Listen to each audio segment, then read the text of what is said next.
Sup, my fellas, don't forget to leave feedback and enjoy the story. The story begins in Seoul in some 2000th year. Group D owns a building in the heart of Yeoksamdong, the Gangnam district. These professional gamers' training room was on the very top floor. In a game called Roar, this team was ranked first, and they were currently engaged in combat with a player known as Dex. Now that the game has officially begun, these characters were welcomed on the battle rift in the game. They will be fighting against a single man, an enigmatic player going by the name of Dex. This player had long been coveted by the professional players, and they now desired to impart a lesson to him. Their avatars raced in the direction of Dex. However, this guy remained calm and launched a straightforward counterattack. This guy's character was already over after just one move. The other four became frightened. They find it unbelievable that their leader was taken down so quickly. This assassin began to hide his presence and work his spell, but Dex found his place right away. Dex stopped the assassin's attempt. Afterwards, he launched another counterattack and vanquished the assassin. Now gone were their primary damage dealer and tank. Before they could reach their new formation, Dex resumed his attacks, and they were all crushed as a result. One lone player destroyed these so-called professional players. They had lost their standing as the best team in this match. This guy was the one who is currently at the top, a person going by Dex. He destroyed every opponent he faced, all by himself. And now everyone on the team was curious about his true identity. Our hero turned out to be just a regular kid having fun in front of his computer. E Young was his name. Dan was his nickname. Dan, player D, Q, Wordy 123, solo play. And he had used these additional 100 INs. But as of right now, he goes by the moniker Dex. He didn't really think much of his IN, since becoming the top player in every game he had been playing was his primary objective, and he just beat the professional players to reclaim the top spot. His name was the first to appear, and since he had already accomplished his objective, Dex took action. The players in the game were shocked by this, especially the professional players. Until the very end, they believed that Dex was making fun of them. The top player in this game gave up after reaching the highest rank. A delivery truck was en route to deliver a package the following day. The staff members were still discussing about Dex and how he made fun of everyone. Being a supporter of the professional team that Dex decimated, the man occupying the passenger seat continued to be irritated. The number of computer game players in this world was gradually declining, and there was just one explanation. It's a game known as Arcadia. 3 of the top businesses in the world, Agon Electronics, Silicoof and Argos Corporation collaborated to develop a new game behind closed doors, and computers could not play the newest online game. Gamers would need to use a device known as Dreamer to log in. This was the first virtual reality device ever made. Everyone enters Arcadia to discover a brand new world full of limitless opportunities. Their mascot was this girl, and she appeared in all of their ads. A while back, this truck was on its way to deliver the final Dreamer. However, the address led them to this dilapidated house, which confused them. There were even a few cracks in the window. Our main character was inside this house, happy that he could now play this game at last. He then instantly signed into his account to resume playing the previous game. The strongest character in the game was going to be eliminated, and our hero took action without even thinking twice, since he has a new journey ahead of him right now. Young had signed into Arcadia formally, and he was ecstatic to see a new world that he will one day rule. In our world, countless numbers of games have been developed, and some of them had features that were hidden in plain sight by the developers. They might be a few straightforward jokes or antics, or there might even be some power-ups that have the ability to ruin the entire game. Easter eggs was a common name for these items, and now this man had also hidden something in Arcadia. He entrusted Alice, an artificial intelligence, with this covert mission. To find the next bard for this game was their main objective. Through the use of a device that is connected to the user's brain, virtual reality technology simulates the senses. The Dreamer machine made it possible for this to happen. People are able to live new lives in new worlds as a result. At last, our hero had logged on and was now in the Arcadia universe. There were a lot of people playing this game, which left him feeling very overwhelmed. He began to check all the usual things, such as his status window. Young had reverted to his previous name of Dex and was back at level 1. He complimented the game's interface for being simple enough. Along with that, he got his first beginner quest, which required him to get rid of a slime. The weakest and most rudimentary monster in the game was this one. Because it was a virtual reality game, players had to modify how they moved in order to move correctly, and through the application of skills, the game provided them with some help. Our hero, on the other hand, required no help at all. His abilities were exceptional, and he quickly understood the fundamentals. With ease, Dex had dispatched his first slime. This implied that his quest was over as well. A new quest then materialized, and he had to read $100 for this one. It perplexed our hero. He believed that the current state of this game was embarrassing. However, due to his addiction to games, this man went to the library to finish it. These two girls were in charge of the Edeline Public Library. The person with purple hair had a keen interest in something. She turned to face Dex, who had been reading nonstop for days. She clarified that this was actually an unusual situation, as most people would just peruse the books without really understanding them. But as of right now, someone has given this quest some serious thought and invested some time. The other woman believed that Dex would eventually give up. But after that, he came up to her and asked to read the book's sequel. This was the first time someone had requested the book's sequel, so the woman was taken aback. This indicated that he was correctly reading them. Dex said he wanted to learn more about this book because he thought it had some interesting parts. The title of this book was History of Arcadia, the first indication at Edeline. When the woman heard this, she lost her words. She brought up the book that Dex had requested right away. Our NC thanked her as well. This book was covered in these unique markings. Then, Dex questioned her about why this book and its prequel were kept secret from each other. She revealed that this book was only given to those who asked for it when her expression toward Dex changed. Returning to his seat, Dex was about to open this book when he felt something strange. She noticed something at the game's main control center, which was run by this artificial intelligence. There was a hidden quest that was unlocked by a unique event. The character in question was none other than RNC, who set this off. There was a renowned explorer featured in the book. He concealed a treasure in the beginner town by the lake, Eldine. Although many people had conjectured about the nature of this treasure, nobody had ever been able to locate it. However, one thing was certain. There was the first hint of darkness in this treasure. Ezreal, the fabled explorer, left it beneath the lake. After reading this passage, Dex became intrigued. There was only one lake in the beginner town where he looked for it. It is known as Arun Lake. After a while, RNCC visited this location. He merely stood there, gazing out into the lake. Now he wondered how this serene lake would hold the peace of darkness. However, just as he was about to give up, several notifications appeared. Just by entering this lake, Dex, who was only at level 1, triggered another quest. The quest rank for this one is B+. These alerts had nearly rendered RNC blind. Dex was given this official mission, discovering the remnants of darkness. The fact that this quest was too difficult for him perplexed him, but he felt excited all of a sudden rather than scared. And then something began to glow purple beneath the lake. Its base was occupied by this figure, and it was in use with a foreboding atmosphere surrounding it. Upon accepting the mission, Dex made the decision to first survey the area. However, he didn't discover anything unusual. The lake itself was the only location left to explore. He got ready for this assignment. Then, RNC jumped straight into the water. He was pretty taken aback by how deep this lake was for its size. He was unable to even see the lake's bottom. Meanwhile, at the Korean branch of Arcadia, the primary scenario had already been uncovered, which was why all of these people were in a panic. The general manager of the Arcadia Korean branch was this man, Kwon Munghan. Their server was only a week old, so this already happened, which made him very anxious. According to his henchmen, a player had uncovered a feature that had the potential to completely upend the game.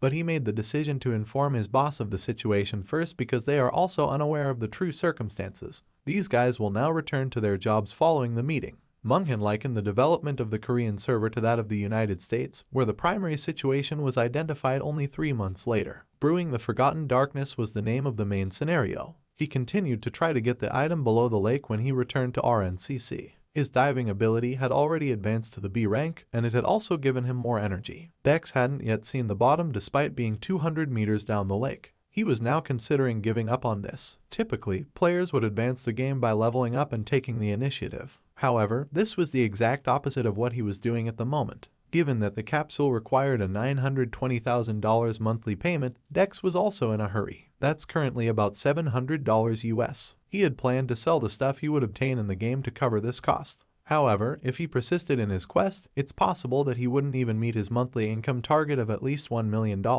As he gazed at these words, Dex, a die-hard gamer at heart, realized that he had to take action. He was the only one with access to this quest that had already set him apart from the other players. He has now made the decision to keep looking for this misplaced object. Meanwhile, this woman was dozing off on her bed at the Silicon Valley Silikov headquarters. She was 15-year-old Jenica Paul, the spokesperson for Silikomov. As soon as she learned something, she awoke. Jenica verified whether the primary scenario had indeed been initiated by the Korean server. That was actually the case, the man on the other end of her screen informed her. Now she was wondering why the game's creator would abandon something so significant in the town of beginners. She was irritated by the one man who performed this action. Jenica then looked up more details about this item in the database. She discovered this. The Bard of Anarchy is the name of the hidden class. She pondered whether someone could actually win the game with this class as she read the description. This class was later found to possess a unique ability, despite lacking both attack and leveling concepts. Jennifer kept browsing the database,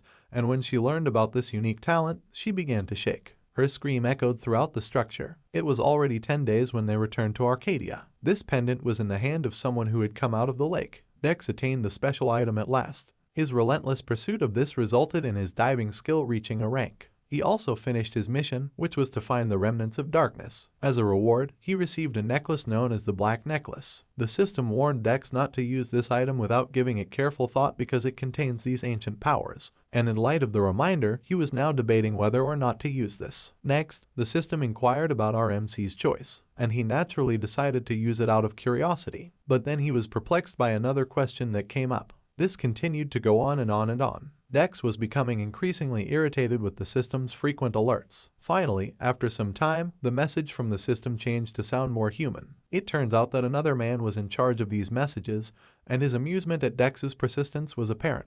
This person hoped that, similar to what he was doing at the moment, Dex could also completely upend the world of Arcadia. Dex was on the verge of inquiring about the man's identity. However, a light suddenly materialized before him. There was a notification that his class had been changed to Bard of Anarchy. As a result, the leveling system was eliminated and Dex gained the new stat known as plausibility. Along with a new character linked to him as a player, a mission system was also added to his status window. Dex received a new mission at the Edeline Western Grassland. These gamers were preoccupied with finding these slimes. One of the players used his powers to charge his fist, killing the monster. The slime dropped a slime bill, which made him happy as well. This item was worth 50 bronze, which made his companion envious. Despite the fact that they have a mock exam the following week, this inspired him to work even harder. However, someone was observing them from a distance. Dex was wondering if the system truly intended for him to murder these children. Dex attempted to remove his character an hour ago, but he was unsuccessful. The regime prohibited him. He instantly regretted switching to this hidden class,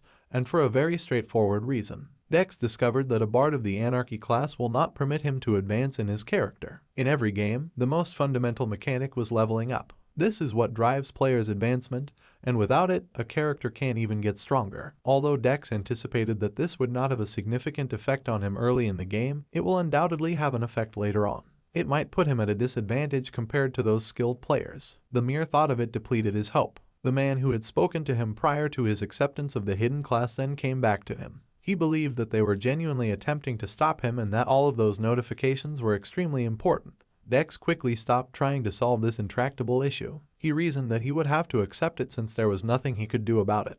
He now anticipates using this hidden class in the future. Once he came to terms with his fate, he attempted to look up more details about this class and discovered a new statistic known as plausibility. This statistic has the power to affect the things that exist in this world. It could bending the rules with ease. The stats will also vanish forever after they are used. Dex read this and became very confused. That's when the quest pertaining to this class was given to him. He must eliminate the novices who haven't yet changed occupations, and he was currently confined to spying on these children. This quest has a 7-day time limit. He was still hesitant to complete this quest since he thought it would make the game unfun for the kids. But he was stuck with no option. All he was doing was trying to play the game too. Dex was going to run in their direction. But something took place. These 3 guys were the ones who had already been attacked. They informed the newcomers that they were the landowners and that they were not permitted to hunt there. At this point, our MC was unsure of these players' identities. The claim to this hunting ground was illogical. The woman attempted to uphold their rights. This location was actually open to all novices. However, this older guy cut her off in her tracks. Now, this crazy monkey player was posing a threat to them. This one saw that his name was already red when they looked at it.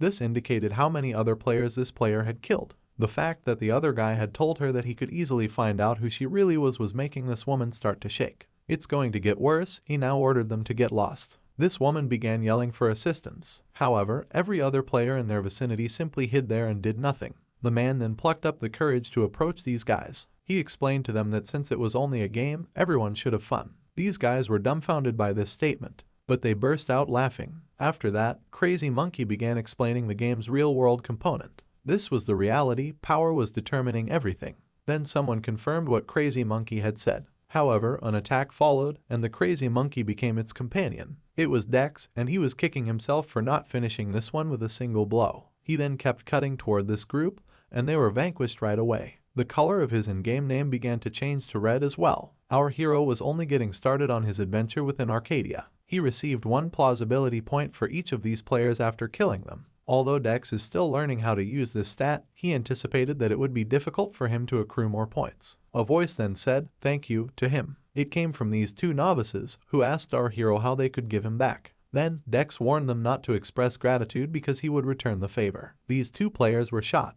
He added that since this was only a game, they shouldn't hold their anger against him too deep. This guy noticed it on Dex's face, but before he could respond, he was slapped. After gaining 2 more plausibility points, Dex was going to search for more, particularly those who were merely observing the scene. When they heard about Dex, these people stopped in their tracks. Several screams emanating from the hunting grounds then followed it. On the same day, a rumor began to circulate on Arcadia's homepage. Each newcomer made the same statement. Later that night, the true insane person made an appearance. As it was skulking in the shadows, the owl noticed the man who was fleeing for his life. He had already started crying and pleading for help when he stumbled over this rock. This player was hurt and received a status ailment. This made him move more slowly. Then he looked back to make sure of something. He could already see red eyes catching up to him. A man wearing this dark cloak approached him at a leisurely pace. Our hero was there, and he had this ominous look on his face. Then, this guy attempted to approach Dex. He informed him that there was no cause for his death,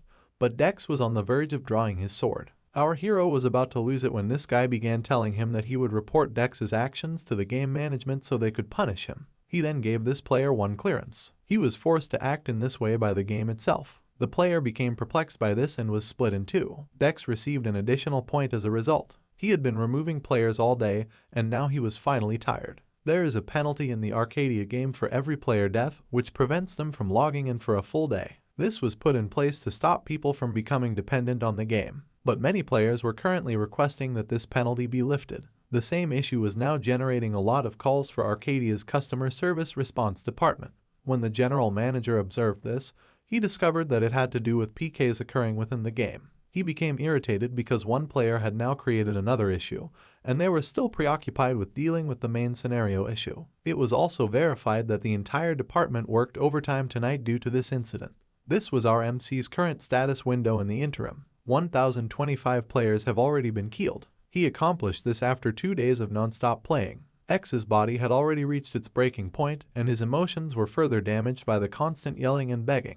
Now that he's thrown the game off course, he questions whether this quest was actually necessary. He continued to ponder why he had been given this mission in the first place. However, at this moment, Dex felt that he truly wasn't worth bothering. Additionally, he heard some sounds approaching him. From these slimes, that is. These people expressed gratitude to our hero for saving them from players who were killing them. This strengthened Dex's bond with the slime race. Additionally, the slimes encircled Dex and showered him with affection. Dex was pleased that his efforts had not gone unnoticed. It was beneficial to these slimes, but as he was enjoying himself with these creatures, they heard it once more. There were also flames. Dex was aware of this. After that, he bid his slime friends farewell. It turns out that this group of players' torches were the source of the flames. This guy saw Dex and stopped walking. Then he gave the order for everyone to pursue this man, and Dex kept running away. He was about to leave the forest when he came to a cliff at the end of the trail, which cornered him. This guy was beginning to brag about having finally apprehended the criminal. Dex just grinned and didn't even bat an eyelid.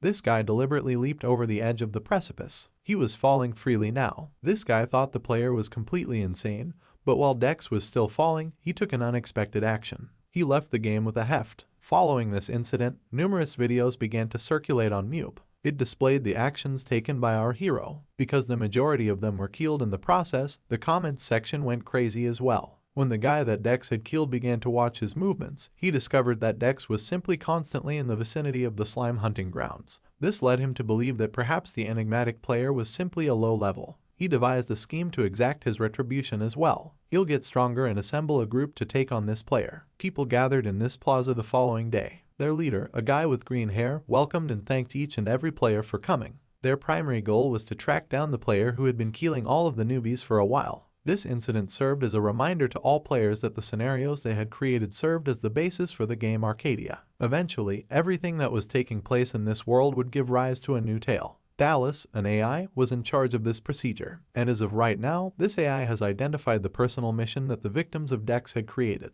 She then made these people an official quest. They all received the notification. Catch the Beginner Serial Killer was the name of this quest. They must apprehend this enigmatic player who has been giving them all trouble. This quest's appearance put the Korean branch under red alert once more. They had no idea that a quest had been made for them, so now they were in a panic. This man, Kang Tae-hoon, was berating his team for what he considered to be a lighthearted handling of the situation. The team was limited to accepting responsibility. Simply waiting for the analysis to be finished would suffice. The fact that the higher-ups were involved indicated that this was an urgent situation. And shortly after, a worker entered and informed his supervisor that this had something to do with the primary mission. The player had already been able to begin the main scenario just 2 days after discovering the clue. There is a significant disparity between this production phase and the start phase. The process of planting this seed is comparable to the production phase, and as soon as it takes in enough nutrients, it will begin to grow and blossom. This marked the beginning, and it would typically take months. However, in this case, these 2 stages were initiated in a span of 2 days. Since their estimate was entirely inaccurate, the director proceeded to analyze the data. Then he came upon this video of a novice murderer. He discovered that at the slime hunting colony, one player had been killing all the other newcomers, and this individual was the same one who was somewhat connected to the primary plot. The team attempted to run some background checks on this player already, but the headquarters had already blocked their access. This guy was now curious about the player's identity because the main headquarters had even shielded him. He noticed something as he continued to peruse the data. In just 2 days, the director saw that this player had already killed 1,025 players. This culprit, meantime, was simply dozing off. Finally, after a short while, Dex awoke. When he turned on his computer, the game itself had made this banner. This was a unique occasion designed to track down the novice killer. He recognized at once that this was personal to him. There were an astounding 2,000 comments on this post. Dex thought this was too annoying right away. He was already considering calling the quest to a close. However, he recalled that he still needed to pay for this capsule's installments. He resumed his game session and contemplated his next move. Dex was surprised that the game would actually produce a quest of this nature. He was still at the slime colony hunting grounds at the moment. Because of the incidents, players have ceased to visit this location. Our MC was about to consider searching other areas when he heard something.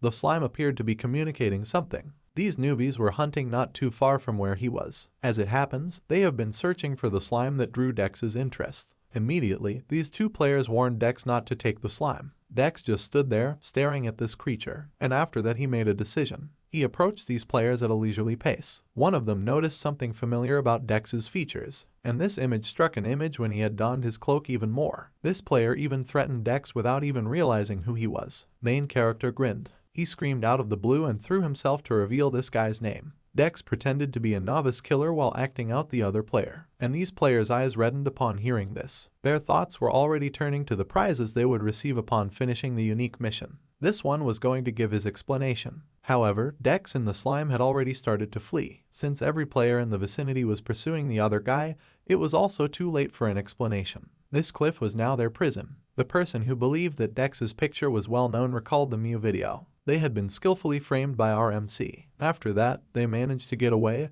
which made Dex happy now. The slime trailed after him and expressed gratitude. Additionally, Dex's affinity with its race grew as a result of saving another one. He was given the moniker Friend of Slimes. He reasoned that this was because he had killed a great deal of novices, making it impossible for them to hunt slimes in these areas. X believed that this situation would not aid in his game progress, but after that, more alerts appeared. He met the bare minimum of credibility requirements. This implied that he could use the plausibility stats to aid the slimes because of his strong relationship with them. These were the slime's current statistics. They had just reached level 1. Below the status window, he could also see the plausibility stat. Dex attempted to take in this information, and after that he grinned evilly. He thought this game was really fun, so much so that he started screaming. When main character attempted to use the creature's stats, a bright light was produced. It was successful. He was asked by the system if he would actually implement these changes. Naturally, main character said yes. This was the Bard of Anarchy, the hidden class's power. A massive beam of light descended from the sky, and this message appeared.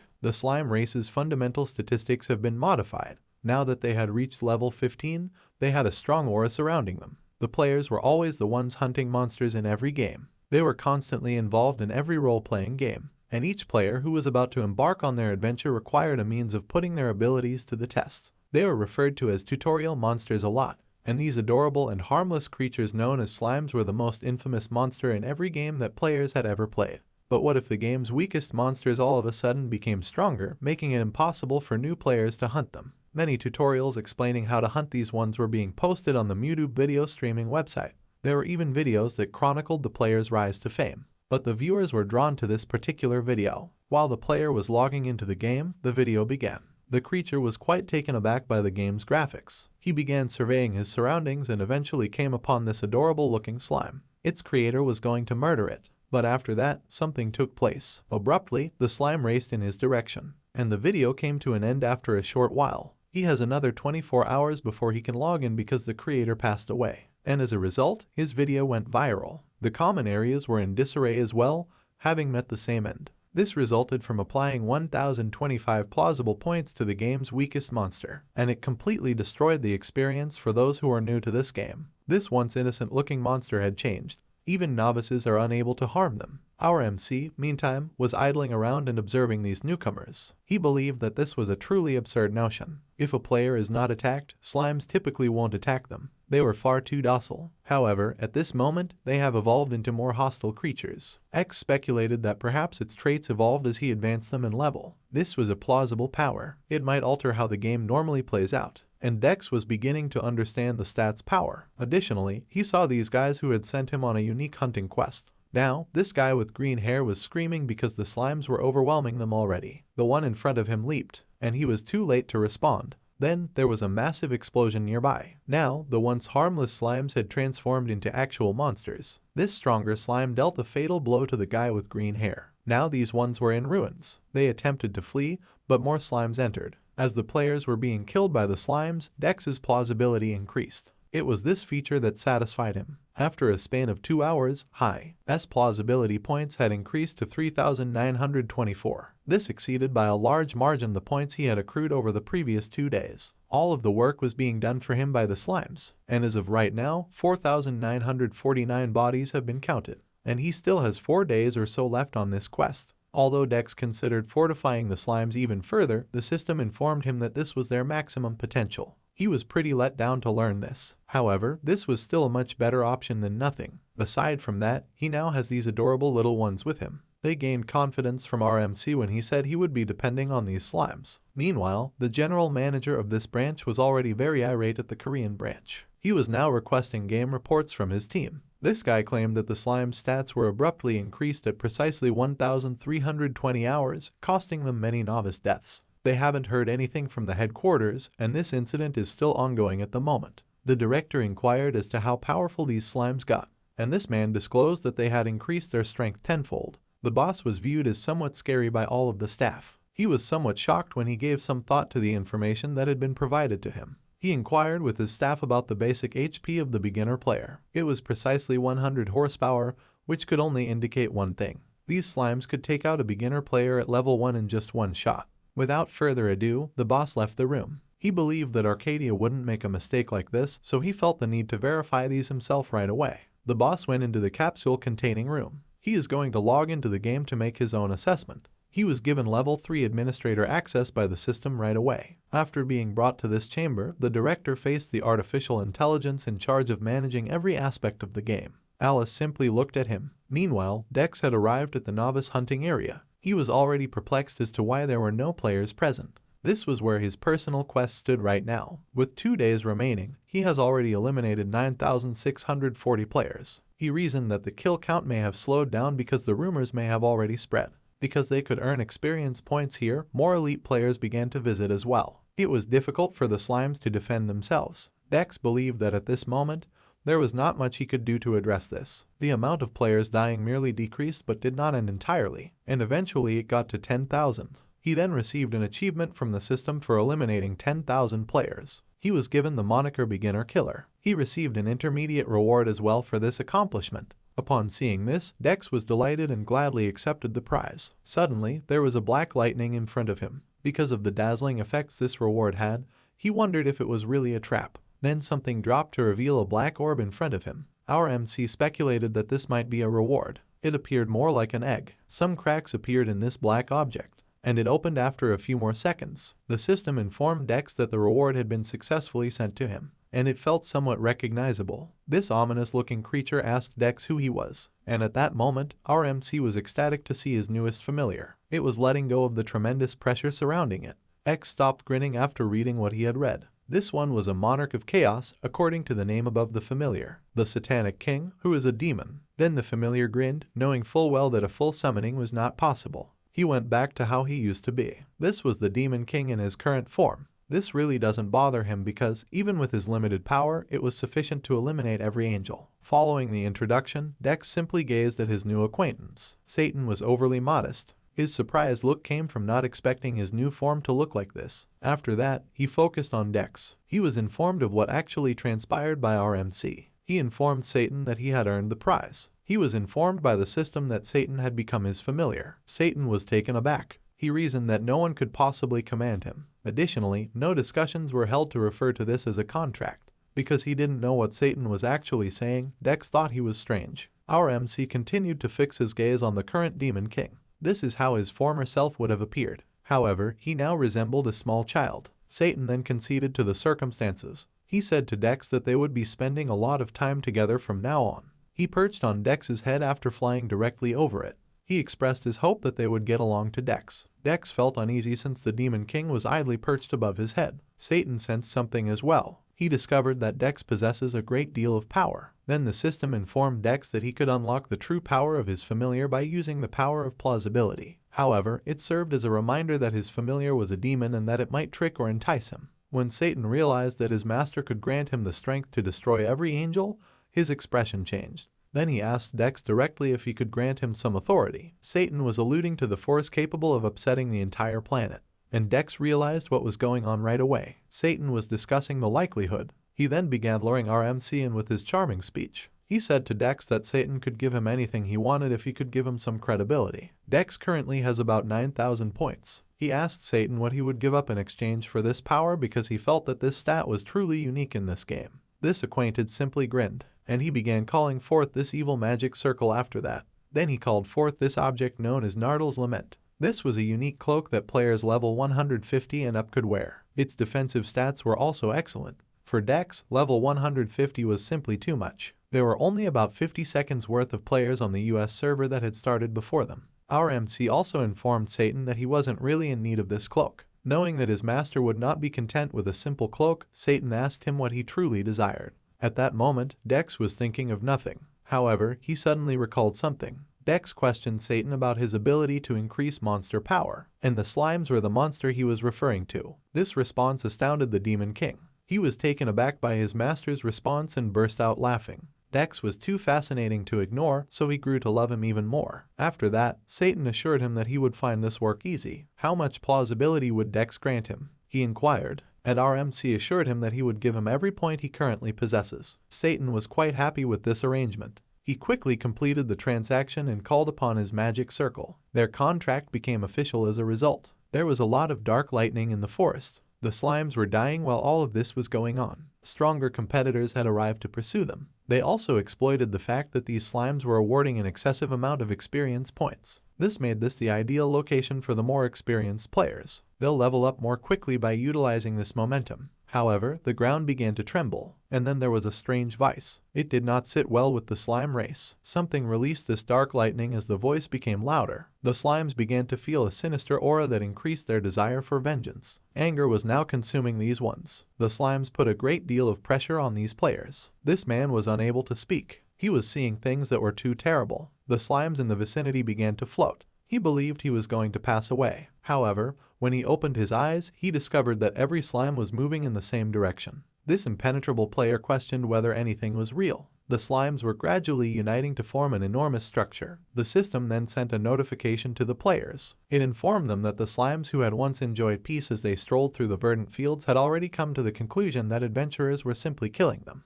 and their desire for vengeance against the players was stoked by their rage. This enormous being came into being. It was known as the Slime Queen, and it was a level 100 monster. This monster was supposed to be the leader of the slimes attacking the players. The Slime Queen let out a deafening cry that echoed throughout the space. This was sufficient to blow up every tree in the area around it. It was also too much pressure. Most of the players could be killed by its attack. and this man was motionless, unsure of what to do. A monstrous creature with strength fit for a disaster stood before him. Our MC, in the meantime, was merely observing the scene with Satan. So he inquired of his familiar what it accomplished. Satan informed him that he had simply carried out his directive to fortify the slimes. However, this was far too much for Dex. The power of this slime queen was even blowing them away. Satan was rejoicing amid this mayhem because the slime queen was too brash. She was even able to move through his army of demons. He was ecstatic to see that the world's weakest monster could channel its wrath for vengeance into something so magnificent. He went on to say that Satan had only temporarily aroused the slime's emotions by using some of the plausibility that Dex had given him. Even if they only received a small amount of it, some monsters may evolve into this level thanks to this plausibility. That is the extent of Satan's power. As long as he is credible, he can enhance anything to the and as of right now, things are different. It was the slimes that were pursuing the players at this point. Even though these players had improved, they were still outmatched. In relation to this primary scenario, the system also generated a linked quest, and it was visible to every player within the beginner village. This quest was the most recent. They had to keep the town safe and subdue the slime queen. They are only valid for 7 days, and players would only lose if they destroyed the guardian crystal that stood in the center of the city. This surprised everyone because there is a penalty for this quest. If they fail, the beginner town will be destroyed. The village was starting to feel the pressure of the slimes, and soon after that, they could all see this enormous monster approaching them. As everyone was occupied battling the slimes, Satan questioned his master about what they should do. He even suggested that RMC break the crystal covertly in order to beat the players. This was the epitome of a whisper from the devil. Exiting, Dex informed his familiar that he would now merely watch. Satan believed that his master would simply sit out and then, at the very last second, dash all of the players' hopes. His master was a real devil, which made him feel a little proud. A short while later, he received a barrage of notifications informing him that he had increased his point total. Dex believed that the things that Satan had said, our MC would eventually have to decide which side to assist. This guy just grinned because he will select the course of action that will ultimately benefit him the most. The slime queen kept moving toward the player-filled village. The stats on this monster are insane. She also possesses abilities like shared consciousness and quick regeneration. The individuals assigned to the Korean branch of Arcadia were keeping an eye on this scene. The director was merely paying attention and anticipating what would come next. He was told to just take down the server by someone who got up. He was the department head. His name was Kang Ti-hoon. He continued by saying that a level 100 monster couldn't just be left to wander the village, which was meant for inexperienced players still getting the hang of the game. This woman, Wang Yi, accepted this recommendation. Even though she was the team's best designer, she didn't create a monster like that. She considered the possibility that this monster was created by headquarters. Because of all the complaints they were receiving, the pressure was already starting to build.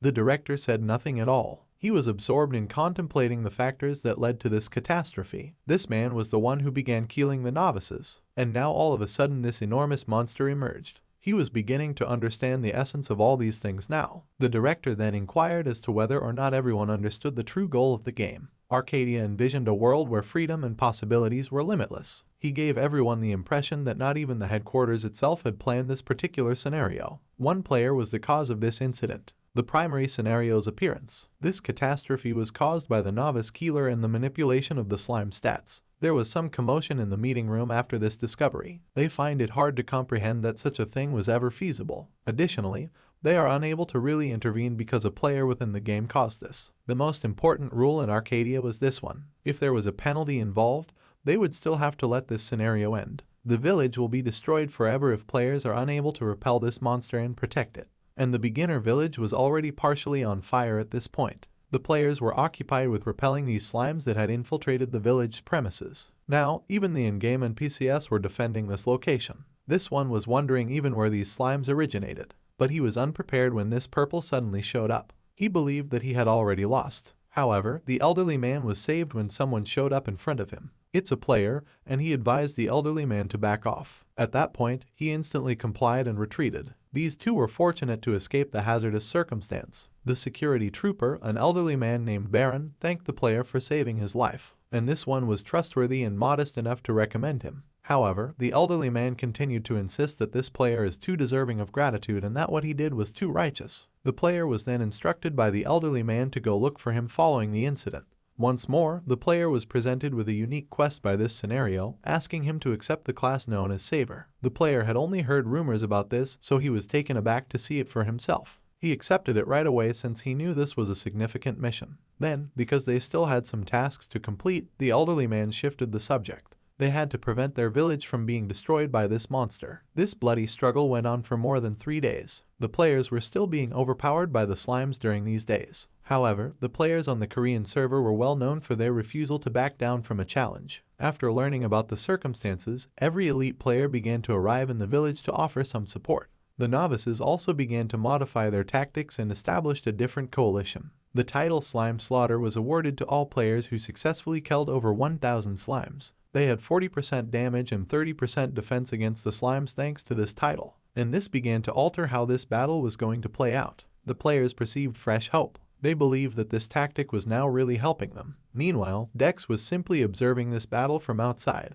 The quest he received the previous time had amassed about 32,000 kills. Satan was delighted to see this scene, of course. He was more of a demon than he was, so he burst out laughing and gave his master a lot of praise. Additionally, Dex was able to accrue more than 22,000 plausibility points. His familiar questioned him once more regarding his immediate plans. Satan was discussing the ongoing altercation, because the players were still going to prevail in this battle in the end. Already, their group was becoming too strong. Dex paused to appear as though he was considering this. Then he grinned. Once more, our hero is wearing his dark cloak. When Satan noticed some blood on his master's cloak, he was horrified. X was about to make a decision. Satan grinned, seemingly aware of his master's thoughts already. They will now side with the slimes going forward. He'll carry on the narrative with this building, the Korean branch of Arcadia. In front of him, the director was conversing with this woman. He was requesting that she put an end to the current in-game raid. Back in the game, she went by Lee Myung and was the CEO of Arcadia. All players were given a 7-day time limit, which was simultaneously long and short.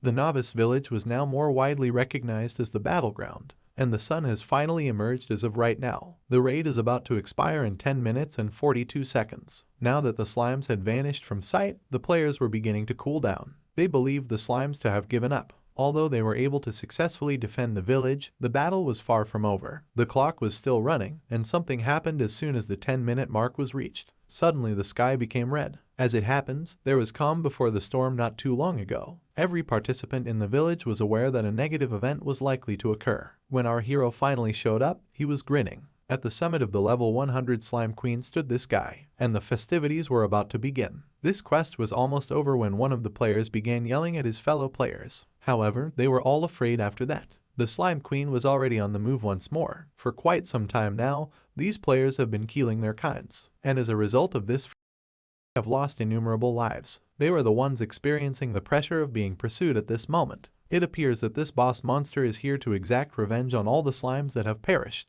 With 9 minutes and 58 seconds remaining, I venture that this will be the most arduous 10 minutes of these players' lives. The Slime Queen launched her assault. At the moment, all of the slimes she had deployed were purple in color. The players began to flee as the overwhelming force they faced became apparent. It was too late, but some of them were still holding out hope that everyone would keep their formation. The player in the lead felt something at that very moment. He was about to be crushed by a huge hand. He was immediately aware of his error. Given that there was currently no way to stop this monster, he believed that Arcadia was merely making jokes about them. But just then, a light beam emerged, and the Slime Queen managed to come under attack. It came from this player, who called out to every other player in the village. Everyone stopped in their tracks at this. He informed them that they would have just 5 more minutes to protect the village's crystal. That one was the one he was referring to. He advised them to safeguard this at all costs. There was also their pride in being the world's greatest servers at stake, and this was sufficient to raise their spirits to battle. Each of them lifted a weapon. This one was content since he could maintain control over the tumultuous circumstances.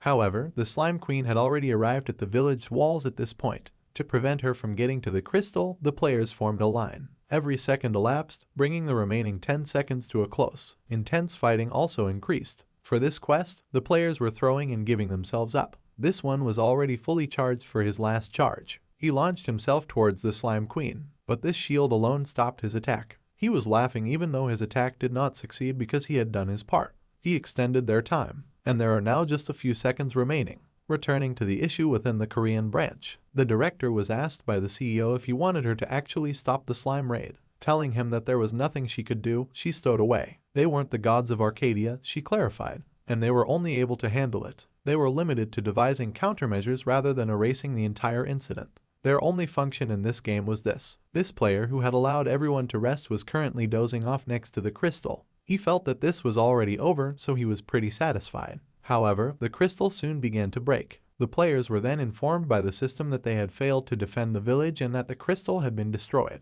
Standing next to the crystal with his weapon inside was a particular person. That was main character. He admitted that his hands had slipped to the player with the red hair. The player was dumbfounded by this. He finds it hard to believe what transpired just now. It is now official that the beginner village will be destroyed. Dex was upset that he didn't receive any points for killing the red-haired player in the middle of all this chaos. Because they believed there was no way the slimes could enter this area, the other players also hurried to the center of the village. When they came to a halt, they witnessed the true events. It was not a monster who broke the crystal, but in this instance, RMC, a fellow human, was more suited to be a monster. These guys were asking Dex why he did this, and they were all very angry. He was trolling around too much, so they even called him that. The players that were left all hurried over to RMC. Everyone was curious about his nickname. However, Dex informed them that now really wasn't the right time to take this action. The announcement that the village would be destroyed forever appeared. The slime queen blew up all of a sudden. This brilliant purple light started to emerge in the sky after it. Something green began to float up from the ground. A few of them believed this to be the process of making more slime, and it actually did happen a short while after that. Suddenly, this green blob made a sound similar to the slimes. Once more, a brilliant, blinding light emerged. The slimes began to blend together, and at that moment, this was them. They became enormous purple slimes. The novices who were being taken advantage of began to yell, realizing they had won the fight. It was their fury, and they were successful in making people feel it. They were no longer the helpless monsters they once were. They even have a ruler leading them at the moment. Dex and Satan were quite taken aback by the Slime Queen's most recent incarnation. Additionally, the beginner village was transformed into a slime territory. A notification was sent to every player still in this place. They were in a hunting area, and level 80 was the recommended level there. They could never make it through here. There were slimes everywhere, some even bigger than them. This situation amused Dex quite a bit. Everything was in a state of chaos. After a while, the media also became interested in this incident. This woman claimed that because of what transpired in the beginner's village, the most popular game suddenly received a lot of complaints. And Young was just sleeping when all of this was going on.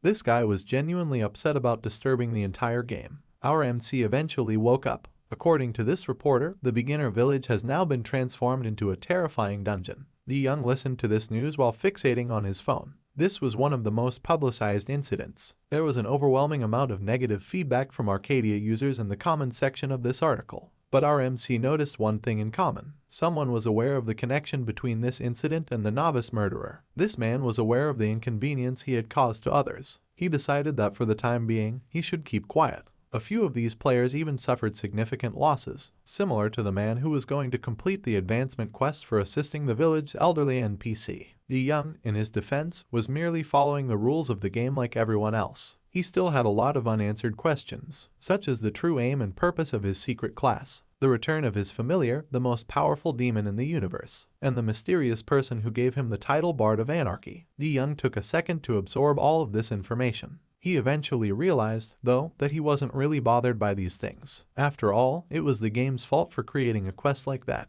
Right now, he will focus on that present first. Armik was still a college student, and he was enrolled as a computer engineering student in Siamon University. Today is the day he has his orientation. He entered the space and took a seat. Despite being an avid gamer, he was excited about what college would bring. Then he noticed something. The man seated across from him was engrossed in a video, and it was in this video that he broke the crystal. Young was taken aback because, at the time, he was unaware that he was being recorded. Over 2 million people have already viewed this video. He questioned why anyone would watch this, and he considered the potential financial gain this video could have right away. The man next to him observed Young's behavior, and inquired as to whether he was keen on the video as well. Then he introduced himself to RMC as Jun, and Young wasn't prepared for this guy to be overly amiable. However, he made an introduction. Then, this guy began discussing everything related to this video, including Arcadia. Our MC was somewhat relieved, as he believed that Yijun was simply genuinely interested in Arcadia. However, this man then made a question. He inquired as to Young's knowledge regarding the novice murderer. Young became alarmed because there was too much coincidence in this. He now questioned whether the man was aware that he was a real person in the video. Lee Mayan was watching the beginner village video at the Arcadia Korean headquarters when he noticed that the village had actually been destroyed. She anticipated that the area would become busier. They were prepared for these kinds of events to occur within the game. However, this episode was too severe. But she smiled, so apparently this was a good thing. The public had become more aware of this incident, and as a result, more people desired to play the game. Her business will learn a lesson from this as well. The fact that just one person completed all of these tasks impressed her as well. Now she was curious about this player's appearance. Back at the University of Salmon, our MC was still in a panic due to the question he had received. Additionally, Yi-jun gave him a shoulder tap. This guy began to boast that he could depend on Yi-young, implying that he knew nothing about Arcadia. He then began giving our MC an explanation of everything. He handled him like a novice. Yi-young believed that this man must always maintain his vigilance since he possesses keen deduction skills, and Yi-jun believed that Yi-young had spoken too much because he was too preoccupied with his thoughts. A short while later, their proctor entered. Professor Kim Tae-hoon was the individual in charge of the Department of Computer Engineering. He arrived to welcome each and every student in this course and inform them that he would be making a significant announcement.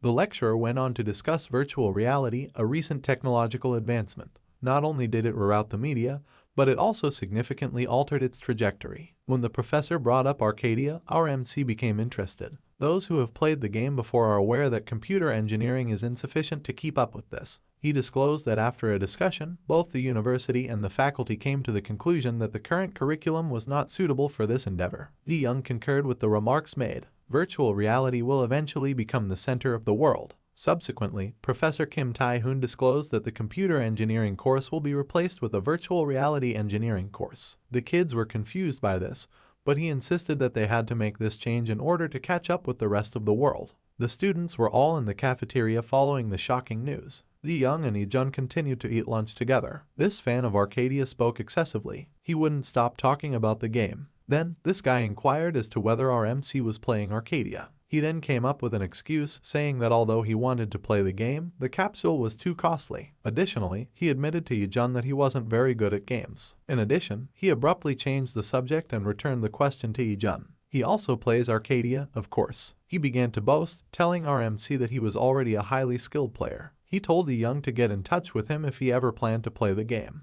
The beginner village had already vanished, so at the moment, newbies were spawning at random locations. Yi-young believed that Yi-jun was a genuinely kind man. When our MC logged in after a demanding day at the university, Satan and his wines welcomed him. His master hadn't logged in for days, which irritated him. While waiting for him, Dex thought that perhaps this was familiar, but he was too bored. Then, somewhere close to them, they heard this sound. Then he quickly looked in the direction of the sound. Our MC was taken aback when the slime queen rushed to give him a hug. The other slimes then did as their leader had instructed. He felt overpowered by these creatures. Dex was beginning to have trouble procreating. These adorable slimes also had the ability to harm Satan as he was slammed on.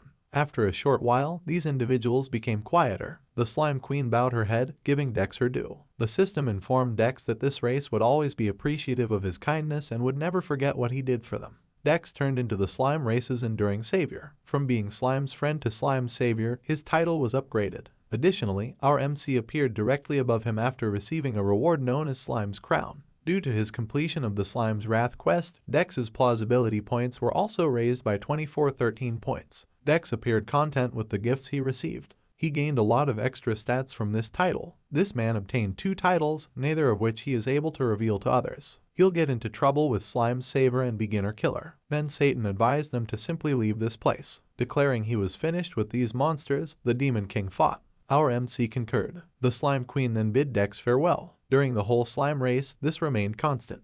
Dex was ready to embark on a new adventure. This city was not far from the previous location of the beginner village, and this village was hiding something strange. Following the village destruction by the slime raid, people began searching for new destinations to begin their journeys, and this location had been uploaded online by someone. The name of it was Mikhail Barney. The beginner's village was only 10 kilometers away from the location. The players went inside after hearing about this new information spreading swiftly among themselves. Everyone, including our MC, went to Mikhail Barney. The vibrant city welcomed him. As part of his routine inspection, the guard asked Dex for his identity. The new faces were all assumed by the guards to be from the beginner's village. This one was curious as to what actually transpired there. All they could hear was that some slimes had gone crazy. Dex then found out that the rumors circulating within the game could also be discovered by NPCs, and felt that he ought to exercise caution when responding to these queries. The guard was informed by our MC that Edeline had turned into a monster den. and level 85 was the minimal level needed to enter that location.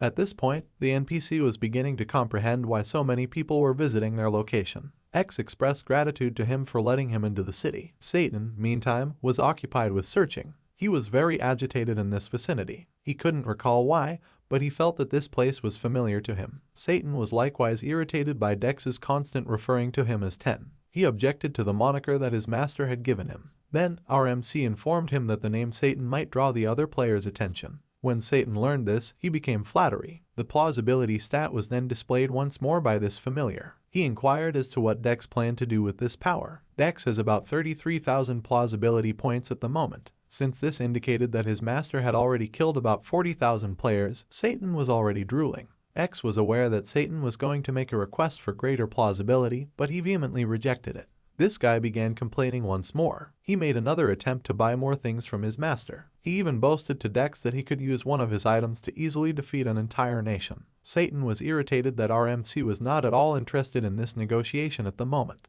In Dex's opinion, the offers made by Satan weren't all that bad. Even though they were extremely alluring, he was aware that he couldn't merely rely on his familiarity and the plausibility stat. He considered the possibility that he could put this power to better use. And this was the crucial component. Playing a game with an overpowered item straight away will ruin the experience. When Dex finally made it into the city, it was crowded. Due to the increase in population inside the city, the surrounding businesses were also prospering.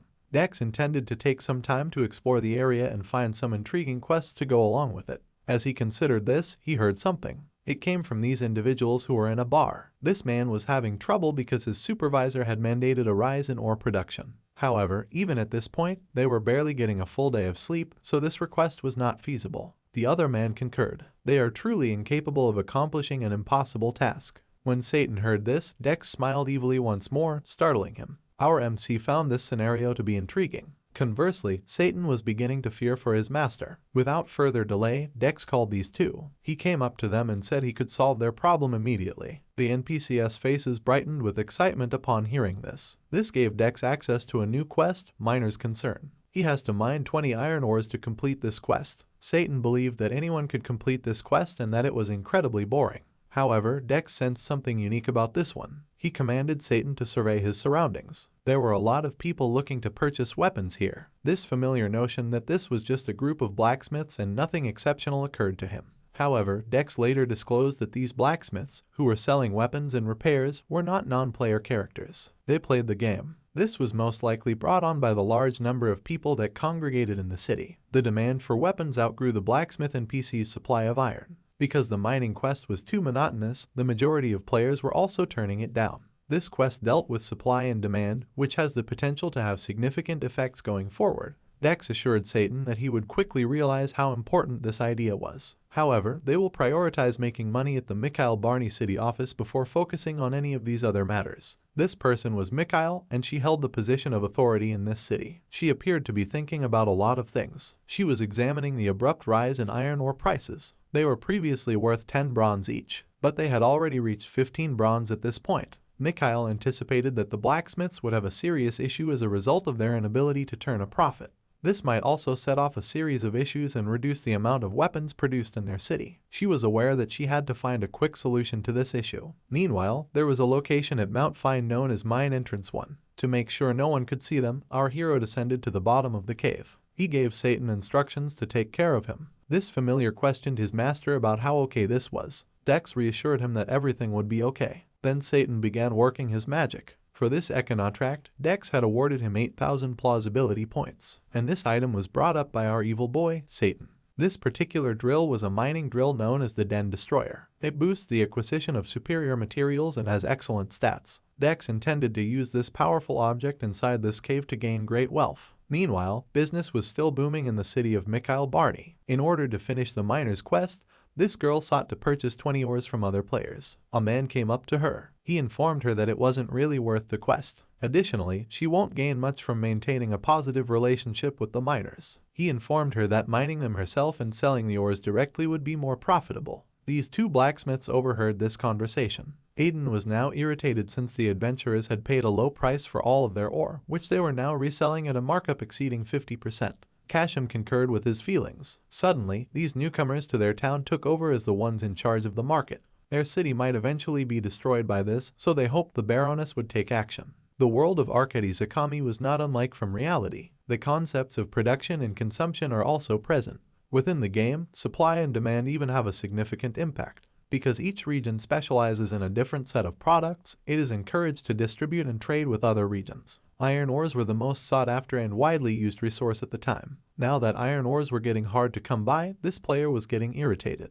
To capitalize on the market for arms, many of them had switched to careers as blacksmiths, and the need for their primary ingredient increased dramatically as more and more blacksmiths were produced. There were now 17 bronze ores from one iron ore. It's currently far more costly. This trend would even cause some of them to go out of business. Adventurers' complaints about the game were becoming more frequent. They found this to be too realistic. Why not mine the ores themselves? Some of them reasoned. However, they quickly dismissed the notion as being too much work. To begin with, it took 2 hours to get from the city to the mines. Then the challenge of actually obtaining the ores came next. Their equipment may even malfunction occasionally. This child was told by these more seasoned players that it would be best to just concentrate on repairing their weapons in order to increase their mining efficiency. It was just not profitable to mine in the back of their mines. For one person who knows, however, this stereotype was not true, and he was still working hard to drill the sheet out of this mining location at the moment. In a brief amount of time, our hero had amassed a sizable iron ore collection.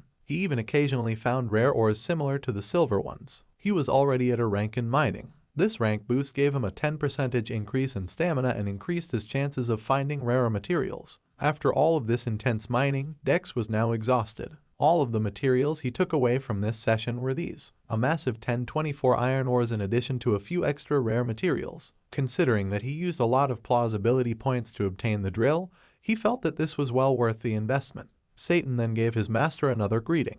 After all this time, they have broken up. This well-known feeling that his master would want more from him than just a drill. He channeled his magic once more and was ready to trade more plausibility points for another item. And this item is it. This one was dubbed the Darkness's Tears. The user has to be at least level 221st to use it, and it increases the bearer's darkness infinitely. It may aid Dex in spotting unseen foes and has 2 unique abilities as well. However, our hero turned down this proposal. He is certain that he is in no need of anything at this time. He went on to explain why he didn't really need this item. Because of its level requirement, this overpowered item won't even be purchased, and it will make the game extremely boring. This will also prompt others to look into his identity, leading them to perhaps discover the truth about who he was. Satan requested that his teacher stop elaborating because he now understood. Beyond these matters, Dex inquired of Satan, "Where have you been all this time?" Our hero was curious because this guy already had a devilish expression on his face. To keep things exciting and thrilling, Satan, however, intended to keep the solution a secret.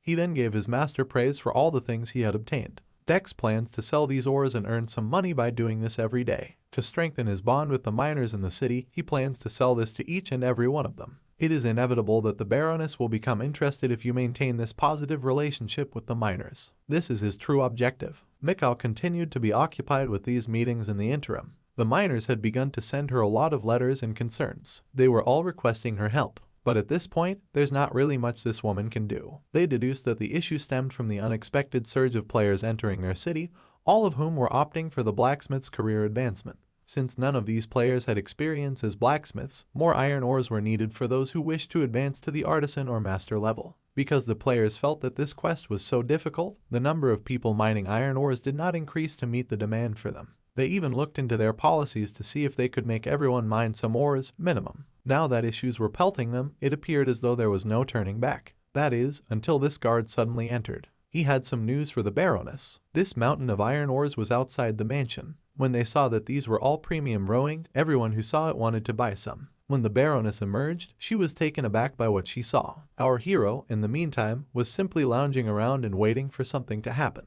He made about 5 gold and 12 silver from the quantity of ores he had sold to the miners. After calculating his earnings, he found that they came to 512,000, or nearly $400. It was his belief that the profit would cover his tuition, rent, and capsule expenses. Dex was aware that there was still more he could do to increase his income, and as he continued to think, he heard someone speaking to him. The source was Mikhail. This moment, the Baroness of this city stood before Dex. Our hero was informed by the system that the Baroness has already shown more interest in and favorability toward him. As soon as Dex recognized this person, he grinned. Due to the quantity of ores that he sold to the miners, the Baroness greeted him and then asked him to have a cup of tea. Our hero had to choose whether to accept this offer or not. This was a mention of Mikhail Barney, and Mikhail and Dex were inside. Right now, they were having their tea party. Our hero commented on how good the tea tasted and learned that this was one of the city's specialties. She then discussed the primary reason for holding this meeting. How many days did Dex need to mine all those ores, she inquired.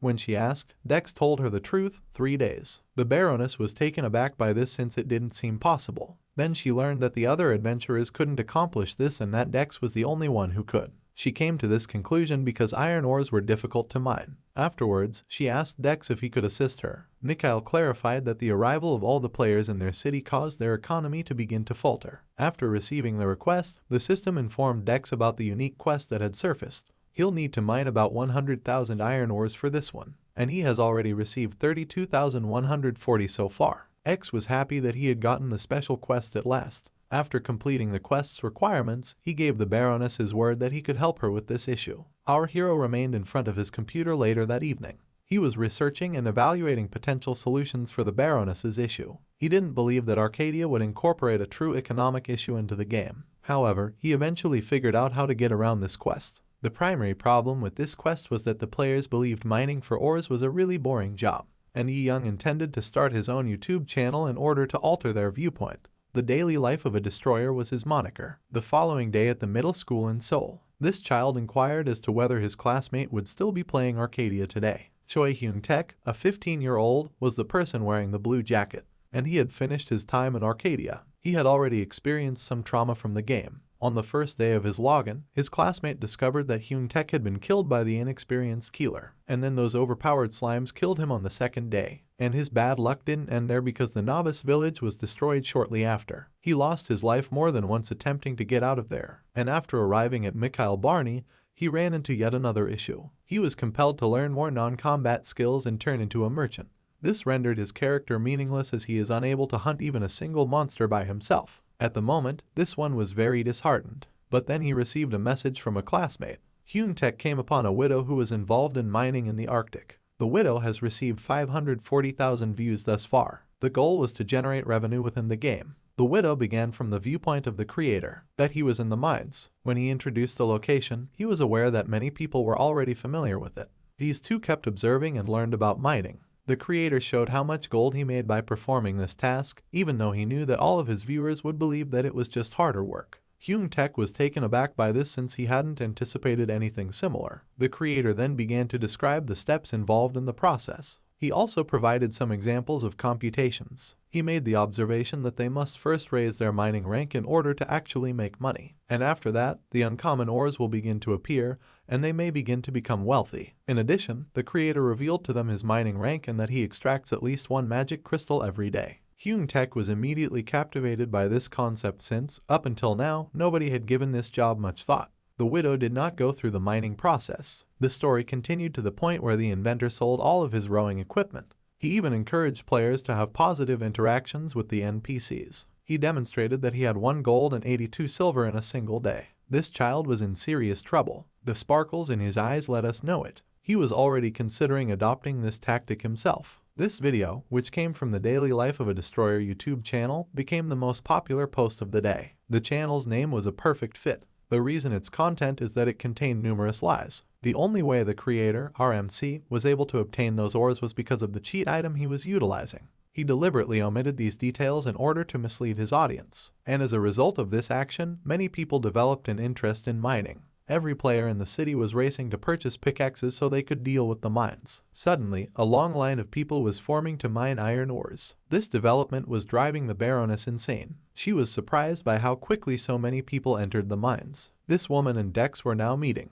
She inquired as to how he accomplished this. Mikhail discovered that Dex aroused human primal desires, and RMC informed her that money was the main factor. As long as something can bring in money, people will gravitate toward it. This NPC was perplexed by this concept. However, as long as her issue is resolved, she really doesn't care about the things she doesn't understand.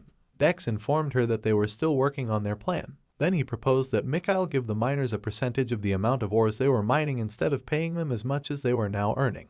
This will encourage those who put in a lot of effort and weed out those who were just being lazy. This woman was beginning to grasp the essence of this. She consented right away. Dex discovered that the Baroness was completely ignorant of economic principles. Now, he's going to take advantage of this and teach her some lessons about the harsh realities of the contemporary economy. Since the iron ores were already selling for 20 bronze apiece, Mikhail inquired about the prices. She became even more perplexed when Dex told her to ignore it. The artisans' earnings were not significantly impacted, and those who truly need these iron ores will continue to purchase them. They refer to this as a price correction. It was intended for the iron ores to be priced in this range in order to increase their value, and those who continue to complain ought to mine it themselves. The teachings of Dex were beginning to corrupt this Baroness. Then, she made him an offer to become her Minister of Finance, promising to give him a large salary in exchange. Dex turned down this offer right away. His adventures were far from over. Dex had already taken care of the Baroness in some way. It's time for him to get his fair part now. Then, Mikhail inquired about X's true desires in return for the assistance he had provided. This was the ideal occasion our hero had been looking forward to. Then he held this piece of paper up to her. Dex informed her that his business proposal was contained in that piece of paper. The Baroness reviewed the proposal's contents. There were restrictions on how much money a person could make on their own, according to our hero. He then began to consider methods to go beyond these restrictions, and he discovered this answer. To rule over others was the goal. This woman was going to get some new knowledge about the economy. Dex was already aware that she would find this interesting. He disclosed that if she uses this business model in her city, he will allow her to keep 10% of the profits. The Holy Demonic Great War, which took place in the world of Arcadia thousands of years ago, was a conflict between angels and demons. These two formidable creatures represented both sides. They engaged in fierce combat. This continued for some time until one of them suffered serious injuries. Our MC's familiar, Satan, represented the demon race, while an angel brandishing a holy spear known as Muspelheim opposed him. Archangel Michael was the name of this angel, who stood in for heaven. Because of the weapon she used in their battle, Satan was at a significant disadvantage and lost badly. As it happens, Satan was dreaming about his former life. Now that it was in this vicinity, he believed he remembered that scene. This gave him access to a few more memories. While his master was busy wandering this street, he remained perched atop Dex's shoulders. Everyone in the vicinity developed a mining interest at this point. After that, Satan questioned his master about the business suggestion he had made to the Baroness. This is the verse that our hero gave to Satan. "You are free to come and go as you please, but you cannot leave." He was wearing this eerie face as he made this statement. He went on to explain the idea behind it. Actually, mining was not an easy task. An average player could get about 10 iron ores in a single hour. The Den Destroyer he received from his familiar was the source of the sporadic rare metals he encountered. That implied that this work was not very profitable. However, in his situation, he had some control over this game feature. Satan was intrigued by this as well. Dex will no longer be mining, but tickets for admission will be available instead. He intends to sell the right to enter the mines by means of the Baroness. Those without any money can pay this fee at a later time. However, by the time they realize this job wasn't worth it, it will be too late for them to quit. Satan then inquired about the cost of the tickets that his master would be selling, and since this was essentially a one-time event, Dex began to consider this. Satan was shocked to learn that each of these tickets would be worth 1 gold when he later disclosed this information. Even though he was ignorant of human money, he was aware that 1 gold piece was far too costly. However, because of the information he leaked, Dex was sure that players would fall for this con. This was the simplest way for him to become extremely wealthy. When Satan, the king of demons, learned of his master's dastardly scheme, he became very silent. Because he didn't really care if he got all of the players' money, he believed that Dex was actually a demon. This situation caused the familiar to once again idolize his master. They truly did fit perfectly. Then Satan spoke to his master. He informed Dex that they had to head somewhere significant. In addition, he assured his master that following him would result in nothing being lost. X got what he wanted and went with the flow. These two showed up in front of the massive door that led into the mines. Satan disclosed that this was the cause of his disappearance during his master's ore mining activities. As soon as they arrived in this city, he trusted his gut. At last, he understood why this place held so much familiarity for him. Upon closely examining the door, Dex concluded that it had been abandoned for a very long time.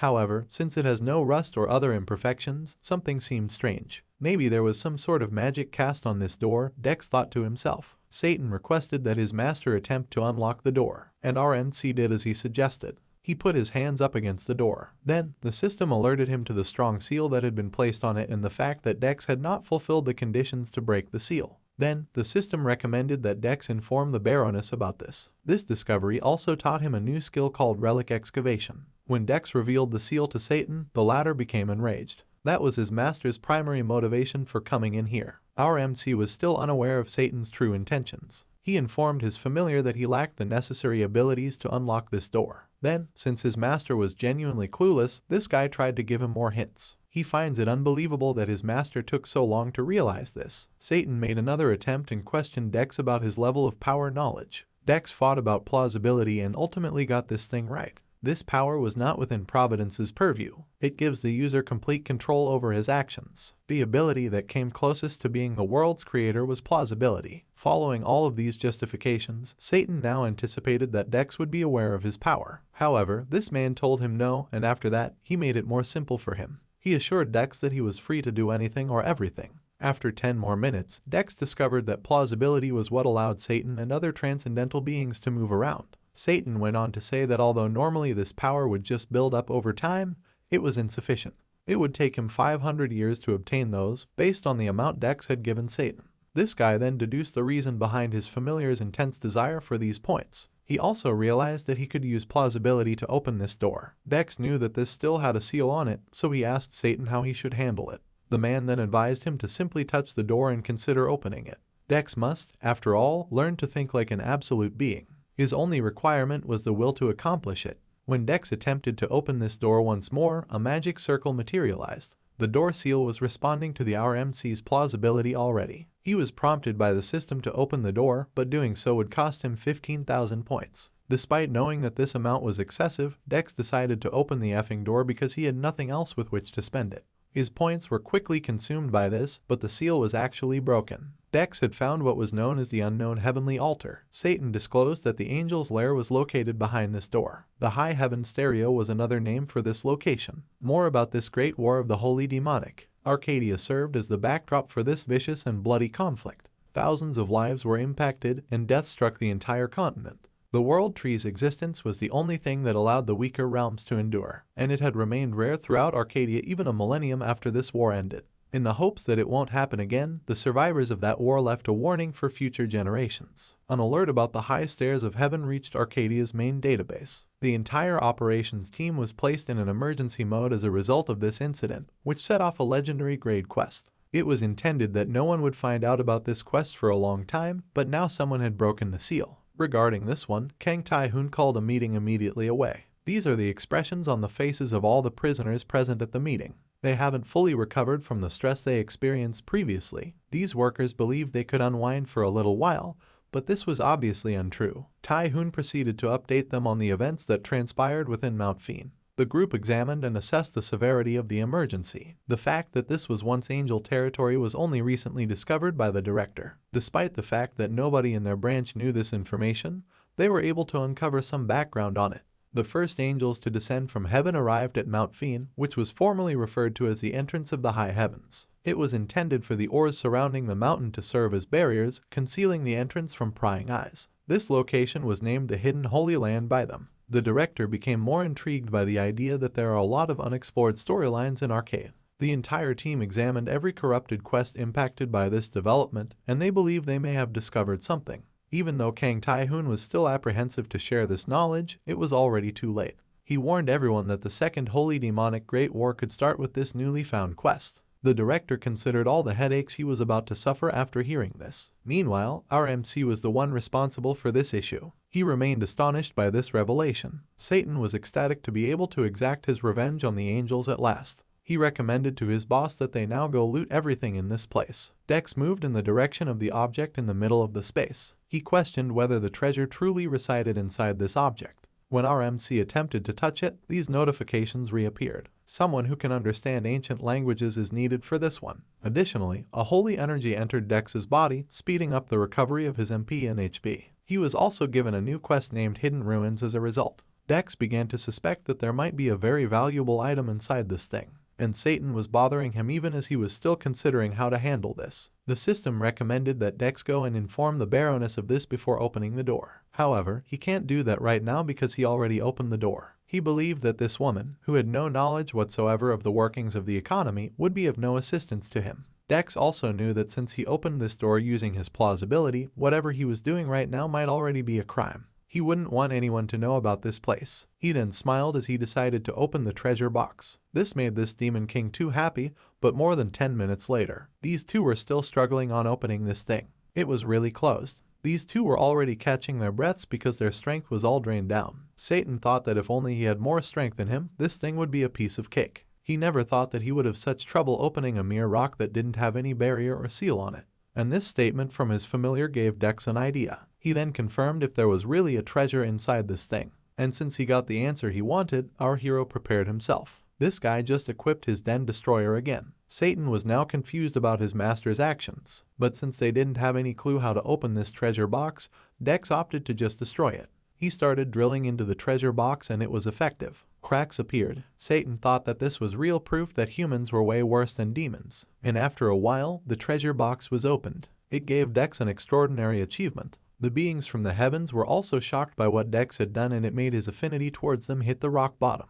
This guy was now forbidden to show his face towards the holy beings. He also gained a title called Relic Destroyer, but it all seemed to be worth it by the looks of our hero. But Dex was confused as he saw the thing that was inside the treasure box. It was just an effing skeleton. Our hero was starting to feel bad because the one that he destroyed was not a treasure box but a sarcophagus. He blamed this thing on Satan. But since it was already done, Dex thought that they should still take something from it. Satan advised his master that all they needed to do was take the skeleton's necklace. This one had an enigmatic glow surrounding it. Satan was aware that this necklace contained a holy object that angels were storing for a special occasion, and he reasoned that the plans of the holy beings would be foiled if his evil master managed to obtain that. He used this as a means of retaliation against the angels who had defeated him. Our hero, Dex, had acquired the Medallion of Glorious Heaven, another significant relic. Holy energy responded to him immediately after he received it. The force was overwhelming, and Satan was being destroyed. Meanwhile, Dex sensed a rush of energy coursing through his body. He was experiencing something.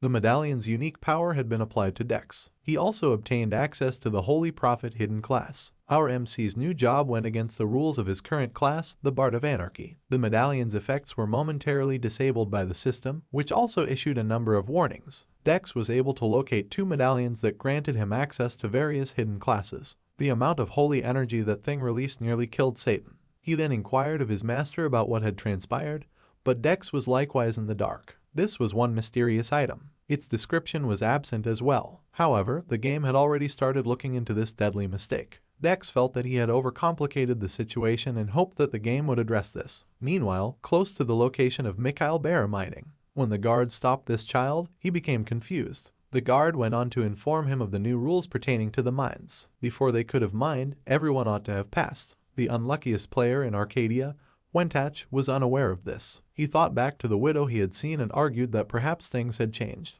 The guard disclosed that in order for players to enter this area, they had to pay. Unwillingly, the child inquired about the cost of the said pass, and this was his reaction the moment he learned that it would cost 30 gold. This pass would equate to 1 gold per day as it was already valid for the following 30 days. 1 gold was already worth $77 or 100,000 won. Furthermore, a middle school student could not possibly afford this cost. His hopes of making a fortune through mining were now dashed. However, this guard offered him an alternative, and this child would readily fall for this trap because he was already in a desperate attempt to make money. The player who couldn't afford the pass was the target audience for the program, which the guard began to explain. Wentach was informed by him that it was more like pay later by now. The guard also indicated to him where he could find out more details about the program in question. This woman right here was also in charge of the consultation office. This was more than enough to draw this young person in this instance. They got another one, and that made him feel a little bad. This kid was going to grow up to be a mining scammer. Not too long ago, there was hardly any labor at this mining site, but as of right now, it was nearly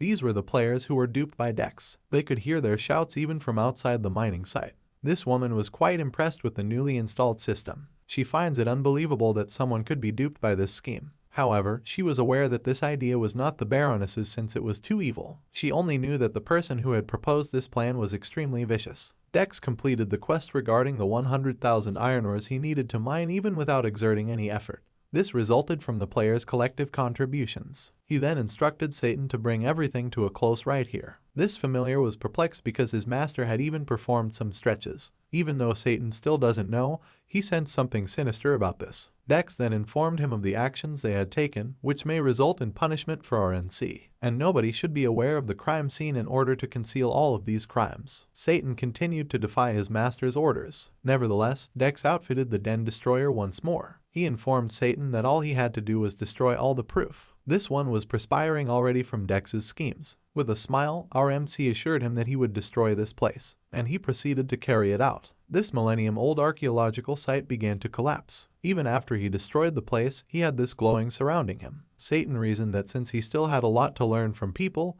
he ought to start making notes from them. Returning to the Mikhail mansion, the Baroness was ecstatic to see our MC since she had been anticipating his visit. She stated that they were now bursting at the seams with miners after Dex's plan proved successful. After that, she thanked our MC. She was also salivating because, upon hearing the ticket price, many players fell prey to their trap on a particular track. Approximately 9,693 players have signed up as of right now. In addition to the transaction fees of 30% that they already charged, she also needed to buy all of the ores. Mikhail was genuinely enthralled with our MC's methodology. Additionally, Dex began to feel that this woman was becoming more insane each time they saw one another. He is now afraid for the players who were forced to work for her. Dex truly smashed this one. He also informed the Baroness of the honor he was going to be bestowed with. Mikhail moved fast to inform Dex that she had already ready this for him. This represented a 10% profit on their business venture. Our MC did nothing but gain 120 gold and 23 silver. Mikhail also came up to our MC and asked directly if he could collaborate with her on this. She'll give Dex all the power he desires and treat him equally. An appearance of a system notification confirmed that this proposal was genuine. Dex was contemplating it already. This offer was too good to resist. The creation of the massively expansive game Arcadia was attributed to just one person. This man was Jack, the man who created Arcadia. He is currently in contact with Alice, the game's administrator. It's been a while since they've spoken, so he welcomed this AI. Alice stated that there were numerous fatal inconsistencies in the game, and there is one particular incident that she is unable to solve. She wants him to investigate and determine the best course of action. Jack thought it was interesting as soon as he could see what had happened. He witnessed the Bard of Anarchy, the hidden class. This was an aspect of the game that not even he knew about. He believed that a true disruptor had broken into his world. It was all due to this enigmatic man, and the disruptor in question now also possesses the Heaven's Medallion. This was a weapon meant exclusively for the Holy Demonic Great War's protagonist. The two most significant relics belonging to the two races have been obtained by this player. Jack was happy to see things like this occurring in his world. But now that it was impossible to elevate Dex to the status of Holy Prophet at this moment, Alice was asking this man what they should do. The creator informed Alice that there was not much significance in the advancement of the hijab. Giving Dex his prize was all that was required. Jack told Alice that they would only be altering the characteristics of the item that Dex received. Given that Dex had already upset his Arcadia, it was his responsibility as the creator to restore equilibrium. He informed Alice that Michael would now be handling this assignment. Returning to our MC, the system continued to question him regarding his choice regarding the Baroness proposal, but he later turned this one down. Mikhail was taken aback because she had assumed that her terms would suffice. Dex informed her that he was an explorer and that he still had plans to explore the continent. After his travels are over, he will give this some more thought. He had the unspoken feeling that he should stop interacting with her. The Baroness was overjoyed to hear the news. She gave this letter to Dex as well. She personally penned this letter of recommendation. Dex will now have protection everywhere in this kingdom as a result. The letter of recommendation was given to Dex as his quest reward. However, he questioned why he would require security. Mikhail went on to say that this kingdom was in a terrible state right now, and if Dex truly plans to cross the continent, he will require a letter similar to this one. Our MC was unaware of this circumstance and believed that speaking with NPCs would be the only way to get this information. She clarified that the prince will have to take the throne because the current king is too old. However, this prince's youth was the issue, and as a result, those who had been angling for more authority were beginning to take advantage of this prince. But this duke by the name of Bayan was the worst of these men. He presented himself as the head of the noble faction and revealed that he was really the king's puppet. In addition, this man was starting hostilities with nearby nations in order to obtain substantial war profits. Mikhail was certain that if that occurs, this nation will suffer far too much. Dex wanted to keep his distance from this issue because he felt it was too bothersome. The Baroness went on to say that the letter of recommendation she had given to Dex was focused on how he handled the issues in her city, and the Imperial Palace will undoubtedly treat Dex with great respect if he gives them this. Now that Dex knew, the Baroness wanted him to assist with this issue. This made our MC's quest for the Maroon Kingdom official. He must go and make a contribution to the kingdom while searching for the main character who has the power to alter this place's destiny. He realized that since he was left with no other options, he had to complete this quest. Dex assured the Baroness that he would try his hardest, despite his anger. This only increased the lady's admiration for Dex. Following that meeting, Dex and Mikhail bid each other farewell. Our MC was assured by this waifu that she would simply wait for him here and that he was welcome to arrive at any time. Dex gave a final wave. He was aware that he had developed a problematic relationship with the Baroness. This woman was now confident in her emotions. She was aware that this journey held the key to reshaping the world. Given that Dex had already made numerous contributions that altered the Arcadian world, this idea made a lot of sense. And both those inside and outside the game have been impacted by these changes. The destinies of the humans and even the monsters in his immediate vicinity were drastically altered.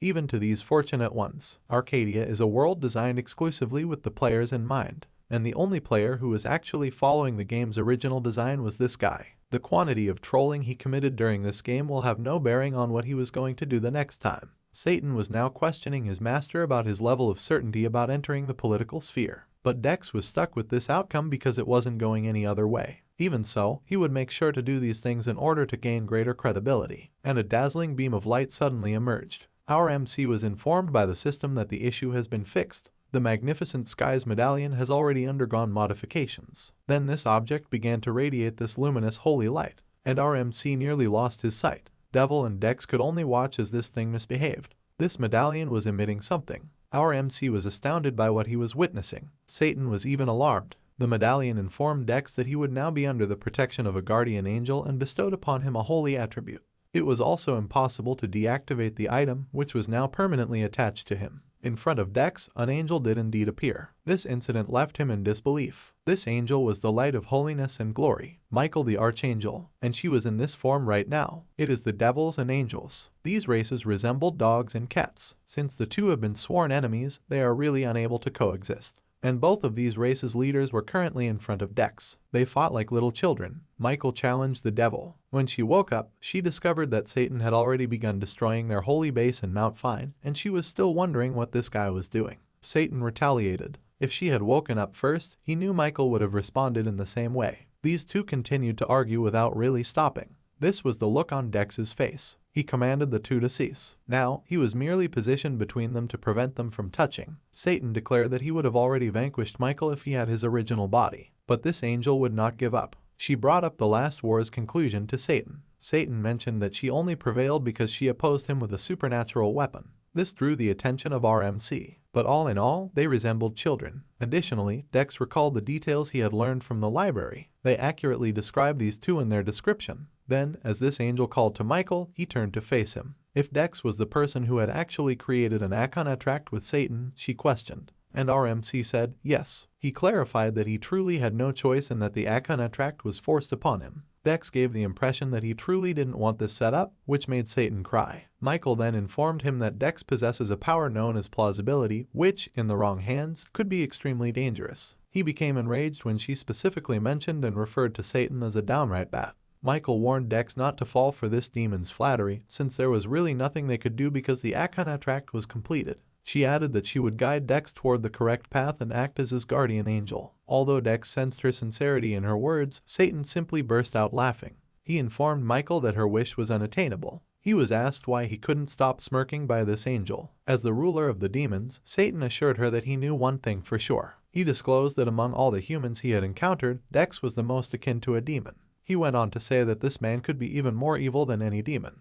After being shocked by this, Dex came to the conclusion that Satan was not entirely incorrect. He was given a hidden class called Bard of Anarchy, which calls for him to alter and upend the entire Arcadian world. His actions were all viewed negatively as well, but because she didn't see it that way, Michael stowed with her words. She explained to Dex that their creator always ensured that someone had kindness in their heart and that it was her responsibility to bring that kindness back. This angel pledged to use her best efforts to bring out the best in Dex. She also said that Dex could just address her by her nickname. All Satan did was look at them. Elle was then informed by him that although he could ignore her traveling with them, he couldn't give her any credibility. With a smile, she informed Satan that it was quite arrogant of him to simply control this power known as plausibility. Elle told him to forget about it as soon as she showed up, and the two began fighting once more. They are actually incompatible. Dex was just in disbelief. He felt that he had two noisy familiars with him at the moment rather than just one. He called Elle to break up their fight. It doesn't really matter, our hero reasoned, whether his familiars were angels or demons. They weren't the reason the world was improving, and this one was capitalist.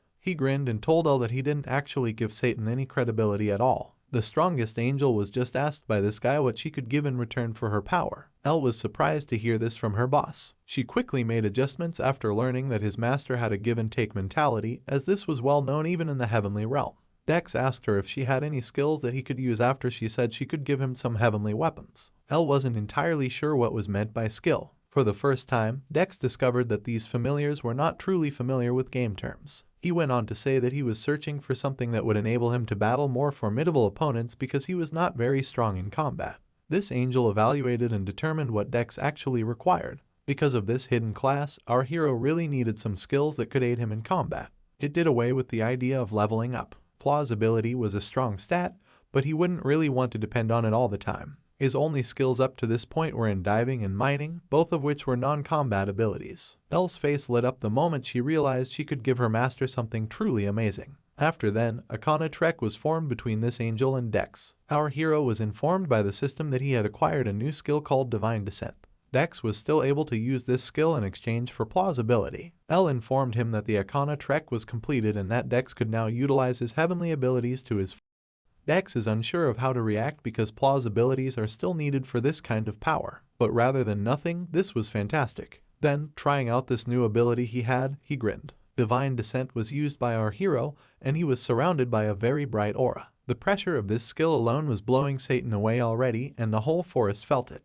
This bright light was also visible to the monsters surrounding the area, and it appeared that it attracted their attention. Elle described the operation of this skill. Now, Dex could momentarily harness the strength of legendary warriors with a devotional spirit within them. The first hero was the great thief of faithfulness, Parcel, the divine archer of the legends, Merlin, the great wizard of truth, and the knight of honor, Farron. Our hero, Merfin, was quite pleased with this talent. He was still testing out his new ability when he heard a sound nearby. He knew that this would be quite helpful. These enormous orcs were the source, and they could speak human. When they ordered him to turn in all the expensive stuff he had acquired, rather than feeling scared, Dex grinned because he could now use his abilities to take aim at these monsters. Many explorers were still trapped at Mount Fine mining ores at the time. These people thought that by watching just one YouTube video, they could become wealthy through gaming. However, as they dug deeper into this mining site, they discovered that their once impossible dream had become unattainable. Even Hume Tech, the extremely unfortunate person in Arcadia, has accepted his fate and admitted to being duped. Now, all of his friends were having fun slaying monsters all over the city. Even though he wanted to ask for assistance, he was too ashamed to tell them what was going on.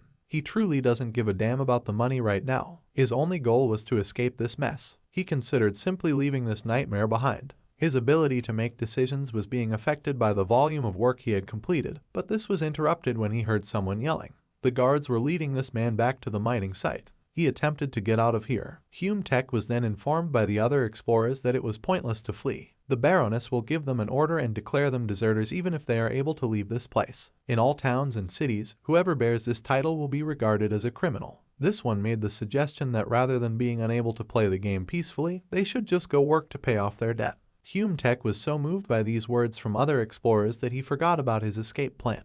He kept using his pickaxe to mine more iron ores despite the fact that he was already in tears. Then, the system informed him that his mining speed had somewhat increased and that his mining skill had leveled up. Persistent Miner was the title awarded to the unluckiest player. Additionally, he attracted the attention of a person known as Longest Burning Flame. This guy was watching him closely after gaining something. Since this was the first time he had seen the information, Hume Tech was understandably perplexed by the notification. However, the guards ordered him to return to his work before he could examine any more of it. Coming full circle, our hero had employed his recently acquired talent, Divine Descent. Farron, the Knight of Honor, was the hero he selected. Throughout his life, this one was a holy water that consistently brought him victory. Even the mere sight of his sword was enough to terrify every demon in the prison surrounding him. Numerous lives were also spared by his shield. Every conflict in which he had engaged was already regarded as a win. Because of this kind of accomplishment, he was given the title Living Honor. Due to his immense strength, the demons referred to him by a different name. Nobody was even able to oppose this hero. Farin was dubbed the Devil Breaker, and now our hero has taken control of this hero's power. Dex have taken up the spirit of this valiant warrior and absorbed it. Now he has access to all of this hero's abilities. Satan recognized the sword and shield that emerged from the Dex right away. Because this skill lived up to its name, our hero was more than happy. The force actually entered his body. This was even more amazing than he had anticipated. Now, Satan was whining because Farin was the one who descended among all the heroes. He informed Dex that Farin's name was known to all the demons. He disclosed that this man was insane since he could vanquish every demon, including those who posed no threat to him. Dex laughed at this because, from the demon's point of view, the hero that everyone else was cheering for was actually a criminal, and having finished his preparations, he turned back to the orcs. It was time to fight these ones. He'd made them wait far too long. Since Dex's strength was almost non-existent a while back, the orcs knew that their opponent had just received a significant power boost. This was noticed by our hero because these monsters were not attacking him right away like other monsters had. He believed they carried a modicum of intelligence. After leaving Mikhail Barney, Dex chose a different path, which is how he came across these monsters. He took a route through the dense forest. The field boss, who was also a prison, and the numerous monsters that lurked around made this route unusable for explorers. Dex considered a level 25 field boss monster to be fairly powerful. Then, this monster charged at our hero,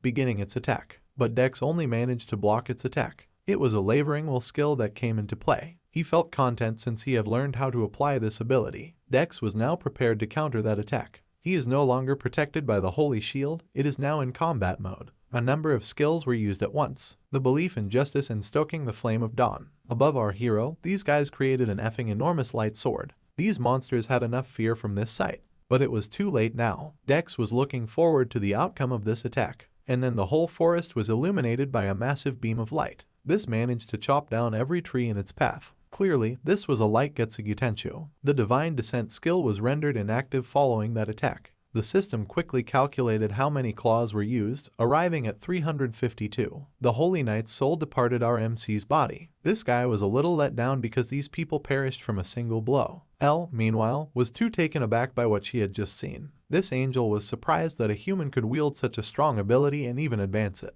She was astounded as well. Elle discovered why her creator had directed her in the direction of this adventurer. It was to see the incredible feats that this adventurer was capable of. This guy right here has the power to alter the course of history just by virtue of his existence. Archangel Michael was ecstatic to have witnessed this firsthand. Although Dex was growing more interested in his familiar, he was disappointed that he was unable to use it in a proper fight. Elle and Satan were now dozing off on the ground later that evening. Our hero, meantime, was still awake. This guy was still studying Divine Descent, his most recent ability. Because he was able to weigh all the advantages and disadvantages, Dex was also happy that he had used this skill sooner than anticipated. For the pros, it removes the possibility of a level and power disparity when he plays against more experienced opponents. Prior to gaining this ability, his only choice was to use plausibility to buy a weapon from Satan. However, this one is very point intensive, and buying one kind of weapon would disadvantage him because he will eventually have to fight different opponents. Our hero was happy that he had persevered through this initially. Divine Descent has its drawbacks as well. Dex had already used up 352 points just from using it, and it only took about 3 minutes to take out 3 orcs. Dex pondered the financial consequences of facing a more formidable foe. The only drawback to this skill was that. Now, this guy was really unsure about using this skill or not. In terms of the bottom line, though, he enjoyed using it. Then, he heard a voice that startled him. Elle was the source. She claimed that, in contrast to others, she simply sleeps lightly, and she was discussing Satan. This archangel began by discussing how employing his power took up a lot of plausibility, which worried Dex. Elle went on to say that Dex's summoned hero was not a native speaker, and all other demons dreaded this one because it was a strong being. And it was already a big deal to think that our hero could use his powers. She went on to say that the number of points was just right. After hearing her out, Dex concluded that the angel was utilizing her voice in a certain way. Ultimately, our hero came to the conclusion that having this skill offered him more options when facing off against opponents, so it was not truly a burden. All he had to do was use this prudently. Elle was happy that Dex was persuaded as her mission had been accomplished. Because it served as the foundation for the Korean server in Arcadia, the Maroon Kingdom was a significant location. and this place's internal affairs were not in a good state right now. However, this location was regarded as strong and well established despite the competition for dominance. The Maroon Kingdom's key benefit was its advantageous location. Its location put it squarely between its neighboring nations, allowing it to serve as a middleman when other nations wished to import or export their goods. People were also inspired to establish their merchant businesses here as a result. And the GM Great Merchant Association, one of the largest merchant associations, was a prison. Now, a non-permanent customer outside the building was grumbling that he had come here to meet the merchantry business but could not find him. However, he was approached by someone who apologized. John Smith, the elderly man, held the position of branch manager for the GM Great Merchant Association. For the time being, he is the one who will help this NPC. He clarified that their leader had an important meeting in the building's main room and was unable to meet with the merchant NPC. This white-haired man was speaking with the guild master of the GM Merchant Association about the impending war that would inevitably break out in their kingdom. Duke Barhan was this man, and he was the head of the Maroon Kingdom's nobility, and the guild's merchantry master, Jeju, was the other man. Like Dex, he was an adventurer. He believed that Duke Barhan had a wicked tongue for a non-player character. He also knew that the man in front of him had all the power to raise his own army and take this kingdom's throne with ease. Duke Barhan's strength and clout made him a man of great danger. However, this man who had the power to rule the entire kingdom just now approached their guild and asked for assistance. Choi can't let this chance pass him by, even though he didn't anticipate meeting this NPC so soon. A brief history of Choi Jeju. This one was the chairman of the GM group's youngest son. His attitude made it difficult for his father to raise him. He had attempted numerous jobs within the company, but he consistently fell short of expectations. Because of all the mistakes he had caused their company, he was close to being disowned. Choi Jeju led the GM Great Merchant Association, which is currently the merchantry with a stronghold in the Maroon Kingdom. He started his own business in the game with his father's money. This guild's primary goal was to profit from each and every player who joined the game. Choi Jeju plans to steal a large sum of money. At this table, at that very moment, was a symbol of authority and power. The two men were from virtual reality and reality, respectively. Once more, their paths have crossed with two distinct worlds. Duke Barhan took a step. He informed Jeju that he wished to personally meet the head of the merchant association that catered to all adventurers. He gave Jeju a lot of credit for how quickly his company had grown and gained a lot of clout. Duke Barhan desired to become their ally as a result. In exchange, he wished to request that the GM group purchase every grain that was on the market. Duke Barhan would have to pay them dearly. They will become formal partners as a result of this. Duke Barhan might grant the Jeju Merchant Association the power to handle the Maroon Kingdom's logistical supplies if everything goes as planned. As far as Jeju was concerned, this offer was truly unique, and he consented right away since he was aware that Duke Barhan had the potential to rule the kingdom. This old man then left the room, and Jeju realized that this was his opportunity, which is why he was left grinning. Speaking to the elderly man, he informed him that they had a truly amazing opportunity. Stowing up, Jeju asked the old man to get in touch with his father right away so they could request additional investment. However, John Smith forbade it. Jeju was taken aback and perplexed by this response. It turns out that this man was requesting more money for the game after having already spent about $8 billion, or $6.2 million on it. From his standpoint, the potential profits their company could make from this partnership would far outweigh this sum of money. Helping Duke Barhan with his plans and providing the Maroon Kingdom with all the goods they required was all that was required of him. This will guarantee that the man with the white hair will ascend to the throne. And following all of that, the GM Great Merchant Association will become the dominant force in the continent's economy. This man, Count Brockham, was conversing with someone at the same moment, and it was none other than our MC, Dex, this someone. As it happened, Dex had made it to the location Mikhail had suggested he visit. Then he hurriedly gave the man the letter. Count Brockham was impressed that an adventurer could obtain such a thing directly from the Baroness. As the Baroness had told him, Dex began to clarify that he was expecting some sort of protection. But the letter was ripped in half before he could say anything more. The fact that this man didn't even bother to read it first startled Dex. Then, Count Brockham asked our MC directly why he had been sent here in the first place. The Count stared at Dex intently, but Dex smiled in response to this NPC's direct approach rather than feeling scared. He responded in jest, saying he honestly had no idea why he had been sent here. Additionally, he was unconcerned because individuals with high status were typically in charge of these affairs. There was pressure on these two from the moment this sarcastic statement was made. However, Count Brockham interrupted the quiet and burst out laughing. He complimented Dex on his attitude. This man has known for all this time why the Baroness sent Dex to him. It was done to assist them in resolving the ongoing dispute that was going to cost the Maroon Kingdom and Parkville Kingdom war. With humility, main character declined the compliments and informed the Count that he was genuinely unsure of how he could assist them with this issue. The fact that Dex was not even startled by the prospect of war that had just been disclosed to him made Count Brockham even more impressed. This indicated that he had previously heard this information from Mikhail and she had great faith in him. The Count then asked Dex if he had any suggestions for how they ought to tackle this issue. It was discovered that the nobles were all working together with Duke Bayan, and that the prince was too young to make wise decisions for the realm. With this knowledge, Dex began to reason. Then he informed Count Brockham that they had both a difficult and an easy solution. Regarding Dex, the simpler one concerned Duke Bayan, the primary offender. Typically, an organization would disintegrate as soon as the leader left. This man understood Dex's intentions, which included killing the Duke. Our MC approvingly validated this theory. Count Brockham laughed even harder at this because he thought Dex was an intriguing explorer. He was speaking in a loud voice that was now overwhelming Dex. Count Brockham admitted that he had considered that solution before he calmed down.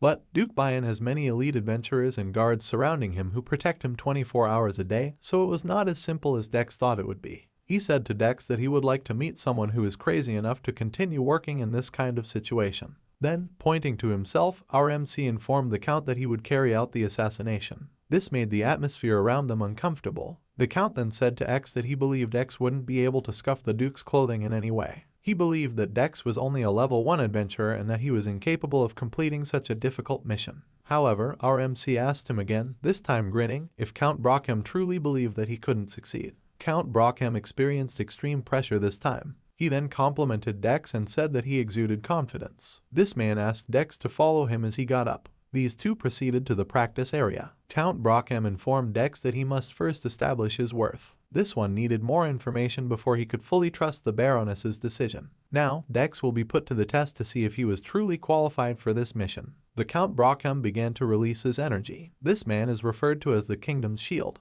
He was a skilled swordsman as well. He was hoping that Dex wouldn't let him down, and our MC was ecstatic to see this scene. He applied his talent for divine descent. This time, he called upon the spirit of the itinerant knight, known as Cophilus. Then, a dazzling green light began to encircle Dex's body. A while back, Count Brockham sensed a difference in the aura emanating from Dex. Prior to the green light appearing, he believed that Dex lacked any prior sword handling experience. However, this one had the impression of going up against a master of the sword's dance. Then the system verified that Cophilus's soul had settled on Dex's body. Then, our MC informed Count Brockham that the fight would end in 5 minutes or less. He knew deep down that he had to get this done quickly because it takes up a lot of plausibility. However, this man heard it in a different way. Dex got moving and instantly used a number of skills. He moved too quickly for the average eye to follow. He was standing in front of Count Brockham in an instant. Fortunately, the attack was blocked by this man, who believed that Dex's sword was too heavy. Even though Dex was expecting to win this with a single blow, the sword master's skill level was extremely great.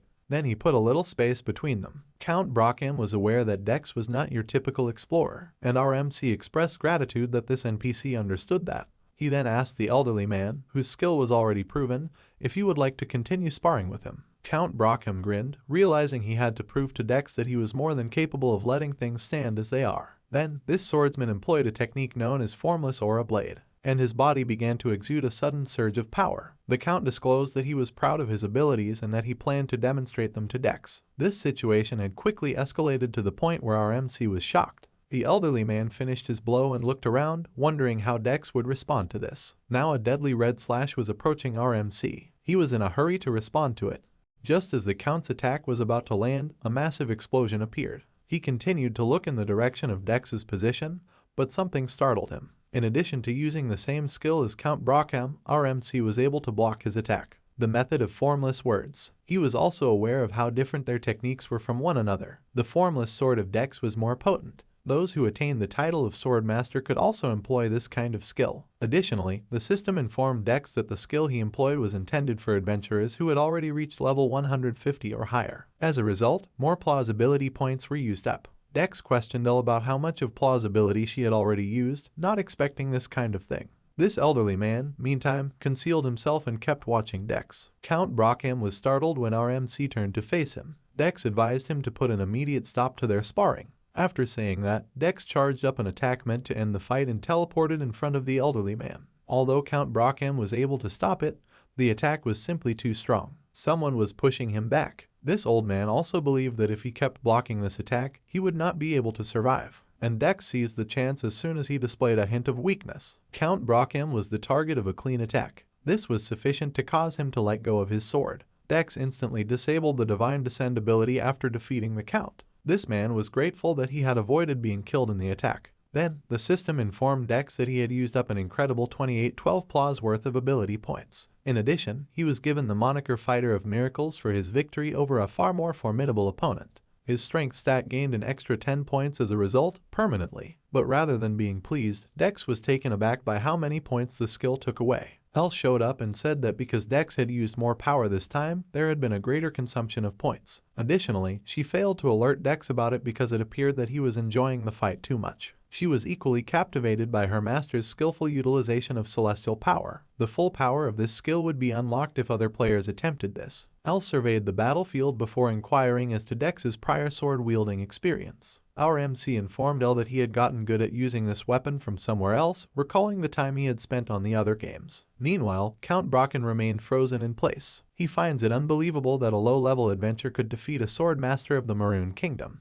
He was not even able to see where Dex's sword was going. He believed that despite developing such incredible powers, Dex remained a mystery to the outside world. The elderly man also knelt before Dex and inquired as to what his sword was pursuing. Our MC argued about it and claimed that a wind was to blame. This response made this Count realize something. Abruptly, he imagined the force of the wind. This element was sharper and freer than anything else, and it was faster than anyone else. At this point, Count Brocken was considering making this his goal to achieve. The elderly man stowed away and began sabering. Satan and Dex just stared at him, thinking it strange that he was suddenly trading. A short while later, the Count bowed his head to express his regret for his earlier rudeness to Dex. Dex assured him it was insignificant. The Count went on to ask if Dex was certain that he would carry out the assassination on his own. He was informed by RMC that this was the simplest solution to the issue at hand. Duke Burgeon was also on the side of evil. The only issue that Brocken worries about is the potential chaos this move would bring about across the entire kingdom. There's no doubt that everyone will be paying attention to this. However, Dex just asked him if he was familiar with the idea of a Gordian knot, and it was clear that he was unaware of it. The Gordian knot, according to RMC, is an abnormally complex knot that is impossible to entangle. However, there is a way to resolve this and untangle this one. Brocken was still clueless about the solution. Dex disclosed that cutting it is the only option. There is no way that they could solve it, even if everyone tried their hardest. And the easiest way to deal with the aftermath was to simply chop it off. Dex was confident that everything would turn out in the end. The Count was shocked by how careless Dex's behavior was. However, he was aware that they required this viewpoint to address the issue facing the Maroon Kingdom. The RMC solution is the best available. The Count showed more respect for this man, and he gave Dex carte blanche to do as he pleased. He was aware that this adventure was not quite what it seemed. The most terrifying creature on the planet was standing right in front of him. Following this, the system informed Dex that he had progressed to the primary role of altering the course of events in the Maroon Kingdom. The primary objective was also modified. There is now a subquest in which the RMC must kill Dukebert. Because the quests around him changed based on how he played the game, Dex found this one to be really interesting. And Satan showed up on Dex's side since it was about Keeling. This grabs his attention. Elle was trying to talk Dex out of doing the subquest when she appeared on the other side. This was essentially about how RMC would approach this quest, and it brought back their constant backstabbing. Elle said that although they could still kill the Duke, they ought to tell him and ask for a duel beforehand. This perplexed main character since it would negate the primary goal of the assassination. Angels truly possessed intriguing methods of operation. She insisted that the Duke should be informed at least 3 days in advance so he could make plans. Satan felt that her concept was too morbid. After they got into another argument, Dex said he didn't want to deal with the Duke straight away. These two were forced to pause and inquire of their master the cause of this. Then it became clear that Dex wanted to hear both sides of the tale before making a decision. He is certain that Duke Burhen would launch a conflict without good cause. It was crucial to hear from someone who, unlike Dex, was not even born in the Maroon Kingdom. He was aware that the power struggle was the cause of everything, which was to his advantage. Because, in the end, all that mattered to him was the potential profit from this mission. And he was currently leaning toward supporting the side that would be most advantageous to him. His two familiars find their master's methods astounding. One could only characterize this kind of mindset as perfect self-centeredness. Promises, for example, would be readily ignored in the name of increased profit. And within the game, that's how Dex wanted to live. Meanwhile, information regarding the Agile Electronics stock price was being disseminated at the GM Group during quarters. It broke $5,000 and established a new record.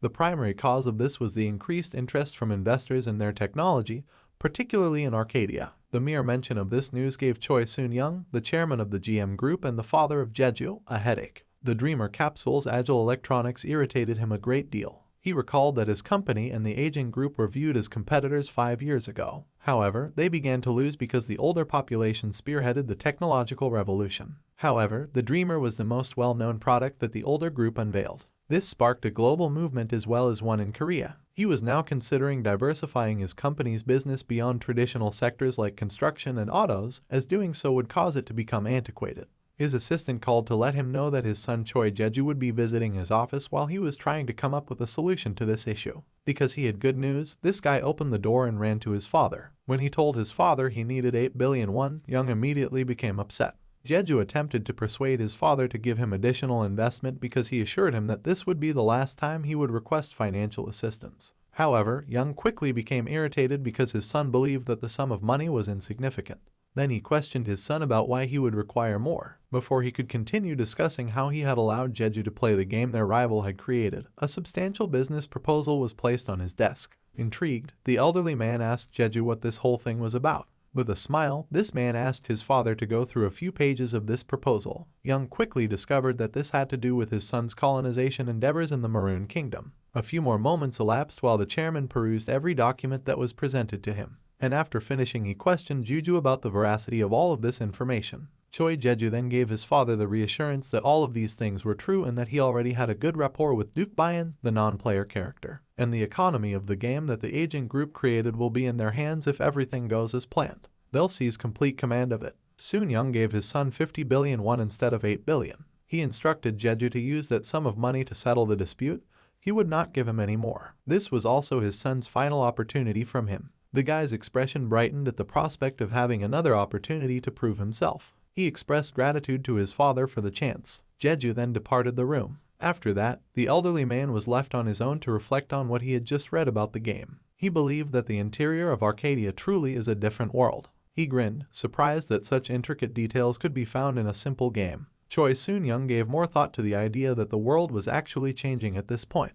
Returning to Duke Bayan estate in Arcadia, this enormous home was extremely well guarded. And in Duke Bayan's room right now was this guy called Sir Lino from the Harmony Empire. The elderly man questioned him about his reason for visiting this place. His empire sent him because they had a proposal and knew Duke Bayan was already getting ready for battle. The Harel Empire has shown a great deal of interest in the Harel Plains, and they would support Duke Bayan in this war if he could guarantee them this location. They would also see to it that the elderly man ascended to the throne of the Maroon Kingdom. This offer from their neighboring empire was quite intriguing. The Maroon Kingdom and Harmel Empire were centered on the Harel Plains, and their country's defense would significantly improve if they could obtain this. Duke Bayan believed that this was a plausible suggestion that was not likely to become a trap. After that, he accepted the suggestion, and they signed a contract. This elderly man expressed his gratitude to Sir Lino for their current type of relationship. Sir Leonardo responded to Duke Bayan in the same way, expressing his hope that nothing would persuade the elderly man to reconsider his choice. And the Duke of all the nobles acquired a new ally in this way. He was very pleased with himself because everything he had planned was working out.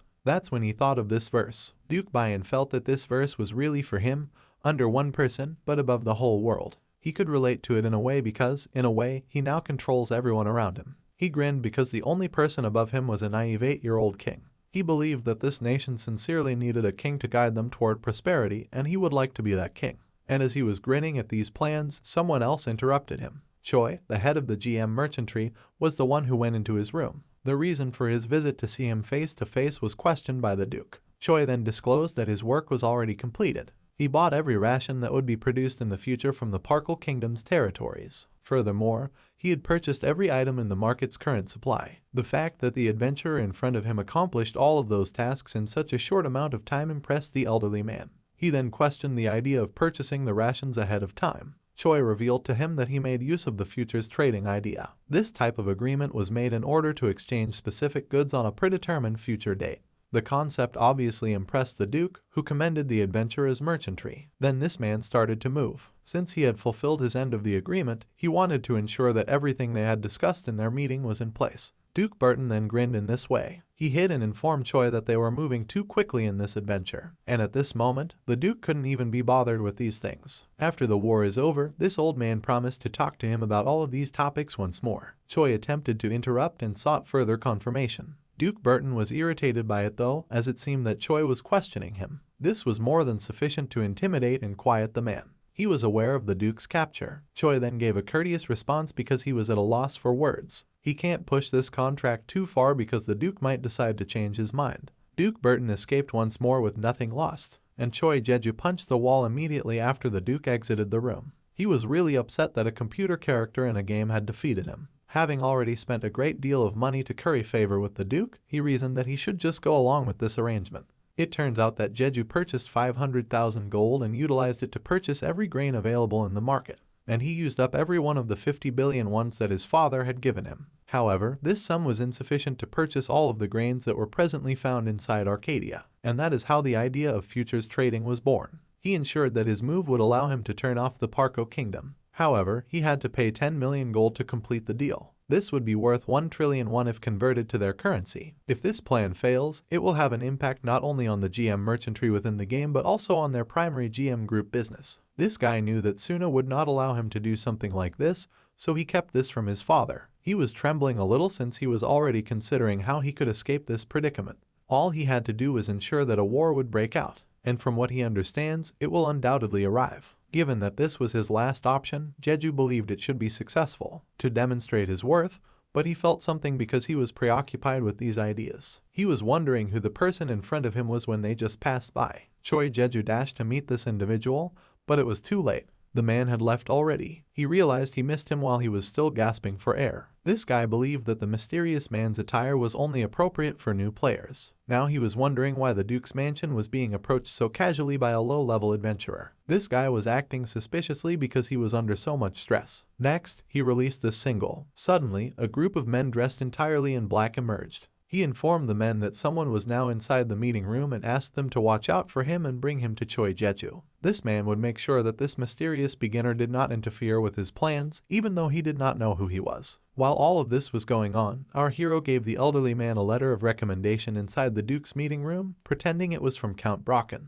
However, Duke Burhan was too intelligent and realized that this was not the true reason Dex went to see him. With a smile, Dex informed Duke Burhan that he intended to have Count Brocken put to death. This took him by surprise. The elderly man was then given a detailed explanation by our hero, who concluded by saying that Count Brocken wanted Duke Burhan because he believed it was the only way to stop the war. This elderly man would never blindly accept something from a stranger. He requested some proof from Dex. Then, Dex informed him that the mere fact that he was inside was sufficient evidence, and that he didn't need to provide any more. Count Brocken was motivated to harm him as well. Then, Duke Burhan concurred with our hero. Then, Dex's familiars began conversing with him. They informed Dex that he had the idea and that he was now distorting the truth. Satan, however, believed that Dex was acting intentionally. This was verified when our hero gave Satan a signal to keep things to himself for the time being. The Duke said to Dox that he never thought Count Brocken would act in such a way, but Dox pointed out that when people are desperate, they will do anything. The elderly man then moved on to the main topic. He inquired as to what Dex desired in return for all of this knowledge. Dex was already prepared for this king and waiting to pose this query. He informed Duke Burhan that the response was clear-cut. Dex wouldn't want a young child to ascend to the throne. He was supporting a seasoned and astute individual. This was more than sufficient to win the respect and attention of the elderly man. Our hero, however, didn't end there. He went on to say that he would want this wise duke to rule over a kingdom. And it ended there. Duke Burhan was left giggling uncontrollably. Then he called out his name to this adventure, and our hero revealed his monikers to him. The powerful, elderly Dex. These two shook hands and seemed to understand one another. Duke Burhan has already acknowledged how much he loves our hero. Following that successful brainwashing and a nasty meeting, Dex exited the mansion. Elle had already prayed to her god to pardon Dex for acting in such an insane manner. Not even Satan anticipated this move. Their master has positioned himself between two opposing forces. However, Dex later admitted that he was merely playing around with credibility, and it made these two silent. Our hero stated that sooner or later a war would break out, and the person who would start it was the only thing they were waiting for. However, one thing was certain all along. When the war began, Dex positioned himself for greater responsibility. This would imply that he will play a significant role once more and help him gain greater credibility, similar to what happened with the slime incident. Satan realized that a war would be advantageous to his master. However, he questioned why he hadn't gone straight to Duke Buren. With a smile, Dex informed him that if he did that, his plan would fail. In the unlikely event that Duke Buren ascends to the throne, our hero needs a fighter, with Count Brocken as their only option. This Demon King was astounded to see his master's intricate scheme laid out in front of him. He discovered that his master would incite an additional internal conflict in addition to the chaos on the outside that Dex desired to be apart from. And it would actually be more chaotic with this one. Dex had intended to gain an advantage in 2 wars, and he was already in a great position at this point. Satan was now in awe of his master's scheme. Double the conflict, make it twice as plausible, and then, out of nowhere, a notebook appeared. The all-powerful Demon King began to jot down RMC's life philosophy. Dex's plans were enlightening him. This man was more of a demon than anyone he had ever met. Dex heard a voice as he was savoring this moment. Then, 2 shadowy figures materialized in front of him, beckoning Dex to accompany them. And this guy kept a composed expression, as usual. He even believed that the situation at the GM event later that night would be enjoyable. This location with these men's bases, and they have Dex with them at the moment. Choi welcomed him as he was being raised. Choi was sarcastically thanked by our hero for sending escorts to fetch him, and this man gave the compliment back. They have more than enough personnel available for a mission of this nature. The names of these 2 adventurers were kept a secret.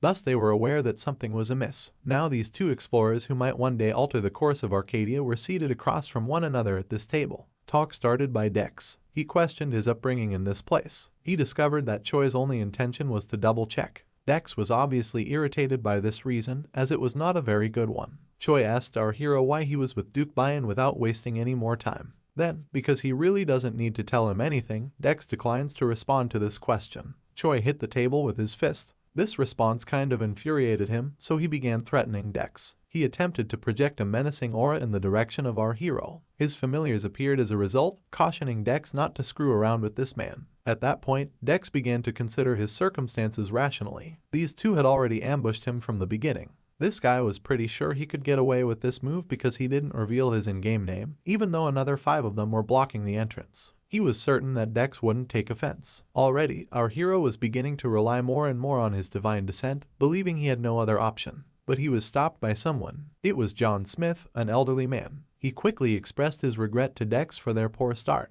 Dex sensed right away that this old man was someone worth speaking with. He also emphasized Choi's mindset. He doesn't appear to have been asking inquiries only. And once more, this man yelled, cautioning Dex against getting too close to Duke Bayan. Our hero became more playful with him as he began to enjoy himself. Choi then informed Dex that he would ensure that things started to get harder for him going forward. But John Smith interrupted Choi before he could say anything more ominous. He informed his boss that he had already gone too far and that he should cool down. John Smith attempted to clarify what was actually going on while apologizing to Dex once more. Dex smiled at this because the elderly man was truly unique. Then, it became clear that they belonged to the GM group, which was their true identity. Dex was obviously taken aback and inquired about their legitimacy as the GM group, to which they confirmed. Next, a bag containing gold coins was placed on the table. The elderly man informed Dex that while he really couldn't reveal everything, their company had already made a sizable financial investment in Duke Bayan. They then inquired as to whether our hero was aware of their predicament, and he accepted it cheerfully because it was free money. He will simply abandon the mission that the Duke assigned him in return. These 2 were taken aback by the abrupt turn of events. After the meeting that night, it was over. Additionally, Dex was currently being questioned by his acquaintances. The fact that the GM group also desired to start a war startled Satan. Their master was also pleased since he thought the GM group had given him an unplanned allowance. He now understood that the GM group had also made significant financial commitments to this game and that, should the war break out, they would profit. However, as he was also anticipating the war, this had no bearing on him. Then, Dex abruptly stopped moving. There was a problem. This guy still had a lot of anger toward Troy because he truly irritated him. Then he declared to Elle and Satan that he already knew what to do. He made the decision to kill Duke Bayan while grinning. When he heard this, Elle was somewhat pleased, but Satan was not. Now he was objecting to his master's decision to assassinate a duke who was more than capable of ruling the realm. Elle, in the meantime, was pleased that his master would at last take positive action. In this manner, Dex could also honor his pledge to Count Brocken. Elle was also informed by Dex that he would not carry out her wishes. It broke this angel's heart, but if he tells them about this plan, he cannot be killed. Then she began to complain about this notion. She won't permit our MC to employ divine descent either. Elle began to chastise our MC for his behavior, and Dex did everything in his power to get his familiar to take his circumstances into account. Satan was left to watch and stare at them as they argued. However, he had a brilliant thought. This kind of smile was given by our bad boy, the Demon King. Then he gave his master a call. Satan assured his master that he was still capable of lending him some abilities, if he didn't mind that it came from the world of demons. Satan disclosed that he was able to give him the same ability, divine opposition. This is not what Dex was expecting. Then, as Satan began to form the Aconite Tract, our MC was accompanied by a magic circle. After that, the system informed Dex that the agreement had been fulfilled. For some plausibility, he can now borrow powers from the demon realm. Our MC now has additional ways to rock the entire Arcadia. Upon verifying the Aconite Tract, Dex experienced an influx of energy emanating from him. He can now choose from a list of characters for his divine disapproval skill. Dex found all of these guys to be fascinating, because these demons' power was directed toward destroying something different from that of the ones from the heavens. Satan discovered that his master was quite pleased with his newfound ability. Then, Dex questioned Satan, asking him why he had not mentioned that he could also give Dex this skill. Satan argues that his master never inquired, and he believed that Dex merely desired the power of heaven. However, it was once more proven that Dex wasn't actually concerned with these things. He began selecting items from the list as though he were going shopping. He selected the individual who resembled the god of death. Satan questioned why Dex would pick this particular demon out of all of them. Then Dex informed him that he had previously seen this man's face in a library history book. Elle then made an attempt to verify the choice made by his master, and he was pretty surprised. Lynn Armstrong was referred to as Death's Legion by this man. This one was thought to be the most malevolent dark mage that has ever lived. He was the pinnacle of necromancy and, on his own, vanquished 4 kingdoms and an empire. This demon's name was then permanently inscribed in the annals of Arcadia history due to his victory in the war. And at this moment, our MC became the embodiment of Death's power. Dex has begun to take action. He investigated the Duke's estate. He decided that now would be the ideal moment to use his new power after noticing that 2 guards were prowling the area. These 2 senior guards sensed something was off right away. This one informed his friend that there was a person on the roof. Dex was the one who did it. Smiling, our MC performed his divine descent technique, and just as he was supposed to, he selected like Argemer's soul, causing the dark mage's power to pour into his body. There was so much pressure on these guards. Just by glancing at their opponent's face, they are unable to even move their bodies. The divine descent skill was then successfully used, and Dex was notified by the system. Now he could make use of the Ling's power. Dex verified that all of these Ling skills matched his expectations. The guards were aware that this man possessed dark magic abilities, and they could tell that he was proficient in them. He was aware that he needed to exert all of his strength immediately and that he couldn't let his guard down. Additionally, he warned his companion not to attempt to capture this man alive because the man was too dangerous and there was a chance the entire mansion would be in jeopardy. Upon hearing this caution, our MC grinned. Then he launched his assault. Then several shadow figures were let loose in the direction of the guards. Fortunately, one of them was able to deflect the attack thanks to their holy shield skill. The fact that the rumors regarding Duke Burgeon's guards were accurate impressed Dex. They were all quite strong. He also noticed that someone was hurrying in his direction with paladin-like abilities. This man activated his talent for divine power. This was known as the Judgment Blade, which is why his sword began to shine. Dex was not even alarmed. He was aware that their qualities actually ran counter to one another. Our MC employed the Spirit Spear skill. A massive demon was called forth, and it sliced straight through its adversary. This man discovered something the instant he was attacked. It was already too late when he began yelling that Dex was a necromancer. His companion began to tremble with fear as well. He finds it hard to comprehend that the Maroon Kingdom has a lie. This one tried to flee by turning around. It was too late for him to alert everyone to the danger they were in. Knowing that necromancers are most vulnerable just before summoning the undead, Dex made sure this one didn't get away. Moreover, Dex wouldn't want to take a chance against every guard without a proper army. These 2 guards have fallen in an instant. Dex grinned, realizing that he had acquired everything he required. These 2 began to float in the air as our MC used his ability to raise the dead. The guards were then struck by a menacing dark aura, and in due course they were transformed into an intermediate-ranked Death Knight and a low-ranked Ghoul Warrior. Dex has now devoted this execution to Choi Jeju, the young master of the GM group. There are also necromancers in the world of Arcadia. Because they infused their mana into a corpse, they were the ones able to call forth an army of the dead. It was also known that a lone necromancer was capable of generating its own force. He was able to build an army far larger than that of any kingdom. In large-scale or siege warfare, these demons are also the most sought after, and with his own army of the dead, our MC was currently wreaking havoc inside Duke Burton's mansion. With the execution of his battle plan, Dex was quite happy. The other guards also began to move. They had no idea that an army of the dead would attack them from within. The holy knights they were calling for reinforcements from had also turned into undead, but they were still asking. This person was aware that there was nothing left to be done to thwart the attack. Dex informed them that it appeared as though they were abandoned, but our MC gave them one piece of comfort.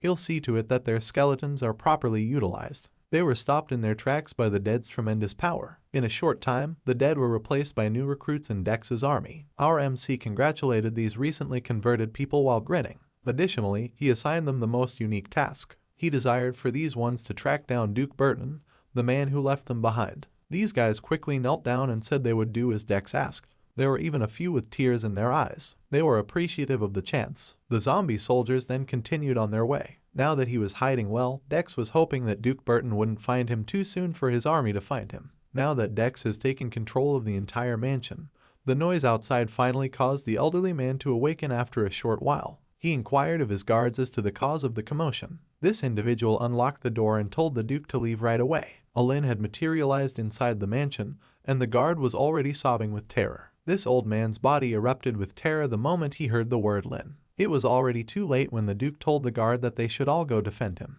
At last, Dex discovered the Duke's hiding place. Then, dark orbs made their way into Duke Burton's room. Then the dark orbs became these undead warriors, and this old man realized what was truly going on. When the guards tried to run away, they were apprehended. They could never prevail over these undead. Duke Burton began to retreat as soon as he noticed these creatures within his mansion. The room filled with more and more undead soldiers. Duke Burton was even able to identify one of these undead fighters' swords. This is the identical sword that Lenry wielded. Then he realized that every monster facing him was one of his former guards. The fact that a necromancer had materialized in the Maroon Kingdom now frightened this guy. Then Dex entered and gave the Duke another greeting.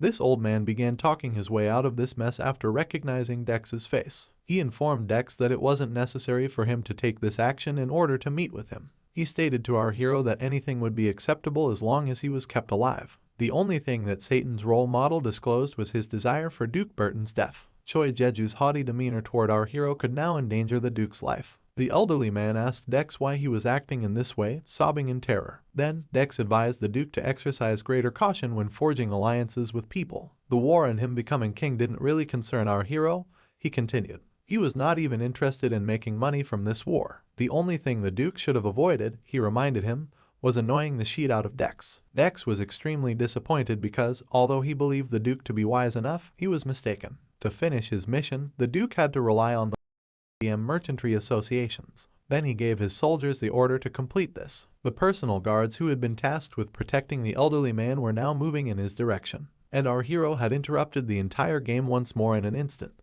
He was informed of Duke Burton's passing by the system. The old man's plans came to an abrupt end at this point. Additionally, 321 linked quests have been eliminated. The title of Noble Murderer was added to our hero. Dex gained 53,000 plausibility points with this attack. Dex was happy to see the large reward because it went much beyond the slime incidence rate.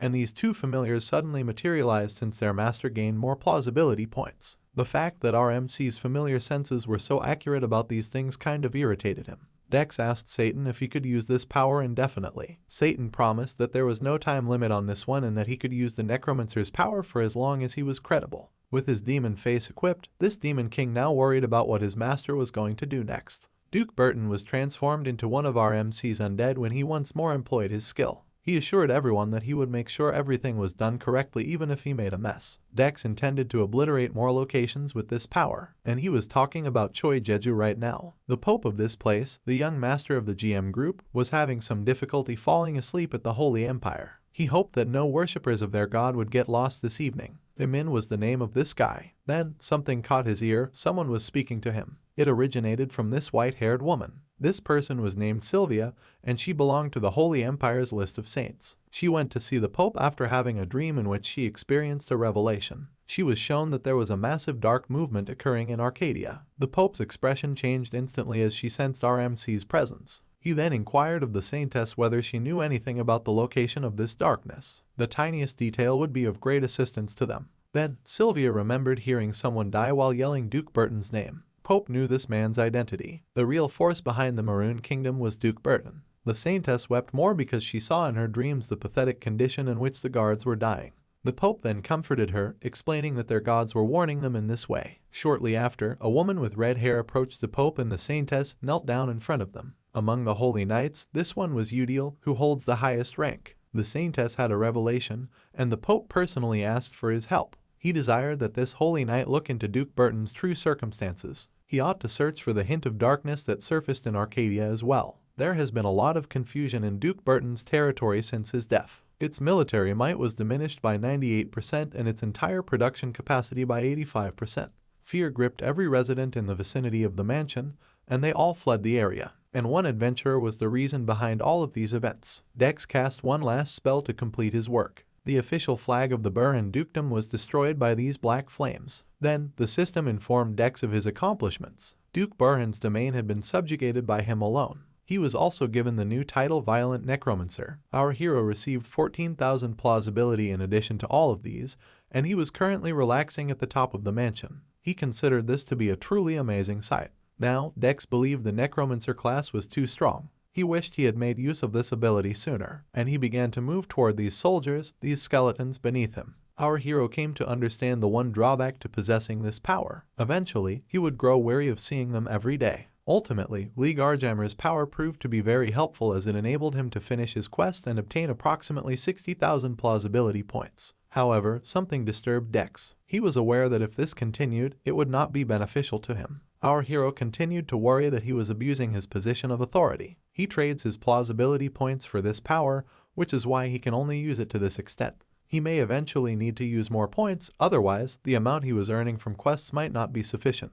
Then, Dex inquired of 10 how many points he had already used. Taking out a calculator, the Demon King began to add up the power that Dex used to kill the Duke, destroy the mansion, and call forth all the undead. This familiar gave his master a total wink when he informed him that he would need to pay 42,284 points. Dex heard Tan refer to his master as a weakling as well. The amount was simply too much, so our hero also requested access to some of it. Satan was taken aback by this since he hadn't anticipated that someone would try to negotiate with him. Tan attempted to persuade his master that, given the quantity of power he used, this was actually a reasonable rate. Dex, however, informed him that he ought to be considered a VIP at the very least and that he would like some savings or coupons. After Dex treated him like a department store employee, Satan was already trembling. However, our hero then revealed his weapon to subdue Satan. He threatened to stop doing business with the Demon King and monopolize all the plausibility points if he did not give him discounts. The moment this angel heard this statement, her face lit up. Satan told Dex that he would accept 40,000 points as payment since he could not afford to lose his credibility. Still, our hero refused to back down and insisted on receiving just $35,000. After that, these two kept haggling with one another. Tan was obviously at a disadvantage, though. All could do was observe the depressing negotiations taking place. Satan offered to pay just $36,500 to seal the deal, and our hero cheerfully accepted. They shook hands, but this one was incredibly inexpensive. After calculating every point required, the system subtracted 36,500 points. Additionally, Dex achieved something transcendent. He was the one who defeated the Demon King first. He received this as his new title as well. Additionally, he improved his negotiating abilities by 7 levels with this title. Our hero finds it unbelievable that this skill would increase this much just by ripping off the Demon King. Satan was irritated at the moment because he finds it hard to believe that he experienced such a thing. El explained to him the concept of karma. Dex came to the conclusion that they were done with this location after that. In a single night, this adventure turned an entire territory into a disaster. After that, our hero bid Dex farewell. He informed them that he still needed to go somewhere to finish something. Now that he had completed this quest, he would need to wrap things up. As time goes on, the familiars will understand what this object was. After telling Tan and El to anticipate it, our hero abruptly logged out. Without delay, he sat down in front of his PC and browsed the Arcadia website. Now, there were forums and news regarding what he did in Duke Burton's estate. The news also featured this screenshot, which depicted a necromancer destroying an entire region. The majority of comments find it hard to comprehend that the game would permit something like this to occur. However, our hero was happy to see all of these responses as usual. He pondered the reactions of others upon learning that the perpetrator of this was also responsible for the slime incident. Jin believed he had everything he needed at that moment. He will now carry out his next task, which was to cause havoc in the life of the young master. Our hero had always loved playing role-playing games since he was a young child. Furthermore, he had previously interacted with members of the GM group who were similar to Jeju. Additionally, he discovered the ideal way to handle those who attempted to abuse their authority in order to accomplish certain tasks within the game. Ian began his plan as soon as he became irritated with Jeju. He then started opening a number of his computer's recording files. This one was a recording of Duke Burgeon and Jeju discussing their intentions to take control of the economy of Arcadia. Only Satan and El were able to obtain these recordings. After that, Ian edits every scene in which he appears, leaving only the scenes that allow Jeju to be in his company. This guy was overheard conversing with someone and made it obvious that he wanted to rule the entire Maroon Kingdom. Even the part where Jeju declared he would receive all of the money from the foals participating in this game was included by our hero. This was more than sufficient to damage Choi Jeju's reputation with the general public, and he posted the video to his YouTube channel, which currently has over 274,000 subscribers, after he was satisfied with it. He even created this intriguing thumbnail and title. He just had to bide his time until this passed. The night wore on and Ian fell asleep. At this point, the video was receiving a lot of views, and it has received more than 1 million views as of right now. The fact that someone attempted to take advantage of them for their money made the viewers of this one even more enraged. And this guy was awake the entire time. He realized he made a mistake at this precise moment. Then suddenly the old man was there. They were curious as to how their confidential discussion had come to light. They only discussed these topics with places that even their hired mercenaries were unaware of, so they weren't prepared for this. Jeju punched the monitor out of frustration and lost all control. He made a vow to make the person who did this regret their choice. The elderly man attempted to comfort his boss, but they had to conceal this from the GM group, so it was no longer a top concern. However, it appeared that there was no more time. It was his dad phoning. Jeju freaked out right away. He was at a loss for what to do. This man realized he was truly out of luck. This scandal spread throughout their nation, even making it to the 9up news. The reporter also disclosed that the GM group was the real cause of this monopolization within Arcadia. As the public was informed by Aegean Electronics, the rumor was indeed true and they had purchased a significant amount of gold within the game. Additionally, the total amount of funds invested was made public. That was reportedly close to $750,000. Lee Myung, the CEO of Arcadia, stated that the GM group should now hold off on taking a position on this incident until after the Fair Trade Commission's investigation and the prosecutions.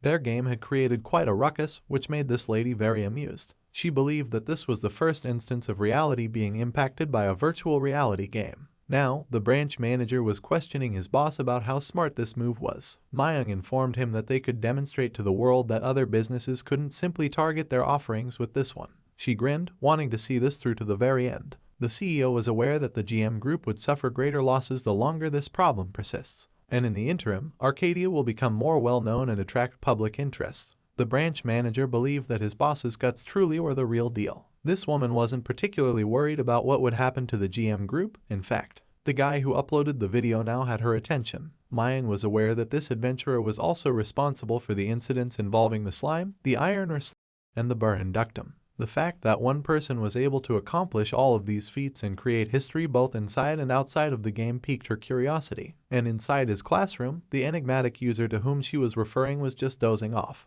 Then suddenly there was Hee-jun. He enthusiastically informed our MC about the hoarding event carried out by the GM group. Yi-ying was a very talented actress. He put on the act of being ignorant of this. Yi-jun continues to talk about how Arcadia's economy was strong enough to draw major corporations in the meantime. They would desire some degree of control over this priceless in-game asset. This guy asserted that Arcadia was no longer only a game. It had developed into an entirely new universe. Our MC was delighted to see his friend acting so enthusiastically. Something told him that everything was going as planned in the back of his mind. This was demonstrated by Yi-jun's and every other player's response within Arcadia. Most importantly, interviews were now being sent to this haughty young master. Yi-ying was pleased with himself for having given the guy a lesson. Then, our MC was distracted from this thought process by the sound of an unknown voice. It originated from a man identifying himself as Kang Paul-jun. He was an Arcadia researcher, and he will be the one to present the special lecture today. Although this didn't bother some of the students, Dex was really intrigued.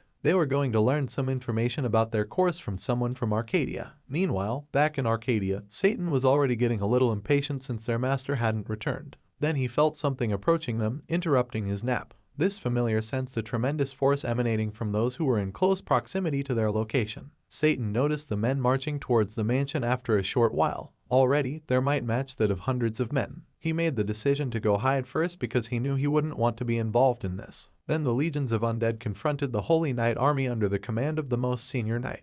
Yugudil cleared this area right away using his Holy Light ability. His power was greater than that of the undead. The army of undead was nearly destroyed in a matter of seconds. Then, he knelt to honor his fallen Holy Knight, who had become undead. Yugudil believed that if he had simply arrived here much sooner, none of this would have occurred. He also warned the other guards that there were many high-ranking undead in this area and that they would suffer severe consequences if they tried to enter the mansion. He gave the guards instructions to report this to the Pope right away. Yugudil wished to notify the Holy Empire of the reappearance of a necromancer with historical significance. Now that we were back in the real world, the professor began his lecture from Arcadia. He is going to make a check that will alter these students' lives. Professor Kang Paul Jun talked about how the technology behind virtual reality was primarily related to the human brain. At that point, these two were communicating with one another and receiving simultaneous interpretations. However, he disclosed that these channels of communication might differ according to an individual's brain's ability to link to virtual reality. That simply meant that, in terms of technology, there will always be those with that talent.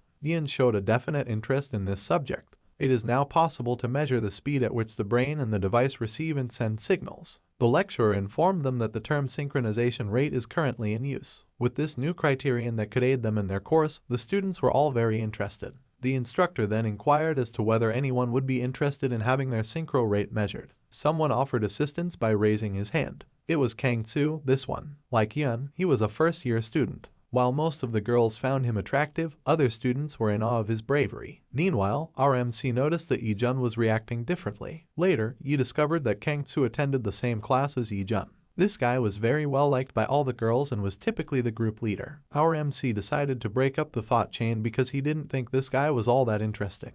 But he was startled by something. He said to Yi that he was excited to be in the same class as main character and that it was Kang Tzu. Then this guy went up front and explained the process to the professor. It was obvious to Yi that something was happening at the moment. Kang Tzu made an effort to irritate him. After pulling Jun, Kang led Tzu inside the capsule with the help of his assistant.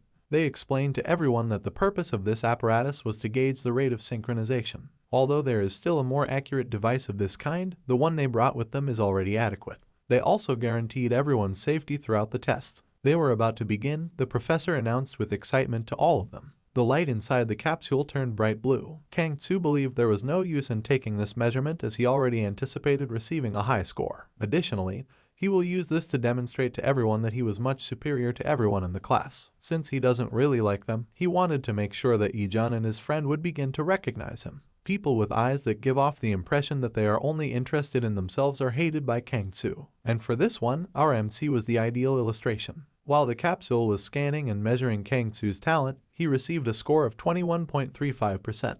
This guy was certain that he would take advantage of this opportunity to defeat Yi-jun. The average person would only receive about 10s, so the professor was quite taken aback. This rate was extremely high. The highest record, set by this guy nearby at 26%, was broken. Tzu emerged and began to express his gratitude to the professor for his flattery. Without wasting any more time, Professor Pajun asked the other students if they would like to give this one a try. But then Kang Tzu identified a specific person. He recommended that this man take the exam as well. Yi-jun was the one who did it. I believe that our MC had anticipated this event. Yi-jun apologized right away. Because of him, Kang Tzu was now pursuing Yi-jun. Yi-jun merely grinned and considered this to be a mildly entertaining game. Our boy had already entered the capsule at that point. This man grinned because he was prescient. Now, the rate of synchronization was increasing steadily. Its intense bright blue light started to come from it. Yi-jun was ecstatic with his observations. Professor Pajun's assistant was now in a panic, believing that the machine was already broken. However, the professor intervened. He was certain that this was not a mistake. The light eventually became less erratic, and the overall synchronization rate was astounding. 82.89%. Kang Pujun never imagined that a college student would just beat the record, which stood at 26%. In the meantime, this guy was perplexed. He was vanquished by main character. All of the other students in Yi-jun's class were in awe. Then Yi-jun emerged from the capsule. He thought his score was interesting, and he smiled. After a while, the lesson came to an end. Now that Choi Yi-ju had apologized to the media, our MC was holding his phone and reading the articles. Yi-jun was pleased with the outcome of the situation. He just gave some guys advice on how to be modest and kind. he observed something on his YouTube channel as well. His video has already received 88 million views, and it has greatly increased awareness of other nations. Yi-jun reasoned that since this channel was already making a lot of money, he wouldn't need to worry about money right now. He was aware that he wouldn't have to worry about paying his rent or for the capsule he had purchased with this. By trading plausibility for something that he can also sell to Satan and the elf, our MC could potentially make more money. He is shocked to learn that, as a college student, this may be his last chance to eat kimbap. Then he heard his name being yelled. Yi-jun was there, and he was still gasping for air after his run. His friend gave him congrats since it was evident from his score that he had defeated Kang-soo. Now that Yi-jun was being discussed by all the professors, his synchronization rate was only 15%.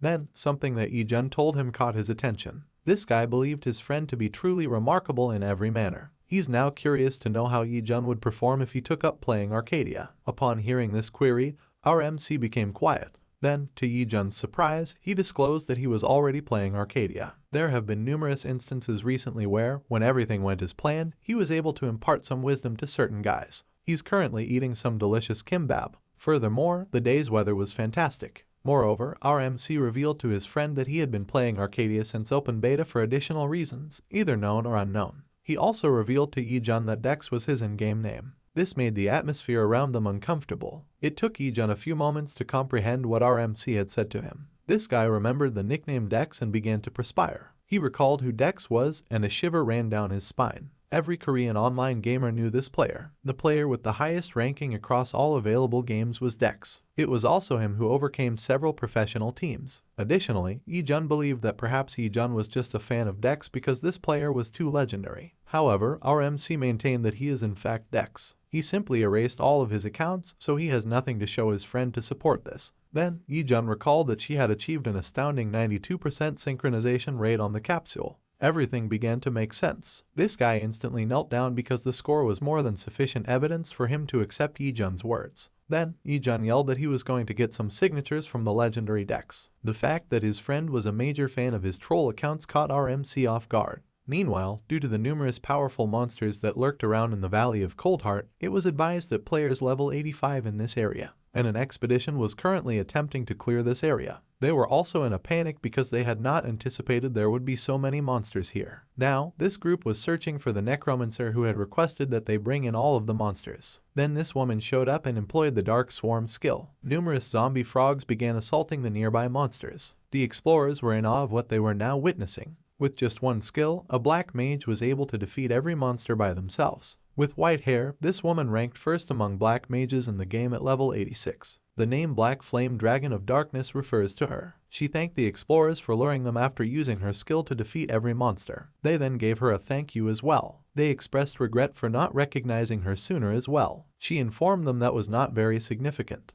This high-level player was too kind, which made a positive energy around them, and they agreed right away when she asked if they could still assist her in enticing the monsters outside. Out of curiosity, this guy also asked her a question. He questioned whether the black mage had utilized all of her abilities to slay the monsters earlier. She disclosed that by the time they extract the monsters, her skill cooldown should have returned, meaning that everything should be fine. This woman could cast a high area of effect skill with a short cooldown, which impressed him at that point. He now realized why other people claimed that having a black mage with them would help players gain strength more quickly. In essence, they were being carried out by this influential class. Their hunt and leveling up session came to an end after some time. They then exchanged gratitude. Now, these guys were anticipating their upcoming hunt. It was now just the Black Flame Dragon of Darkness in this place. She yawned, realizing that this game was becoming monotonous at this point. Nothing noteworthy caught her attention when she checked her status window. She also witnessed the search for Duke Barhan's body. This one required an adventure that could find out if the black mage that killed him was indeed the culprit.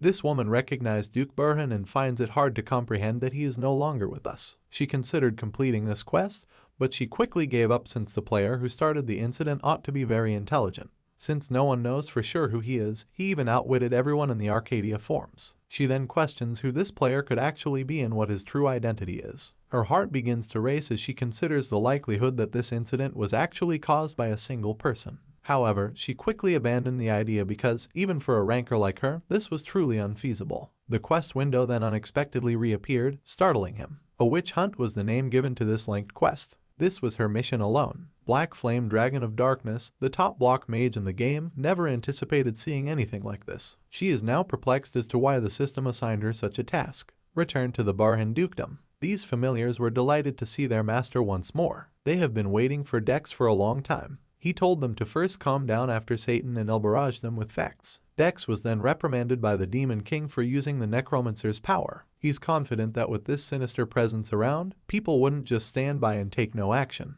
And El accepted what Satan said for the first time. The name of Lick Argamer was even on the Heavens blacklist. She advised him not to make use of this ability once more. That particular statement infuriated Satan, and they got into another argument. When Satan reached his breaking point, he asked Elle if she was ready for a formal brawl. The angel informed the Demon King of their current score, and she would have been delighted to retell the tale. Right before our very own MC, the Second Holy Demonic War began. It occurred to him that there isn't a single day that is peaceful. Nevertheless, despite everything that has been going on, Dex was pleased that he could still interfere with the game. This implied that he would receive additional recognition and skill points. He also wants to spread the word about this death god's resurgence. This will undoubtedly make everyone inside Arcadia fearful. X grinned as he considered how the game's protagonists would respond. We had arrived in the Holy Empire after a day. Upon his return, Udil told the Pope and the Saintess about the events in Barhan Dukedom. He disclosed that Lick Argamer was the real culprit. Sylvia was startled to hear this name. What the Saintess saw in her dreams was also verified by this report. The greatest necromancer in Arcadia was the Piece of Darkness. Because they have kept their power hidden from the public, the Pope was currently suffering from a headache. They believed that the lost sheep would eventually return to enlightenment and turn from their transgressions. However, people eventually began to wreak havoc on the planet. This circumstance had brought about a significant event in the game. The Pope then requested that this most important Holy Knight handle the matter immediately. He desired the judgment of all evils and their expulsion from this continent. Udil gave the Pope his word that he would try his hardest to complete this task. This officially reopened the conflict between good and evil. Additionally, a formal quest was distributed to every Arcadia player. Due to the deeds of the Lick Argamer, the Holy Empire moved to subdue all evils. They now requested the adventurer's assistance in getting rid of the game's villains. This white-haired woman received her linked quest at the same time, and she is still unsure of how to proceed with it. There were two sides to the Holy Demonic War that broke out in Arcadia. The Holy Camp, home to the Holy Knights, was one of them. Priests and other groups associated with light. The Evil Camp, home to necromancers, undead warriors, and other classes with dark attributes, was situated on the opposite side. Naturally, there was animosity between the two sides. In fact, the players knew this going into the game. There were many conversations concerning one another's perspectives being raised. Players frequently suffered from player kill or PKs as a result of these conflicts. Since none of these events resulted in a full-scale conflict, they were all acceptable. The rules of the game have also been established to stop this kind of thing from happening.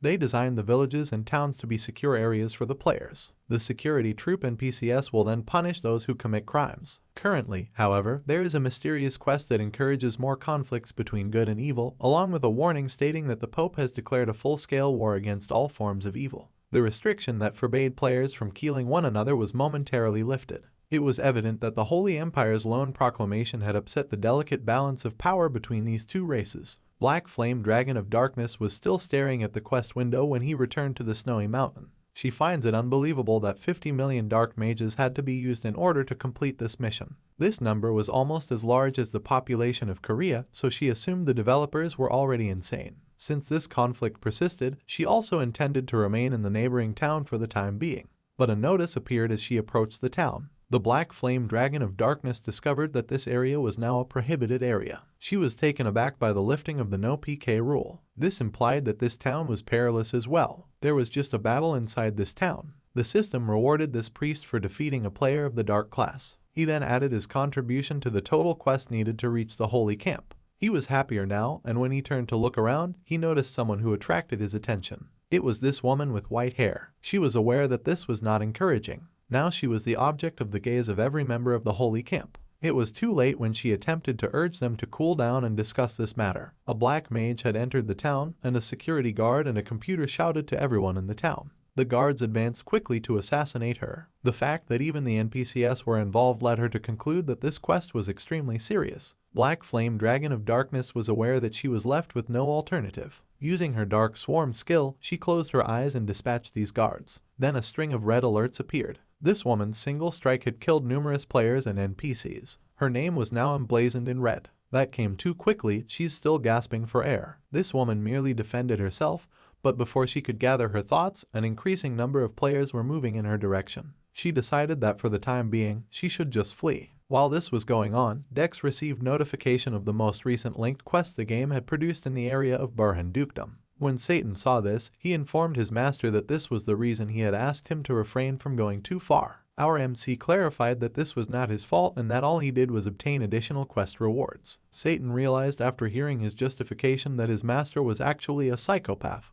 They had just prodded the beehive, and now the Demon King realized they were in serious danger. All of this resulted from the power of Lick Argamer. He paused and considered a way out. El was urged by Satan to take action in this regard. Before it was too late, he asked her to go mediate this one. He clarified that there was going to be a war. This was also merely the result of their master's careless use of their abilities. Although he believed that angels wouldn't approve of bloodshed, El saw nothing wrong with it since it offered them the opportunity to eradicate all evil entities. She even anticipated taking part in this mission. That particular moment served as a reminder to Satan that this angel resembled his master. Then Dex spoke. He was aware that this quest would not be easily concluded and carried some very strong feelings, and he began hurling his rage at Dex because Satan's race was in jeopardy. He informed his master that he was solely to blame for this and that Satan would never again grant him power if he did not take action to stop the war from breaking out. Our MC believed that since his familiar began acting strangely, this was actually becoming an issue. In the back of his mind, Satan is not far from the truth. Dex had no idea that it would have far more serious repercussions. El was then directly asked by Dex if she could take any action to address the issue. He even indicated a particular aspect of this quest that he wished to change. Currently, 50 million villains need to be judged by the Holy Camp as part of this quest. Regarding Dex, these folks essentially did nothing, and it would be incredibly unjust if the necromancer's power was the only reason they were killed. He went so far as to add, hate the sin, not the sinner. He even assured El that doing this favor would earn her a lot of credibility points. This familiar was waiting for only that statement. She informed her master that she would take action right away and quickly changed her mind. El was acting like, which is why Dex and Satan were wearing this expression on their faces. She received 15 plausibility points from RMC for this one. El left right away as soon as this notification appeared. She also transformed back into her former self and traveled to the Holy Empire. A short while later, this angel appeared to the god's followers as she descended from heaven. The inmates were all in shock at what they were witnessing. Sylvia was ecstatic and even more amazed. El began delivering her message to them at that point. This one, she claimed, was directly from God. She was going to make an announcement and she needed everyone to listen. And with that, the witch hunt's linked quest was changed. Upon seeing this notification, Dex was pleased. Satan hurried to observe how things transpired, but from the expression on his face, we could tell that something wasn't right. Dex was astounded by the modifications that El made. He asked if this was a real thing, questioning the system. In order to balance things out, our hero specifically asked that some requirements be changed. When these two witnessed what had happened, they were in shock. El reappeared shortly after as well. She was beaming broadly because she had simply followed her master's instructions. This angel exuded too much confidence and pride in her work. Meanwhile, these were the expressions of Satan and Dex. This was the new quest window for the witch hunt. I'll give you guys a moment to determine the actual change. There were now 49,999,900 players that needed to be evaluated. These two find it hard to comprehend that El just cut the number in half. Our hero was also let down because he had high expectations for that. El listened to their claims without flinching. She informed them that it was already a great mercy to have saved 100 lives from the evil camp. She was at a loss for a better offer. Then, Satan approached El and boldly challenged her to a duel. This angelic figure responded, though, by emphasizing the bad aspects of devils and pointing out that Satan's rage remained unabated despite her efforts to mediate the conflict. Inside, Dex just stood there. Now he wondered what kind of developers created the angel in this game. On the plus side, though, our hero made a discovery. He discovered that these entities were capable of materialization. He believed that he had not really wasted his 15 plausibility points. Then the game's biggest troll had an incredible idea. Dex had already started making plans. Our hero attracted the attention of Satan while these two were still fighting. Now, he was verifying whether Satan truly intended to aid the evil camp in this endeavor. Dex suggested to the devil that he might have a workable solution for this. Meanwhile, shouts from soldiers and players could be heard at the snow-capped mountains. They were finally able to corner the black mage, so they began to celebrate. These guys had a lot of pride. They were content because they were going to evaluate a member of the evil camp once more. The Black Flame Dragon of Darkness was the one they managed to corner. Considering how much of her MP she had lost in this protracted battle, this woman felt that she had made a mistake. Now she was limited to using 1 or 2 more skills. As she eliminated more of these players, she was also considering the penalties she would soon receive. On the other hand, she might not survive if she didn't take this action. Now, the Black Flame Dragon of Darkness was unsure of his next move. Now these players were coming toward her. As they considered the prize they would soon receive, they even smiled menacingly. This woman was the top block magician in the world. At that point, the player charged his attack. This was about to come to an abrupt end for him. There was really no way for the Black Flame Dragon of Darkness to avoid this one. And with that, she prepared for death. Her eyes began to well up with tears as well. However, nothing happened when she opened her eyes a few seconds later. She saw the devil standing in front of her right now. The Dark Flame Dragon was in disbelief at what she was witnessing. Satan materialized and stopped the player's attack. This person was now thinking about who this devil was. They went so far as to consider the possibility that Satan is an imp. The king of all demons became enraged upon hearing this. Then, black spheres began to materialize close to the players. They were now unsure of the nature of this object. In a matter of seconds, these things burst. Now, these guys were really hurting. They were giving vent to their screams. The fact that this person called Satan an imp truly offended him. The other players believed that the demon in front of them was merely the block mage summoned entity. However, this was obviously untrue. The Dark Flame Dragon was still in disbelief. She believed that this diminutive form of Satan was the most powerful of all the demons. Satan caught her attention when he saw that she was staring at him. He questioned the woman, asking if she truly was the Dark Flame Dragon of Darkness. The fact that this NPC knew her name perplexed the top block mage. She was aware of a problem. Then a stream of notifications filled her screen. She had just met the oldest darkness, the system informed her. She also arrived at a crucial juncture in the journey. Now, the Black Flame Dragon of Darkness was perplexed as to what the oldest darkness meant in terms of the system. It took her several moments to comprehend the true nature of the situation. Satan then counseled her to remain motionless. He was going to cut these players loose. After hearing these claims, these people experienced extreme pressure. This guy chose to call it quits right away because every second that passed was a waste of credibility. Satan was beginning to manifest his abilities. This old man began running towards her, believing that Satan was actually just a block mage summoned entity. He reasoned that this demon would vanish as well if he could vanquish her. A holy spell had been cast, and it was now moving in their direction. Satan had a moment of epiphany when these guys truly believed he was a summoned entity. He just ran out of things to say. The holy spell was then blocked by the dark shield that the devil had created. The player's attack suddenly vanished, leaving them stunned. The black sphere that had been there for a while receded. Satan was now very irritated. These players were informed by the system that they were now surrounded by a corrupt aura. Their holy power attempted to resist, but in vain. Now, these men from the holy camp were becoming tainted. Not even their holy powers can be used by them. Then the devil spoke. He gave the order to kill all the corrupted. There was then a strange force applied to these ones because his words were absolute. Now their wills were being subjugated. Satan observed these guys from the holy camp and just stood there. He was a little let down as well because he thought these guys would put up more of a fight. He believed that he and humans are truly incapable of communicating. The only exception to this was his master. Then the Dark Flame Dragon of Darkness bowed her head and began to thank Satan. She was giving him thanks for keeping her alive. Even though it was their first meeting, this demon was acting strangely already, which made the other demon feel uncomfortable. She went on to say that she was already aware of this demon's identity. She added that she was a huge admirer of Satan.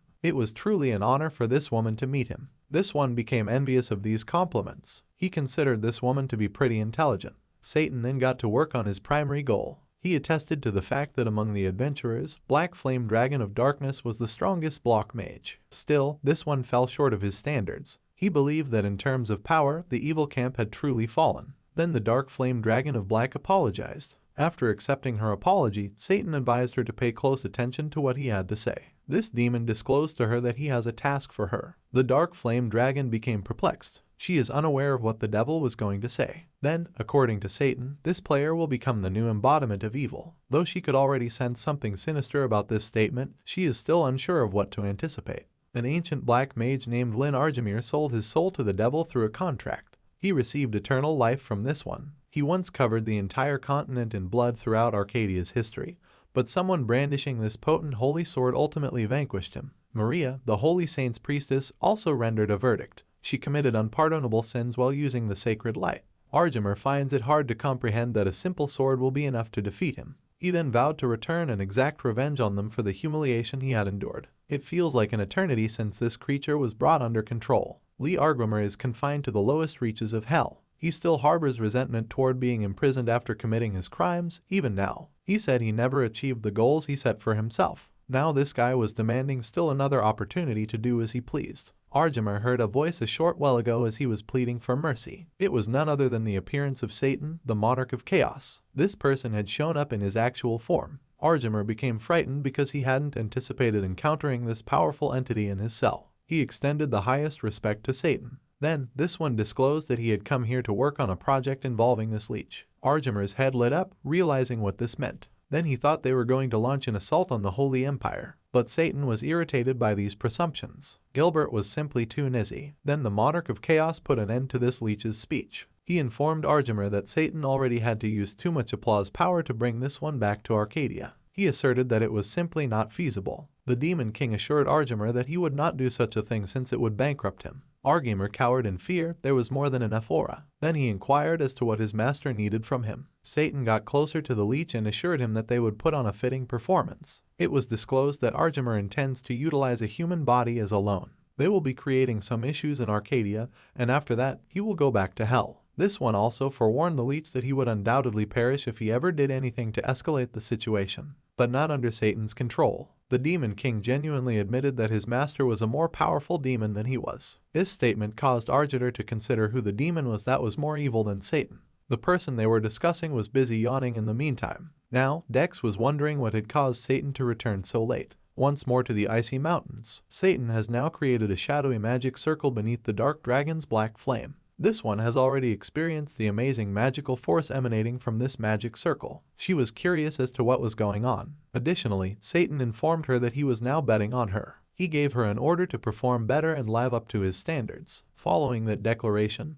the black flame dragon of darkness was confronted by the shadow and strength of Leech Agrimer. She was out of time to respond to this turn of events. Black flame dragon of darkness was then notified by the system that she had just absorbed the essence of Leech Argrimer. She also received a secret class known as Meister of Death. This incident changed the witch hunt quest significantly as well. This was the quest's new window as of right now. For the players in the evil camp, a new hope has appeared. When Satan realized their new strategy for winning this war, he felt uneasy. All the evil camp has to do is take over the kingdom or remove the Pope. He got a shiver when he considered his master's true intentions. Black Flame Dragon of Darkness, meanwhile, was given some significant enhancements. Her entire equipment set was enhanced and modernized. These changes were also validated by the system. This woman's stats have significantly increased. This was the Black Flame Dragon of Darkness status window as of right now. She finds it unbelievable that she has so many new skills. She believed that these kinds of skills couldn't possibly match her prior performance, in which she had secured the top spot for her position on the Korean server. Black Flame Dragon of Darkness even dreamed of becoming the top ranker on the whole Korean server. Satan then cut her off from her reverie, but she was too startled to immediately focus on anything. Then, he forewarned her that unless she intended to be hurt, he would need a quicker response the next time. The King of Demons was pleased with this player's altered appearance overall. She now had a more role-appropriate appearance. The fact that they could now move on to the next phase of their plan relieved this one as well. Then the Dragon of Darkness, Black Flame, received this scroll from Satan. He instructed the woman to commit all the information on this scroll to memory since she would have to recite it all at a later time. When Black Flame Dragon of Darkness discovered what they had planned, he was obviously stunned. Satan signaled her to begin filming as soon as she had committed the information to memory. After that, the night outside Arcadia was calmer than the one inside. Our hero was likewise seated in front of his PC. He was going through some significant articles. The Holy Camp players were the ones who posted these. They were still attempting to finish their missions. Yun was content with the chaotic atmosphere that surrounded Arcadia. Simply put, he felt that the linked quest known as Witch Hunt was excessively biased. Not even the NPCs labeled as members of the evil camp were safe. Players in the Holy Camp received participation points as well. Our hero intended to take advantage of this disturbance to instigate further mayhem within the game. There will undoubtedly be more heat. Conversely, the malicious camp participants were now deluging the website with grievances. They can no longer play the game in peace because they are being hunted. Ian believed that someone needed to step up and play the role of a hero for the evil camp. For this reason, he requested that Satan and Black Flame Dragon of Darkness record a little skit. He had to use every one of his remaining plausibility points for this task. All or nothing applied. Fortunately, Satan did a fantastic job. This guy was about to show off his latest work of art to the world when he smiled menacingly. The video that Satan shot some time ago has been uploaded by Ian. Now that the Black Flame Dragon of Darkness has addressed every member of the evil camp, all players could see it. This was one of her speech's topics. I say this to everyone who has been incorrectly labeled as filthy, repulsive, and dirty. Numerous members of the evil camp have perished, are dying, and will soon perish. I recently narrowly avoided death from an attack as well. We can no longer watch this pointlessly. It's not fair. There is an imbalance collapse here. To all the Dark Knights, thieves, vagrants, bandits, gunmen, assassins, and black magic users of Arcadia,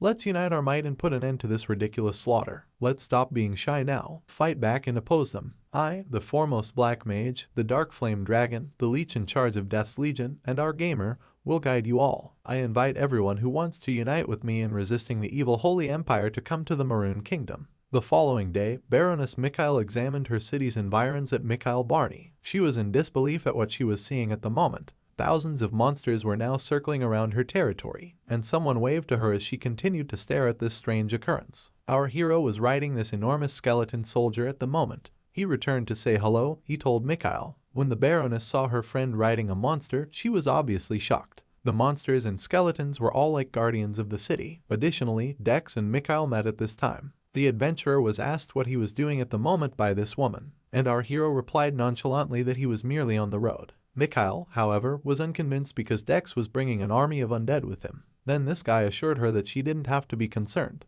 This army of undead was sent there to defend her city against all of the players engaged in active combat. Furthermore, Dex acknowledged that he didn't want to lose important revenue streams from the mines. The Baroness received a letter from Count Brocken, so she was also prepared for this. He told her what transpired during Dex's mission. The appearance of the commander who oversaw the army of undead brought about by our hero. She also learned that Dex was successful in his mission because Duke Burgeon became a zombie and was giving direct orders to the skeleton soldiers. Her admirer hero grew even more as a result of all these factors. She asserted that she truly possesses a keen ability to identify adventurers. However, Dex graciously declined all of these praises. She went on to tell X that what he had done was actually good for the entire Maroon Kingdom. He was able to overthrow someone who was going to bring this empire to its knees. For a very long time, this duke had been extorting the people of the Maroon Empire. In addition, he was going to organize an uprising against the ruling class. She reasoned that no one would truly be deserving of praise any longer if Dex was truly unworthy of all the accomplishments he had made for the empire. The Baroness went on to compliment our hero on his assistance to everyone. She went so far as to say he should be referred to as a hero. The hero became aware of this statement. He knew that he had done everything to gain more power, so he had this sentence written on his eyes at that point.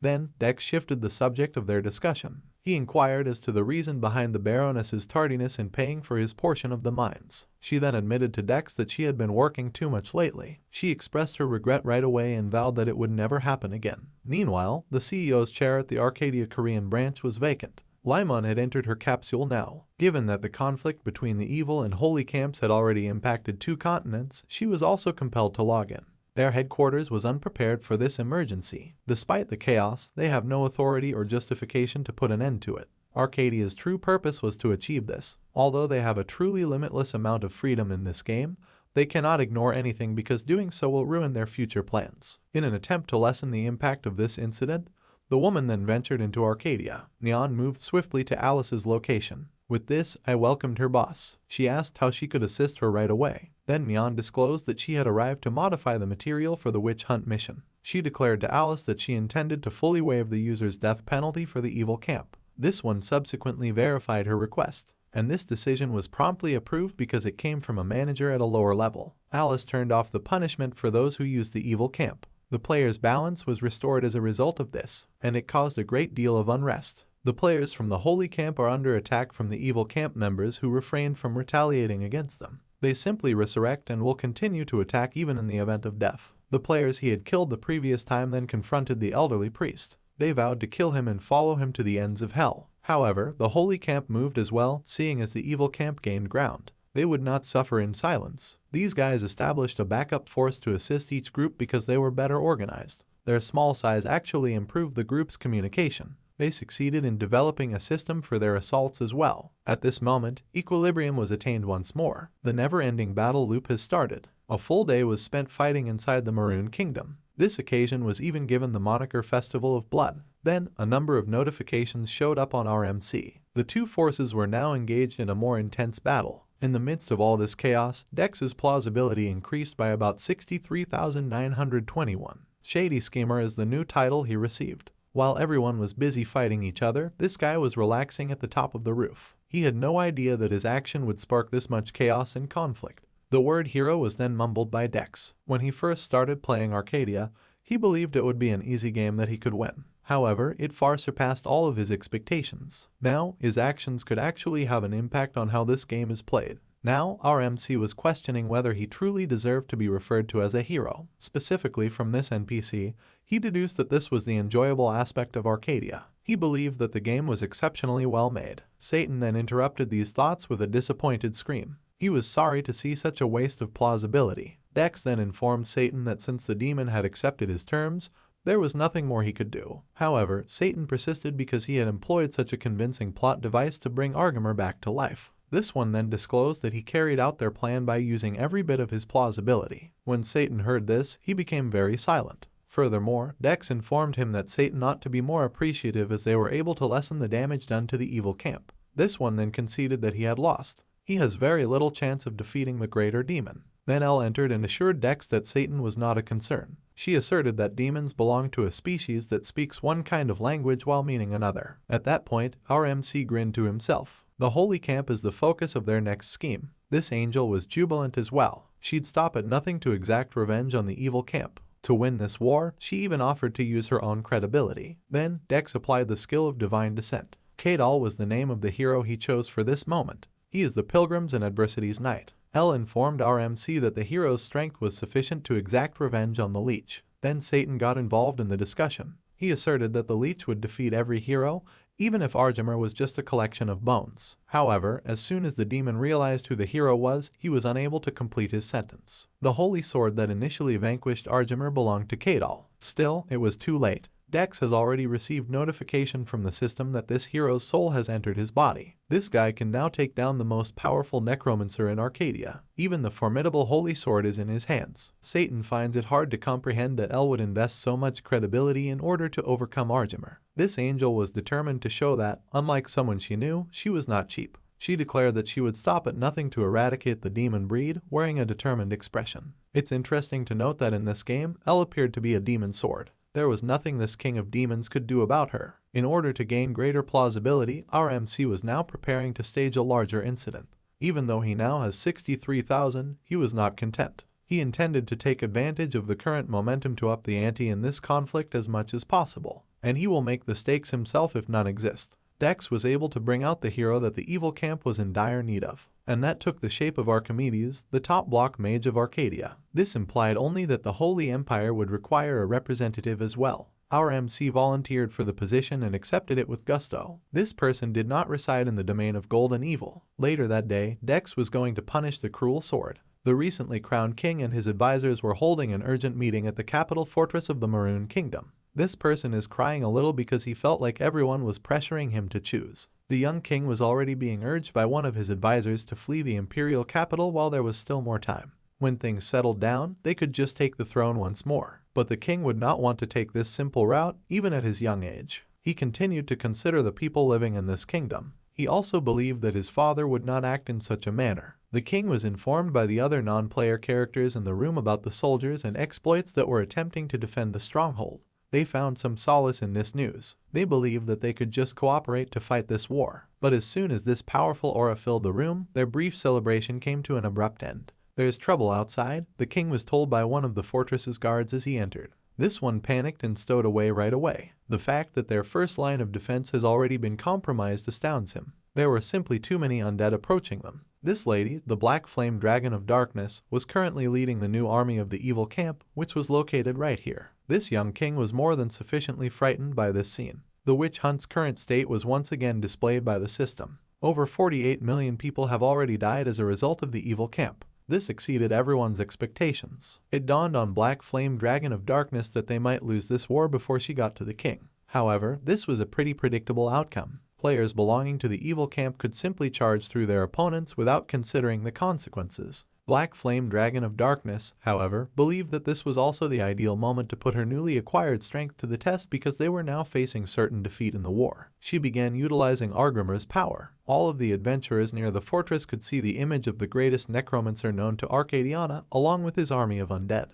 Some soldiers could do nothing but prepare for the coming conflict. "Is Argrimar ready now?" asked Black Flame Dragon of Darkness. This necromancer then responded to this. He was ready for anything. The evil camp's hero employed a technique known as Deathfield or Dark Night Festival. She then used the soul necromancy skill as a follow-up. This woman was spot on. She could actually make this kind of use of Argrimar's skills. The necromancer himself then praised her. He believed they could actually function as a one-man force. Right now, only those with strength akin to an apostle's could overcome them. It was also more than enough for these soldiers and adventurers to be stopped by this army of undead.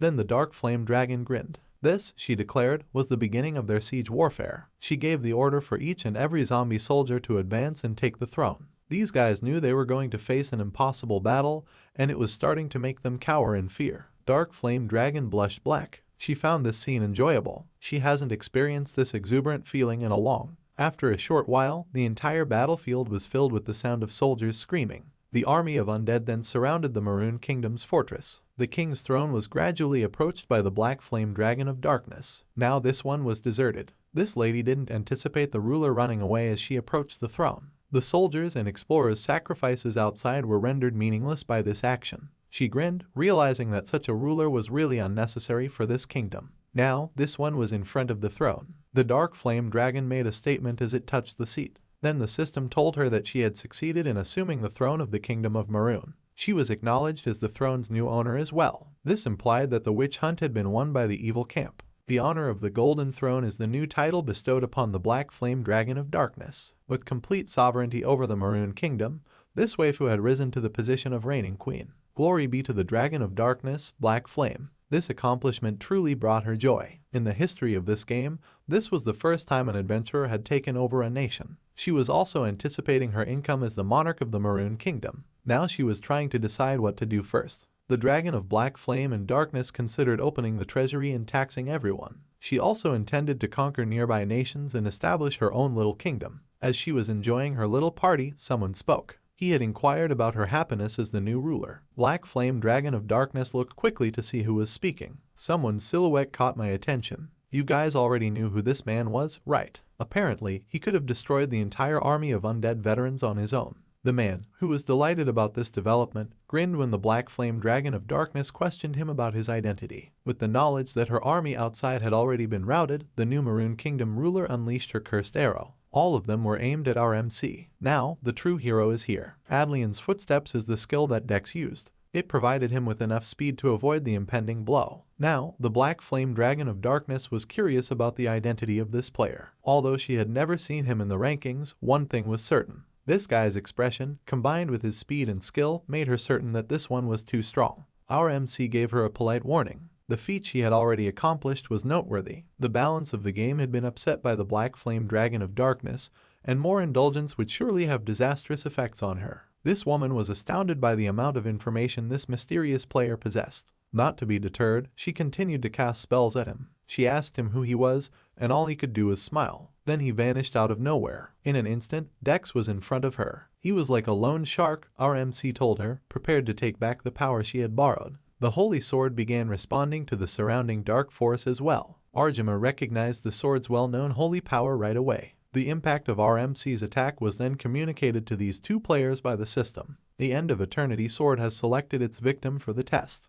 It became apparent that the beginning of an ultimate death was near, and held Arjima's soul. It was evident that the Black Flame Dragon of Darkness was battling RMC. Furthermore, she was losing all of the power that had been granted to her. Expressing to this woman that she was the whatever of darkness, Dex warned her that the magic of Cinderella was about to end. Now the two overpowered adventurers were locked in a fierce battle. Dex began to expose the Necromancer class's vulnerability to the Black Flame Dragon of Darkness. This one wasn't very good in close quarters battle. She didn't give up, though, because Black Flame Dragon of Darkness was the best black mage in this game. She went so far as to say that Satan, the Demon King, personally selected her. She mentioned this, and a massive magic circle materialized beneath them. She informed our MC that a person similar to him was merely a joke comparator. Additionally, Dex put some distance between them with this amount of power. He then drew Satan's attention and inquired as to whether he could hear what the woman was saying. This demon informed his master right away that he had no dealings with her. Our gamer, meantime, continued to be afraid of the holy sword that was in front of him. Seeing this holy sword also meant that Arcadia was once more being meddled with by the heavens. He also recognized his master's face. That clarified the reason behind the Demon King's unusual annoyance. The Black Flame Dragon of Darkness was then ordered to retreat by Argamer. He was aware that they couldn't confront this man at this time. But this woman was perplexed by the advice. She believed they hadn't properly this mysterious guy and that only someone with apostle-level strength could overcome them. Our MC used his ability to follow in Adlian's footsteps while she was preoccupied. Then he materialized directly above the dark dragon with black flames. The woman then summoned a death field using her skill, and then there were hordes of undead soldiers. Our MC was going to have to face the people he used to rule. These were all elite undead combatants. Though this annoying skill was not helping, he thought he could end things easily. At that point, Dex was forced to make use of the Holy Sword's power. Then the system verified that anti-demonic energy was now enveloping this weapon. Additionally, its attack power has increased to 80%. Additionally, it will remove every magical resistance or defensive strength possessed by those with malevolent traits. Our medic simply leaped over the horde of undead and brandished his weapon. Then he struck the enemies with this great blow. Enough holy light emanated from the sword to illuminate the entire space. The armor of these undead soldiers was beginning to show signs of wear and tear. They were all vanquished at once. Our MC was able to return to the Black Flame Dragon of Darkness as a result. Fortunately, she managed to summon a shield. Now that all of her summoned soldiers had been killed by the sword's light, she was in disbelief. Then, Black Flame Dragon of Darkness attempted to find out from X where he obtained his sword. Then this one gave her an honest response. Our MC simply borrowed this one. He had no idea where it originated. Her curiosity was piqued even more by this reply. Who gave him this holy sword? She inquired. Regarding this person, their drive came from a resolve to do whatever it took to defeat the devils. Then he thought of Il's powerful silhouette. The entire fortress began to tremble after that. And then there was a bright light shining upwards. All of the players who were engaged in combat with the legions of undead soldiers witnessed it. Now they were wondering if it was a player-on-player attack. If so, it seemed as though they were engaged in a different kind of game. Then one of these players recognized a face. It was the Dragon of Darkness, Black Flame. One of the players was overpowering her. From their point of view, the person battling her was carrying this brilliant sword. The sorcerer attempted to call forth a powerful demon to put some distance between them, but this was insufficient. X utilized a technique known as Silence of the Shadow. This high demon was then rendered eternally dormant. This implies that it cannot be called upon again. The dark flame dragon was obviously perplexed. She was unaware that there was a force that could prevent her from using her summoning ability. Even so, this one was desperate. She believed that her numerical advantage would help her win this battle. They called in a whole contingent of skeleton soldiers. Dex said he was sorry and disclosed that he was using a continuous skill. These undead were once more encircled by the Holy Sword's light, which granted them eternal rest. The Dragon of Darkness, Black Flame, was truly in danger. Her abilities to summon were all sealed. Besides, we can't be sulking at this moment. At this point, she also came to the realization that the man standing in front of her was inherently hostile to her. Again, Dex referred to her as whatever of darkness. They will now wind things down gradually, he informed her. This woman can only look at Dex in silence. Additionally, the system alerted these players to Argamer's fearful trembling. It was a bit too late, but he truly wanted to get away. Already, our MC has handed his opponent the death penalty. When the Great Holiness reached her body, the Black Flame Dragon of Darkness screamed in agony. This necromancer experienced the same thing. This attack struck him straight in the soul. There were also fatalities from the attack. The Black Flame Dragon of Darkness could perish at any moment. Then she questioned Dex about why he was acting in this manner. She asserted that there is no reason to continue doing this since the witch quest has already ended. Although the woman's claims were true, our MC disclosed that he had purposefully waited for her to ascend to the throne. He desired the evil camp to triumph, and the Black Flame Dragon of Darkness had to perish after taking over the Maroon Kingdom in order to complete this puzzle. He warned the woman not to despise him too much. Dex declared that the holy and evil camp will come to an end as a result of her passing. The Dragon of Darkness, Black Flame, was not understanding him. However, she had already conceded her loss. Argamer, though, was still hoping to avoid this destiny. Just before our MC swung his sword, Argamer recognized his visage. He discovered that the man standing in front of him was the same one from whom he had previously borrowed his power. The last attack from Dex came after this. The black flame dragon of darkness was struck by the holy sword. Then the times of absolute death and judgment began to overlap. As a result, Argrimar's soul was permanently scarred. Additionally, it destroyed the necromancer's aconite tract with the dark flame dragon. When Argrimar went extinct, it was completely erased. This one expressed how angry he was about it. He is unable to accept that this was going to be his second death. The essence of his soul was destroyed after that. Noble Judge was the new title bestowed upon our victorious MC. He informed Black Flame Dragon of Darkness that the outcome of this fight was predetermined before it started. He informed her that this was the cost of her power-related inebriation. She was enraged about our waifu. However, she also acknowledged her loss. It had been a while since she had enjoyed a game, so she grinned. The Dragon of Darkness, Black Flame, was vanquished. Nice and well-executed game. At that point, Dex ceased employing his Divine Descent ability. He was relieved that the ordeal had come to an end. After that, the system informed every player that Argrimar had been vanquished and that the Holy Camp had successfully completed the prerequisite for the Witch Hunt quest. And our MC had already set this goal, as was to be expected. He was now curious as to how Arcadia would bring this outcome to a close. This one produced a contradiction since both sides succeeded in their objectives. At the same time, there was a contradiction on both sides, and the requirements for victory were reached. The system just started exploding, but that message started appearing on the screen. The admin understood that this urgent notification only meant that the system window icon was now glowing red. Analyses were performed to determine priority. The admin just started making all sorts of calculations, while taking in his own hands a certain puzzle. Most likely it was the control panel. He understood that the percentage of completed requirements for victory was 94% versus 50%. The Saints' camp prevailed, and since everything was going well, the system started searching for optimal scenarios. After reviewing a lot of options, it was even possible to say that hundreds of thousands of optimal scenarios were still found under the number 43923. Code 0.02, an emergency add-on was launched, code 283, and auxiliary changes were applied. Both sides met the requirements for victory, so the system finally issued a message that the battle of the evil faction Saint Camp ended in a draw. Immediately, everyone started looking at this notification, looking and then raising their heads up. They couldn't believe that their battle had somehow ended in a draw. Even though they were fighting, they were jello of their strength. Finally, new abilities began to appear, and rewards were calculated for each of the factions. Rewards are given out according to the contributions that were made by users of Saint Camp. The frequency of hidden tasks of Saint Camp also increased, and people who looked at this notification were still shocked, because really additional rewards were received for contributions. Did the church decide to give a reward not only to increase the rating, but it's just like that? They were all happy about it. They were happy that they could now complete hidden tasks that not everyone gets. Most likely it was very similar to the lottery if you get this task. At the same time, another notice was dedicated, which said that the Black Dragon of Darkness had taken over the kingdom, the surrounding regions. All parts of a given kingdom are activated unconditionally by the world, so from then on the kingdom is under the supervision of the demonic state. So it is, because if you look at this kingdom, then you need to see its roof. More precisely, the sky showed views of all the monsters. There were dragons, as well as other dangerous demons. Now for a year no country can start a war with the kingdom, and the kingdom is going to become stronger with the help of clans of the forces of the evil faction. The people who were in the evil faction understood that now even they had some sort of base. They couldn't believe that the demonic creature had actually protected them, because after the defeat of the Great War, it was as if it had disappeared, so it was impossible to find even the slightest trace of it.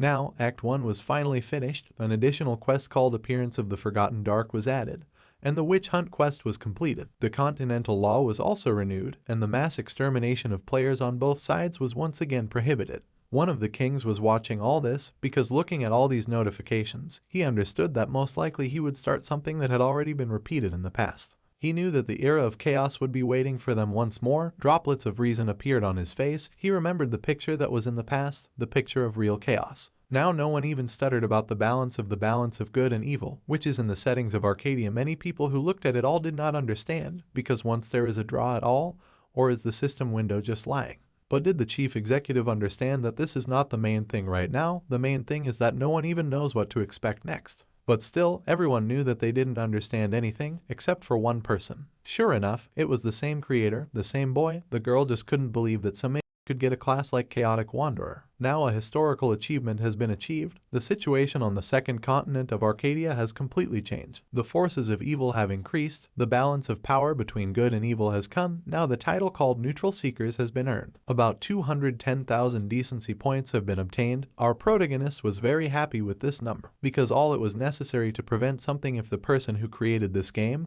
or rather his class, really wants something from him. Of course, our hero understood that fortunately this time everything went as planned, that he even tried to inform the user at least a little about his existence, but getting a huge amount of decency points, so also all this chaos that arose there. Now he was only wondering what he should do next, wondering what fate had in store for him. By the time mission number 2 was completed, he had discovered the hidden class of Chaotic Wanderer as well as been granted special rewards. It measured the contribution that our main character made, what the trial of the 49 million wicked did here, the conquest of the kingdom, also the transfer of power, the disappearance of the lick. Things were happening now on the division, especially on abilities. Our protagonist was incredibly surprised, because what will he get now? Now he was given a message that he can apply his decency points in a different direction. He can change the cause and effect, giving decency points to inanimate objects. Our main character of course did not understand anything, because the explanation was actually very strange. It did not even say exactly how much points should be spent, did not say that this is a good ability, so it is unlikely that it is aimed at a good cause. So since our character does not understand the description, he decided to check, but what it is actually capable of is its new ability. He extended his hand forward straight to activate his new ability on one of the items. He knew that it would be faster to use it right now, so he took out his rusty iron sword that he had used in the beginning. His stats were at the very minimum. This and the demon that flew nearby understood that he hadn't seen this sword for a long time. But why did his master take it out again? Did he really want to remember the old days again and deal with novice adventurers? Our main character only said that there was no reason for him to do it again, and in general asked his companion not to annoy him, because he took only in order to try out new abilities. Who flew nearby could not believe but that our friends actually killed newcomers, but our hero already had everything. Even if he had a sword in his hand, he would transfer his order points directly to the sword. As soon as he used this ability, an incredible aura began to radiate out of it. An incredible light immediately blinded the demon, and also why is this light so bright at all? But the sword has already received its points. The system looked into the past characteristics of the selected object. Everything went well. Now this sword was called a bloody rusty iron sword, and the required number of decency points is 9.000. Does our main character want to give decency points to this item? Our protagonist initially thought that some unique item from the same Tan or Ellie would cost exactly the same amount, but still his interest prevailed, because it turned out to be much more expensive than it seemed. But he was still interested in curiosity, so he decided to check it out. Our main character's eyes just lit up. A smile never left his face. Now the same aura that was next to your protagonist earlier radiated from him. Now the probability points were transferred. The settings that appeared on the iron blood ball also changed rapidly. Now the rusty blood sword reached a higher rank. All the memories that were involved with this sword were reflected in his new abilities. Rusty Blood Sword was given an item that was suitable for his rank, and he received an item called Bloodsucker. The characteristics of this sword were simply incredible, but the main thing was that in the description it was written that this sword was actually one of a kind, which was filled with the blood of people sacrificed by one assassin in the past. It was form twisted by an unknown force, becoming much more powerful. Of course, it's a pity that it hasn't changed much, but is it really worth so many points? And what did our main character expect from an ordinary rusty sword? Tang, who was clearly indignant, asked, after all, what exactly happened? What did his master just do? After all, did he really have such abilities before? But why didn't he use them before? Ellie, who also saw it all, understood that it seemed like a lot of money had to be spent, so she decided to just check how much power the ball would have at all, which Mr. hits more and more. Our main character, looking at them and also understanding what they want to say, said that he was pleased to hear their words from them, but asked them to remember that cheese is free only to the mousetrap, so if they want to exchange decency points, then everything should be done only with a fair deal. Both companions immediately became embarrassed,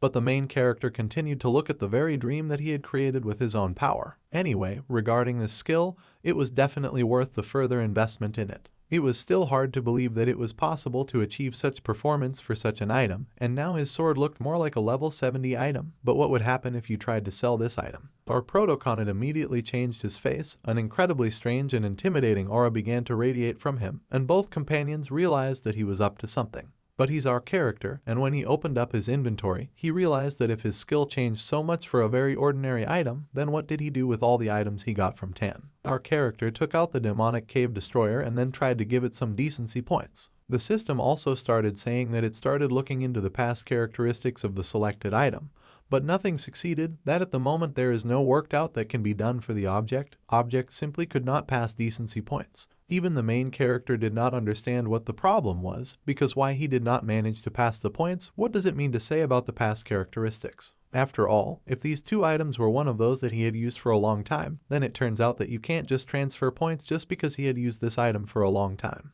There remains only one difference that can be clearly considered in this sense. Even the protagonist immediately understood.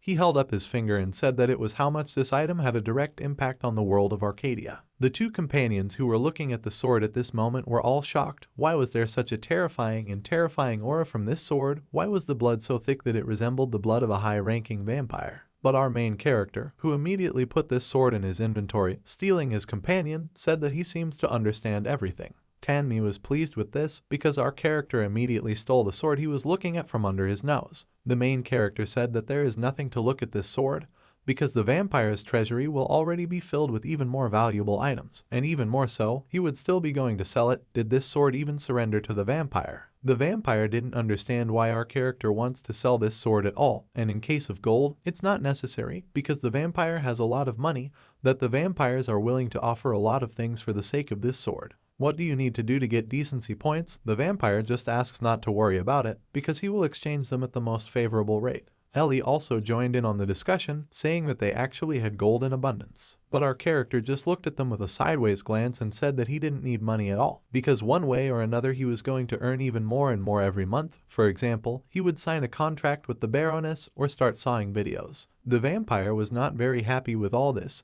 He asked why you are the one he wants to sell this knife. What's the problem to start with a new one? With the one he went with before, isn't our protagonist interested? But our main character just smiled, looking at his suspicious face again. He said that he was certainly very interested, because the first is the only item in the whole world, so still awesome characteristics that can erase the whole world. This minimum requirement also allowed almost anyone to use it. However, what would happen if the item ended up in an auction? The vampire suggested that chaos was likely to break out, and Ellie put the word of peace in her thumbs up directly to her companions and said that he didn't know himself, so he decided to put up and understand what would happen next. In fact, this item was the only one of its kind and was also sent to auction. The next morning, when our main character finally came to his university, he was very tired, which means that the very first couple is the most difficult thing to eat that day. He's even considering moving the entire evening group next year. But then our protagonist sat down suddenly, who asked him because what is he doing at all? Our character didn't understand what his friend was talking about because did he really have trouble with his head? But his friend just started showing the same auction, asking our protagonist not to pretend because if he did not know. Then everywhere you can see the name of the seller and how magically it looks like his nickname, or rather the nickname of our main character. Where in general did our protagonist find such a powerful item called a bloodsucker? Dex, who was obviously happy with himself and was walking, smiled and asked, because if he was talking about it, he would tell you now. His friend was still in shock, because he just couldn't believe his eyes that the only item of its kind, he had never even heard of such a thing. Did some hidden class really work here? Otherwise he doesn't understand how he was able to find it at all. But Dex only said that everyone has their own methods, keeping silent about the method of finding this item. Of course, the friend did not want to calm down. He began to ask how he got this item, asked him to tell him, because everything will remain a secret, and asked him to see for himself, because no one still knows who actually reveals the most famous decks. By that time, the auction had already begun, but the people who were sitting at home in the offices began to talk about the fact that there was just an incredible item at the auction. Bids started at 800 gold, and many people took out loans to finally bid on them. Many owners of towers and guilds were willing to pay as much as they needed, and money was not a problem for them. They only asked to bring this item. But at one point, as soon as the bid for this product reached incredible numbers, an urgent notification was announced that there had just been a surge in bids for one particular product. A freeze was activated, and trading was temporarily suspended. Many people who were sitting in Arcadia's office couldn't believe that someone was willing to buy this item for 5,000 gold. The currency was also quite expensive, because if one gold coin is worth about 10,000 won, then the whole thing is worth about several billion. We were looking at Arcadia, the Korean branch. Everyone came up to one of the managers and asked what it meant, a rank called the only one. The general manager said that this simply could not be because there were only a few levels of items, or rather 8. Usually magical, rare, epic, unique, legendary. In addition, all this time, it was possible to sell goods of no higher than rare rank at the auction. But then, what exactly was in front of him now? The CEO, looking at this sword that Dex was selling, thought it was a tank, that it just couldn't happen. After this incident, the remaining auctions that were related to the Bloodsucker item were suspended. In addition, it was completely withdrawn. Such a decision led to a lot of discontent among users, but from the point of view of the Arcadia developers themselves, they had no choice but to prevent the appearance of goods that could disrupt the balance of the game. A lot of problems were caused to all employees of Arcadia. Since then, everywhere they were users, there was constant talk about this product, on the street, in homes, the guild. During the day, more and more players became interested in the seller, who put this product up for sale. After seeing the name that you've heard about it before. If someone hadn't heard of this name, they explained that if they didn't know a person with the name Dex, they were probably behind the times. They said that this was one of the most brilliant players who always goes alone, and even real professionals didn't stand next to him. He plays with, but then they decided to leave these disputes, because until recently, no one even knew what he was doing, and now it's spread all over Arcadia. Someone considered this person a legend, regardless of what item he put up for sale, but someone still did not know anything about him at all. And someone even began to hate him a long time ago. That's how, or rather, this is how Dex let everyone know about his identity in Arcadia. Standing on one of the roofs, he thought, after all, it will also happen now. The person who was still looking at the given item was raised that the shape of this sword is familiar, 100%, that it is very similar to the same sword that was held by that marauder in the video, which is a pity for all newcomers. At that time, there was no single way to find out who he was, and especially with his rights as a regular administrator, the same goes for the creator of this item. The person understood that it was impossible for there to be even more of them. He was incredibly annoyed by the seller with the name Dex. He was annoyed by an item that was registered with a bid of more than 5,000 gold, it must have been, but our main character, in their opinion, strongly wants to take this item back, so if he wants to do it, then he will have to come out into the light. The man thought that he had finally caught him, that he was trapped. But Dex, who in turn was convinced by the message that bidding for the goods restored by him was submitted by the administrator, surprised him a little. Vidya asked him to contact the customer service center for more information. Looking at this, he knew that it was likely that the item's characteristics were actually quite deceptive, and he knew that the administrators would step in sooner or later, but he didn't know that they did it so directly. Kang, who had been following this all along, asked his master what had happened in the first place. But in our case, the protagonist only reminded about the very sword that he recently made, and also said that it was taken away. Kang was shocked, because if anyone dared to do this, they should have immediately found this gas, then punished him. After all, so many points had to be spent, he just took it away. Because does even the protagonist understand that this is a real robbery? Tan assured that there is no need to worry, because he is always ready to help him. Bunnies is decent, he is ready to do more than that. But our main character, after a little thought, immediately smiled and turned to the vampire. That then you just need to give him these points, because you can make another such sword and try to sell it again, because most likely Tan has quite a lot of points. Tan, disappointed, looked at our lead character. I ask him, after all, does he think that he is actually a rich young man? Of course, our Protoka was not joking. He understood that now the game company clearly hates him. In addition, they don't know anything about him at all. He put up a product that he made with the help of decency points, while Sonic. In other words, the only thing they know about him is that if his actions were in his favor, they would have allowed him to sell this product without any problems. But these managers only went to extreme measures, simply taking it away. The smile never left our main character's face. He understood that they not only did not impose any sanctions on him, but did not even try to contact him. Which means that even though they now know his nickname, they still do not know who he is, where he lives, despite the fact that even in the past, they have not tried to contact him. The game can't track it. They definitely shouldn't have used any drastic actions against him. He said that this was most likely the strength of the hidden class called Chaotic Wanderer. Otherwise, what right did he have to calmly start chaos and even make it so that the management couldn't stop him? What a crazy freak made this class, and every time our main character wants to meet him more and more, so one way or another, but thanks to these abilities, he is completely safe. By pulling your gloves tighter, it seemed like now was the time to blow the administrators' asses even more. Once again, we see the Korean branch of Arcadia, where people were just shocked that they couldn't do anything. Everyone looked at the CEO with horror, because they knew that most likely the only thing they can assume is that the help desk department has been overworking a lot lately, staying at work late.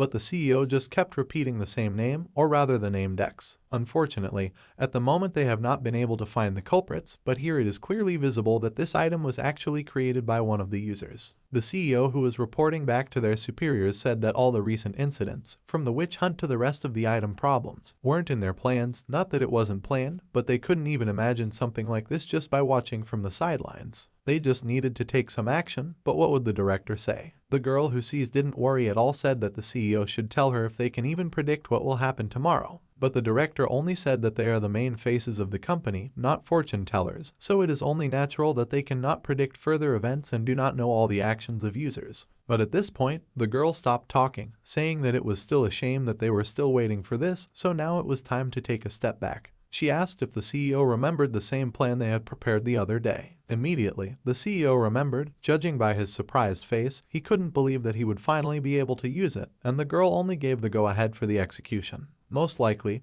the very announcement that we see now in front of us, or rather the Battle of the Bamboo Stick, is the very plan. This event says that there will be one room for him, and for him, there will be a room where everyone is equal. For the first time since the release of Arcadia, an official PvP championship has been announced, but what kind of event is this that no one has ever heard of before? At the same time, many popular posts appeared on one of the sites, saying that the forces of good and evil are fiercely opposed to each other, but which side will people choose? All these posts were constantly considered by our main character.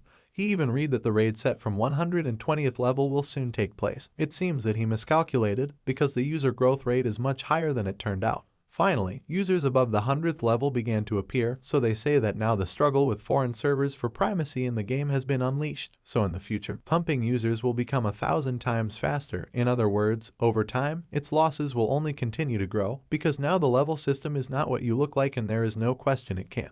What was happening now was exactly what he had been dreading all the time he had been walking towards his goal. However, as he stretched out right on his desk, he decided to calm down, because even if someone tried to attack him, he only needed to spend a few points to take advantage of the fact that he was used to go of heat, or he will acquire an item, so it will definitely be this hat. Smiling, he realized that one way or another it was time to leave them to their own devices. And besides, one very interesting event was about to begin very soon, which would interest not only him, but all this administrators. At first, people were laughing, and what can be countered with a bamboo stick? What did this event come up with over the years? Maybe another spy from another industry, maybe they just want to spoil this game. Well, in the end, the rules turned out to be extremely simple. It's enough to read the name and you will already be waiting for all the necessary information. This is literally a large-scale PvP championship, which even attacks only with the use of bamboo sticks, and the last survivor wins. It is allowed to use abilities and skills, but only with the help of a stick can a person deal damage. This all turned out to be quite very interesting. This damage, which does not depend on physical strength and on any other indicators. In other words, any independent class has a chance to win. This sentence that was used at the end, the last survivor, was quite attractive. The fact that this event has appeared right now suggests that they are trying their best to catch our main character, although he originally didn't plan to participate, but the winner is too valuable. By becoming the last survivor, the player will only be able to get a certain item from the inventory of the users they killed as a reward. However, it can be calm, no one is going to take these items away from them. They will be completely safe, just couldn't keep them to themselves. He was not just interested. It would be very stupid of him to refuse such fun. By this point he finally connected to the channel. And a week later, finally, as soon as they hit the Fantastic Island, a special map is here for the bamboo stick fighting event. It was all like an amusement park. Absolutely all the people who were there talked about the fact that Dex himself will participate in this event. That all this week users only talk about it, and also say that in the Battle Kingdom he is almost invincible, and it will already be possible to enter the top 30. Excellent result. They were talking about a team game, but one of the people said that he probably didn't hear, and then that the users couldn't stand it and conspired against him, because even so, they probably couldn't win. Everyone thought that our people were just a monster, a real god of fighting. There were even rumors that our character was taken over by the game developers themselves, not allowing him to breathe. Dex, who finally got into this world, understood that there was enough air from denial, and the players are still the same because 2 years have passed since he completely finished, and they still follow him around. Every move he makes causes quite a stir, But as for the map, he didn't even expect anything special at all, but the map has fulfilled all his expectations. After looking around for a month, you could not even believe that you can safely eat delicious food here while not worrying about extra calories. Yes, and get to all sorts of interesting places without wasting time and money. Maybe this is exactly the same innovations that virtual reality has brought to their lives. But at this rate, all the travel companies will soon go bust, and at the same time, people who were around began to say that they were beginning to be haunted by a strange feeling.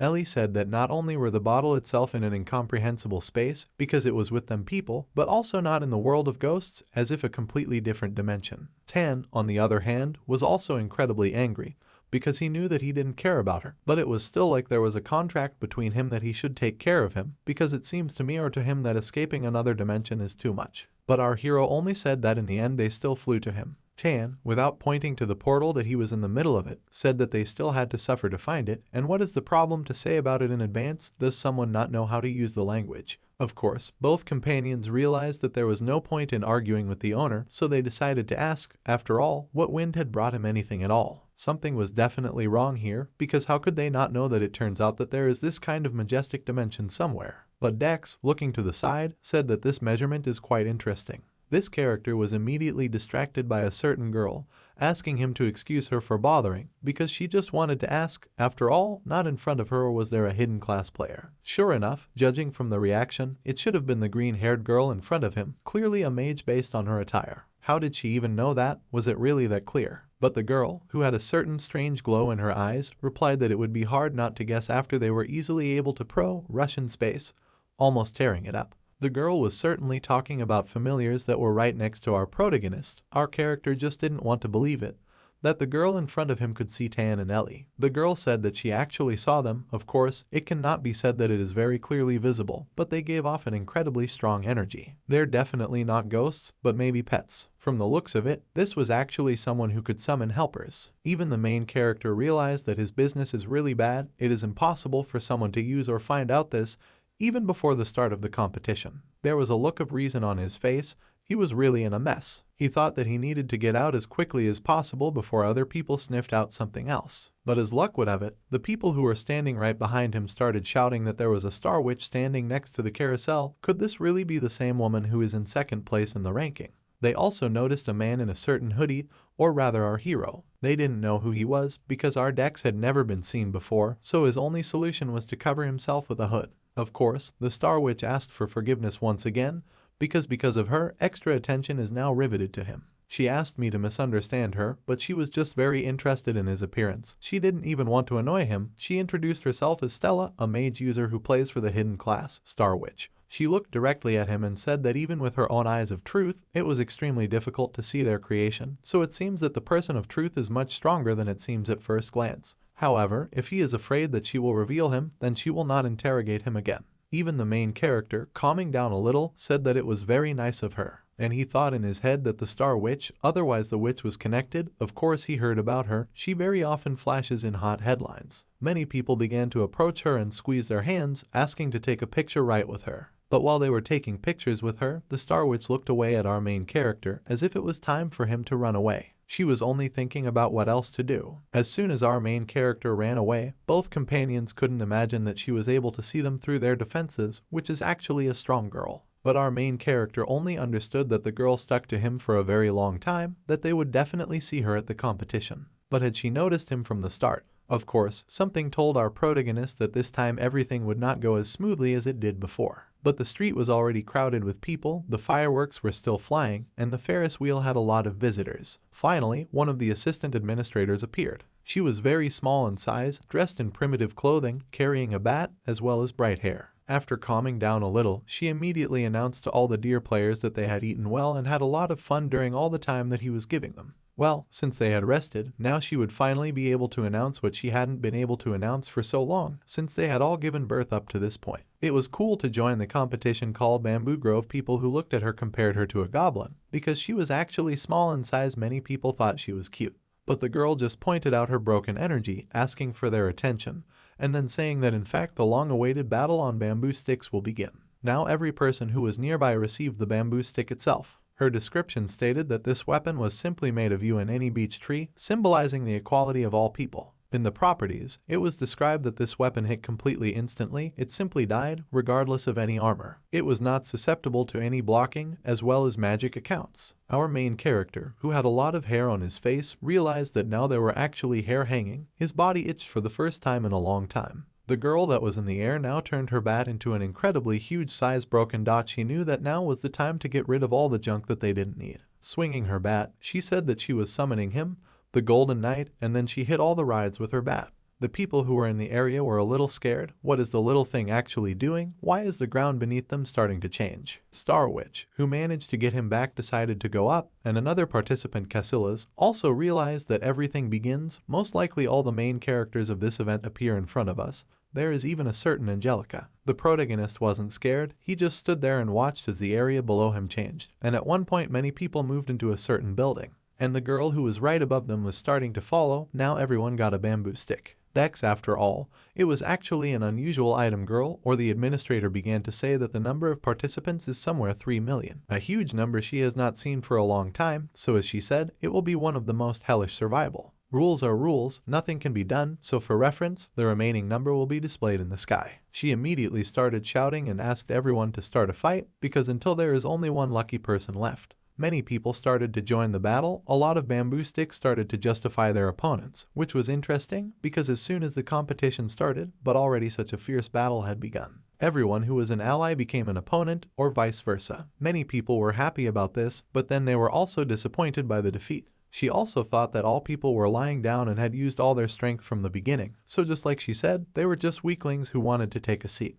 But there were still some things that could fascinate the view. Stella, a certain night girl, or our hero, which in turn thought that all opponents were reversed, and yet he now started to deal with this item, which is able to finish off any user with just one hit. But now each of them has a certain amount of power, so it's only natural in the plan that someone can't go against their wishes. So that powerful equipment, one of the people who was right behind our protagonist also tried to finish him off, but Dex managed to dodge. The experienced person said that most likely the enemy decided to run away because he was very scared. Judging by his equipment, he is generally a novice. The attacker said not to take offense at him, but unfortunately Tom will have to become his first victim. Our main character, who was looking directly at him with complete disgust, asked to look up. The attacker thought it was just a lion, but at the same time a bamboo stick fell on him, forcing him to go to another world. Dex understood that he would need stealth skills to participate in this competition, but what kind of skill would spiritualism provide him with? Tan was very happy with this offer. He said that the main thing is to pay with points and water cleaners, and in addition, to water at the place and time. He immediately decided to summon the one he wanted. Our character, before the competition began, learned something new while trying to understand the skills of spiritualism, namely that it can be used to summon not only people, but other creatures, as well as ghosts. At the same time, a ghost named Mist was recognized, and spiritualism was activated. A certain outfit for our main character. This ghost that he summoned doesn't really exist in reality. It looks more like a black cloud, but this time it's perfect for this event because it easily dodges all attacks. All the attacks that were made by our main character or passed through him. Of course, people thought they had pierced it, but they didn't succeed, so our Dex just had to be sent to the other world. Looking at all this, it was very clear that there were no rules in this competition, that it was only a battle. This is something of a big bonus because the most important thing was only to survive. From now on, you will have to try a little to avoid falling into the eyes of others. Tan, looking at this, thought it was a great idea, and did he understand correctly that now our protagonist decided to hide well, then attack strong players from afar. But our protagonist didn't understand what he was talking about because it was time to hide. It was time to have a good time. He even used spiritualism for this, so in one word you could say that if there are no witnesses, it's like going unnoticed. On the face of our hero, a new cruel face appeared. Tan thought that this was not a real person, but real demons in the flesh. Dex went in search of new player kills, as well as forcing them to come to their own despair. Of course, they decided to attack him themselves, so it's no big deal for him not to attack them too.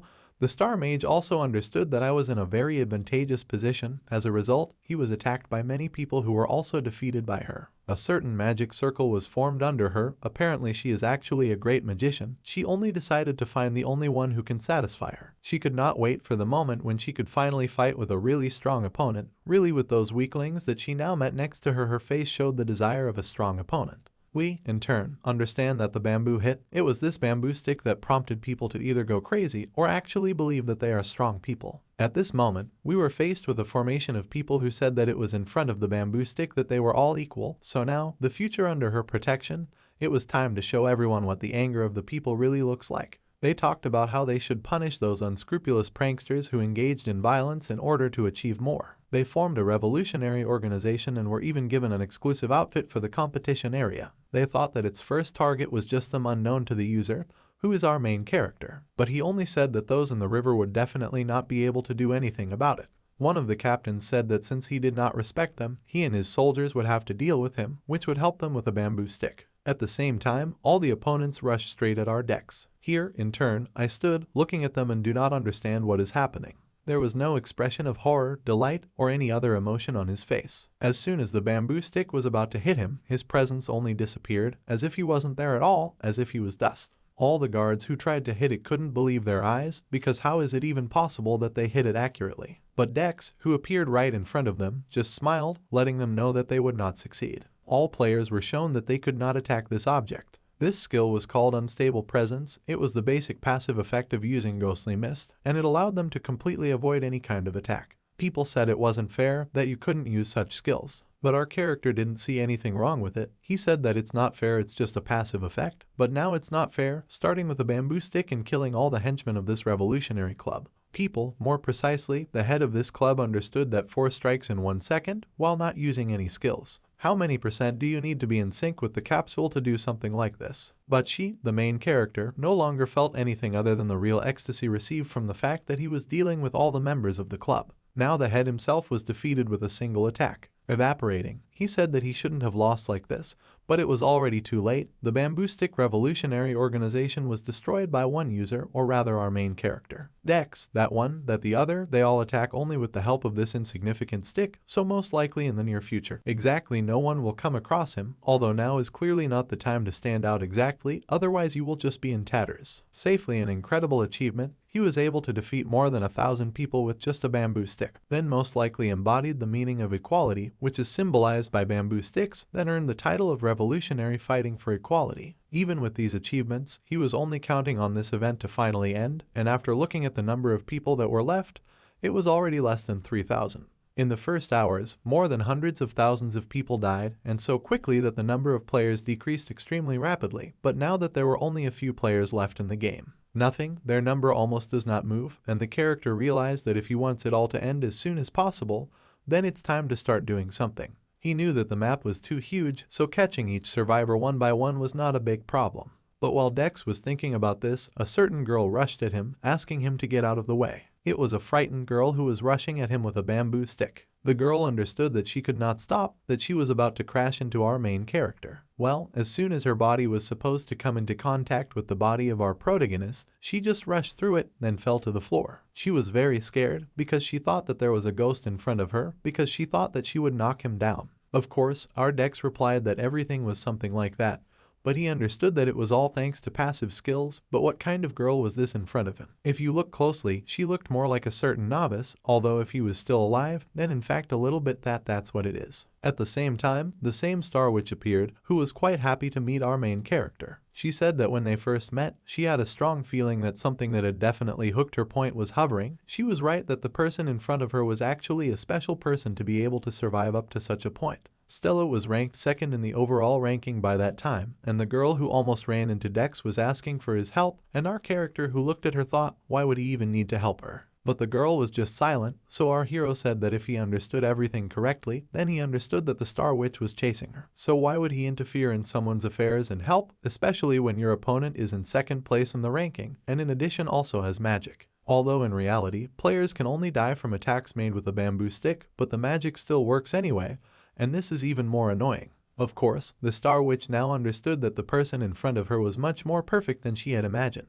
Dex, having decided not to do anything, said that he needed to finish what he had started, and then said that he was already leaving from here. Of course, he wouldn't mind fighting someone who had good skills, but it was still too early for that, so he needed to get out of here as soon as possible. Well, just as he decided to leave the place, he received a certain message that startled him. He looked back and saw the Star Witch trying to stab the girl behind him with her bamboo stick. But our main character decided to stop her. He said that he didn't know what he was doing, but then he shouted that he needed to protect that girl who was right behind him. Angelica was in shock while our character was actually trying to protect her. He actually received a message saying that our main character is the one who is working tirelessly on him to plunge the world into chaos, so he needed to find an ally who would be marked with certain points. Just such a dot hung over Angelica.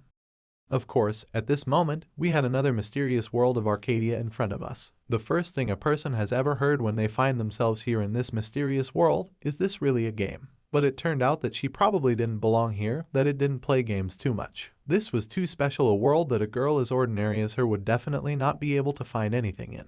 It was because of this that she found that he was unlikely to be suitable for someone like her, who lived a very ordinary life, but at that moment there was someone who agreed to teach her everything. She was approached by an old lady who realized that the girl was lost. The old lady immediately invited her to become her disciple. This old lady was dressed in a black corset, had blue hair. This turned out to be an NPC completely different from the rest of the characters. Angelica was a little shocked, because was she supposed to be offered nice at all, or something like that? But by the time I started learning, the old lady told her that if we talk about magic, then the most important thing in the question is just to expand your mind, your knowledge and skills. Angelica can only know her if she starts looking at the world in a completely different way and devotes herself to broader ideas and concepts. When she looked at the moon, she asked her to look at the sky, at the way the stars were shining, and how the moonlight seeped through her entire body. Is it really ugly? Unlike the others, she, as an archmage, is most attracted to nothing but the ever-shining star and the majestic moon. She taught this special magic,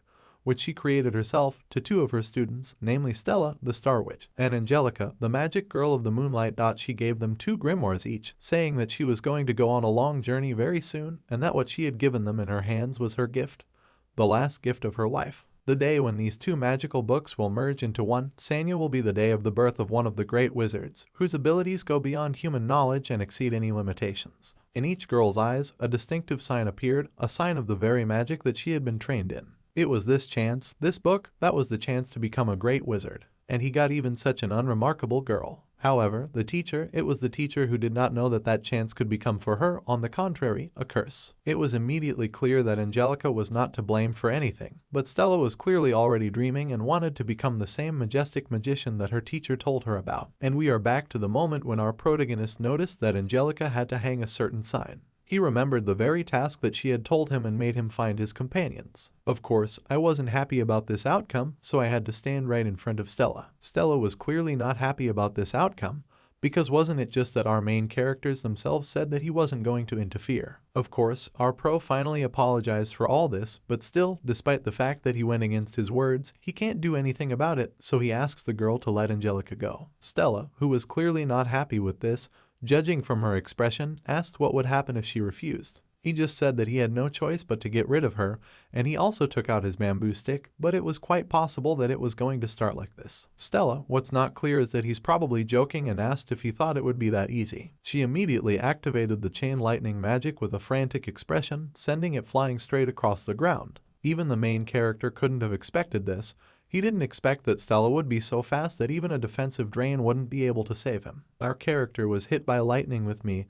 His stamina began to drop sharply. He was paralyzed, so for a while he simply will not be able to move. And then, he noticed a fireball flying towards him, magic grabbing, and also a star slash. The only circular magic that could be used at the moment. Angelica realized that Stella wanted to finish off our main character as quickly as possible. Angelica immediately started shouting at our logger not to try to stop these magic charges, but just to run away. But it was too late. Lots of explosions and stuff like that were ahead. Angelica was only looking at what was happening right in front of her, where our character was already on the verge of death, so all the stats were snowflakes due to the fact that death can only be done with a bamboo spear. Dex, who was finally able to say at least something, said that of course it is impossible and not for nothing in this event that everyone is equal. Players cannot be killed, nothing else, except for the letter of the stick. The protagonist, having already lost all his strength, could only lean on his elbows, but it is quite possible that all the strength left his body. Stood, who watched it from a high place, said that most likely she was in vain worried that in front of her such an enemy. She thought he was special, but in reality, he couldn't stand it. Even if they met again, she hoped that she wouldn't be too upset that he died because of her. Stella, who had already picked up her bamboo stick, and also anticipating that she was about to gain the upper hand, said that whatever it was,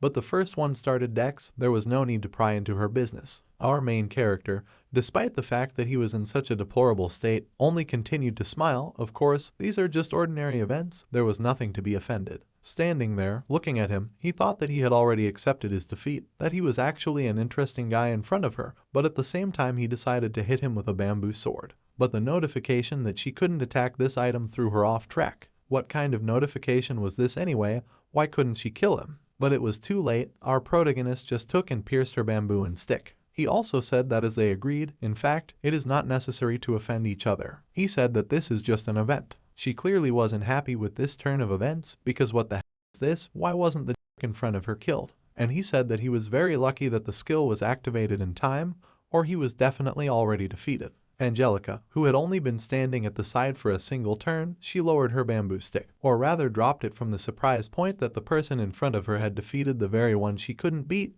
that she was in second place in the ranking. She still, until recently, thought that our character has no chance, but who in general was in front of her. Dex, who pretty much spent all his strength, realized that he was dizzy, so Angelica also ran to him, asking if he was alright. Dex, who responded that he was doing well, said that except for the fact that he didn't die, he was pretty happy about everything. But Angelica only began to bow at his feet, saying that she was very grateful, because if it wasn't for him, she would definitely be dead by now. Our main character, looking at it from the side, he would say that he almost did nothing, but still just say it, because why does Stella need it at all? Angelica immediately began to hesitate a little, and then said that it was too long to tell, but in short, before their mentor left somewhere, she gave them each an item. If one of them tries to master these two, they can probably become a strong wizard. Our main character realized that Stella seemed to have gone crazy for this idea and started chasing her, in order to eventually kill her and take him away. Angelica, saying that this is all really so, only began to stutter, which point she usually stood motionless, but then our main character asked her what she was going to do next.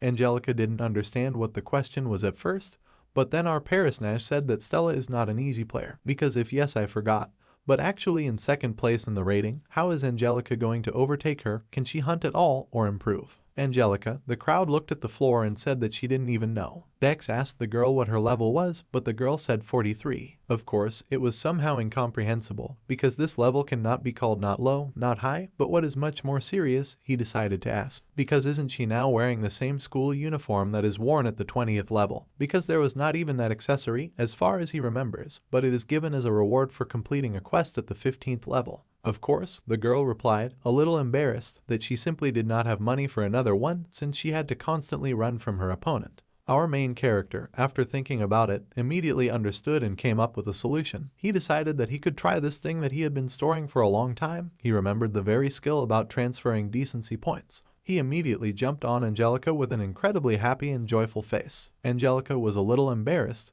but it was too late because our protagonist asked her to give all the items that she has. As soon as the girl did this, it was noticeable that all the objects were lying on the floor. Of course, she was embarrassed because she thought it was a little strange. But our protagonist, despite the fact that he had a developed girl in front of him, told her to move away a little because he had something to check. Angelica, having done this, now began to stand aside because the person in front of her did not even look at her. She is standing there worrying, just like an probably the person in front of her can definitely be trusted. But our main character, I understand, or rather, having understood judging by her story, decided that those things that are now in the form in front of him must be used for a very long time. He also activated his power directly at them. His hands lit up again. He said the table that it was necessary to say such moments, or rather the phrase about the transfer of decency points. The girl was surprised, because what other decency points are there? She was very afraid of the very light that just burst out of the hand of our main character. Now there were objects of the only quality in front of her. The first was Palsock Poverty, then the Mother of You Poverty, Shoes of Poverty, as well as everything else point turned out. Finally, and the gray characteristics were increased. It turns out that depending on how the item was used, the effect of transferring decency points is also determined. Angelica, Nadia couldn't believe all her new clothes on herself because really these are all her items. Dex said that it was true, but fortunately, on the one hand, it was a good thing that she had wandered around with them for so long, otherwise I don't know if it would have worked at all. Of course, he knew they weren't very strong commas, but they were a good place to start. Angelica, who was standing on the sidelines, knew that she should be grateful for such a gift, but why would someone like her help him? She immediately asked, after all, who in general is the front one, who is he? You know, the protagonist smiled and said that if only he were her new partner, then I took her hands again. He looked her straight in the eye, saying that they still have a lot to do. Now in front of Angelica and dedicated a notification that a player named Dex has sent her a friend invitation, but does she want to accept it? Angelica was very surprised because she had already seen this nickname. Of course, she was wary of whether he was being too kind to her, so he also cheated on her, suspicious of some kind, but now all doubts were dispelled. I still can't believe that such a star, as soon as one in the rank decided to make friends with her, is simply incomprehensible to the mind. However, at the same time, our main character asked her for one promise, that no one would know about this, or rather about this friendship. Angelica, with full seriousness all over her eyes, replied that it would be so, she would never tell anyone about it. Tan, who was sitting in the hood of our main character, said that this is probably a strange decision, because until recently he did not want anyone to know who he really is. Our Prodigy said that this is actually true, but he still changed his mind. He thought through all the options for events. Now, because of the recent auction house incident, everyone knows that he's started playing Arcadia, so there's no need for him to hide his nicknames, especially those he trusts. What is important is how exactly it should appear before people, evil or good. At that moment, Angelica asked him to look at one of the main things in this event, or rather at the counter of people, what was left in this test. Very soon there will be less than 1,000 players. Our character, looking up, realized that in fact there were only 2 people left, while out of more than 3 million players there will be 1.000. He did not know who was behind this, but clearly some scumbags. At the same time, 2 people appeared in front of our main character, who thought that this would be an easy goal. After looking at the outfits of our heroes, they realized that most likely not some sick people, but also a couple. Why didn't anyone finish them off at all? One of the men was clearly an assassin or rogue, and the other was a berserker or tank. They realized that they were newbies, so they thought it would be incredibly easy today. Of course, our main character was happy, because now all the hundreds who were waiting arrived in time, right by the way, so he asked Angelica to immediately deal with them. Angelica was shocked at this request, because what can she do? Really just hide so as not to interfere with anyone. But she's the main character said that she doesn't have time to worry. You're now time to test abilities on new items, so those 2 are on her. He asked her to sort it out. Angelica was still shocked, but the people who were standing right in front of them had already lost their temper. They immediately attacked Angelica. Angelica, who immediately started to worry, decided to use all the items from this map as soon as possible. The staff's power was activated, so it activated the shield. The robbers thought that there was no way they could help it. Because it was a first circle magic skill, they thought that as soon as it broke, it would dance. Angelica, in turn, was very excited, because she saw that the shield was cracking, that it could not continue like this. She needed to do as our salesman himself taught her. She started using the shield spell over and over again, after which in fact a lot of holes were formed in the air. None of the enemies understood what was going on. After all, why so much magic was used in one moment. Even the main character, looking at it all from the side, understood that now the items that were equipped on the girl were of course some incomprehensible, but high-rank monsters she definitely would not have defeated. However, it is also impossible for her to forget about this, and the most important thing here is 100, which means that when they are all used together, it means that Angelica can use the magic of the first circle at least to the last, because the effect with this one is 100, which reduces the mana consumption of the first circle by 99%, the second by 50, and also increases the mana consumption third round for 1000%. With incredible pleasure, I looked at all this means, despite the fact that Angelica continued to use the spell point that magic missiles were approaching them. This is the last thing the opponents saw before they died. After exterminating the last 2 players, the number of remaining survivors has now reached the 1,000-player mark.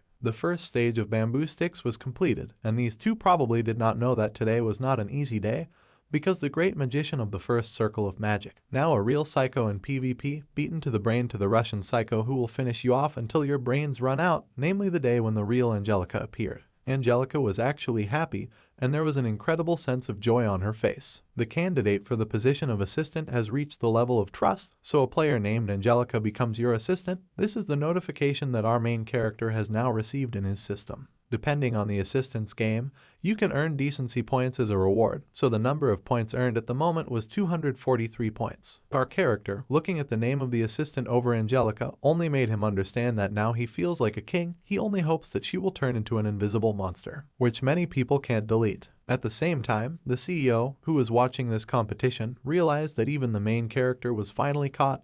He wanted to follow the mysterious player, but at the same time he was notified that he did not have enough authority to request information about the selected user. The CEO didn't know what he was up to this time, but he wouldn't let it go that easily now. Now that the second stage of the Bamboo Stick Festival was starting, a lot of people were gathered in one place. The girl who was knocked down and her hand started sitting on the roof again and started saying that the unexpected happened. She expected that there would be many high-ranked rankers left at the end. But in the end, it turned out that most of the uneven low ranks. She could see that even level 43 survived, so there were also users who didn't pass the level 50 threshold, which was just amazing. But is it really just all a matter of luck, or is it still ability? Of course, she was talking about Angelica, so that at the same time she began to smile and say that everything that she does not understand, they will learn in the second stage. The girl began to jump and laugh, saying that before starting the second stage of the festival, she should explain to them two extremely important changes. The bamboo sticks immediately began to glow with a different glow, and the girl said that they would not worry because everything is fair. They just decided to improve some skills as they showed everyone too childish. First of all, the bamboo spear can now be evaluated not only for physical but also magical attacks. In other words, tricks such as ignoring physical attacks or absolute defense will no longer help block the power of the stick. Of course, she said all this about our main character, Tan. It's clear that she's actually doing all this, but it seems like it's in his line, so what's he going to do now? But our character just smiled and said that he will now just be extremely careful not to run out of fights, so he will also see who wins this competition. The girl continued to speak, and many people who listened to her speech could not believe that there were actually those very skills called ignoring physical attacks and absolute defense. They understood that it was absolutely unfair, who even used it. But the girl immediately said one more thing, that also, because of some items, there is a serious imbalance, and their festival is a war for equality, so such items are contrary to their principles. So in the upcoming second and third stages, they will not be able to use any lotions, effects for equipment, except for regular weapons. Angelica knew it was about her, because what about her Seth? But the girl has already finished, said that it was all changes, so now you need to start the second stage, but is everything happy? Of course, our main character was not happy, who understood that even if they were not, it was unlikely that they would care, because why would she even ask? The girl also said that from now on, a poisonous gas will go out from outside the map. It will spread as fast as a person runs, so they will have to be a little diarrheal. The girl, with an incredible thirst in her eyes, decided to announce that now they are starting that this festival is open.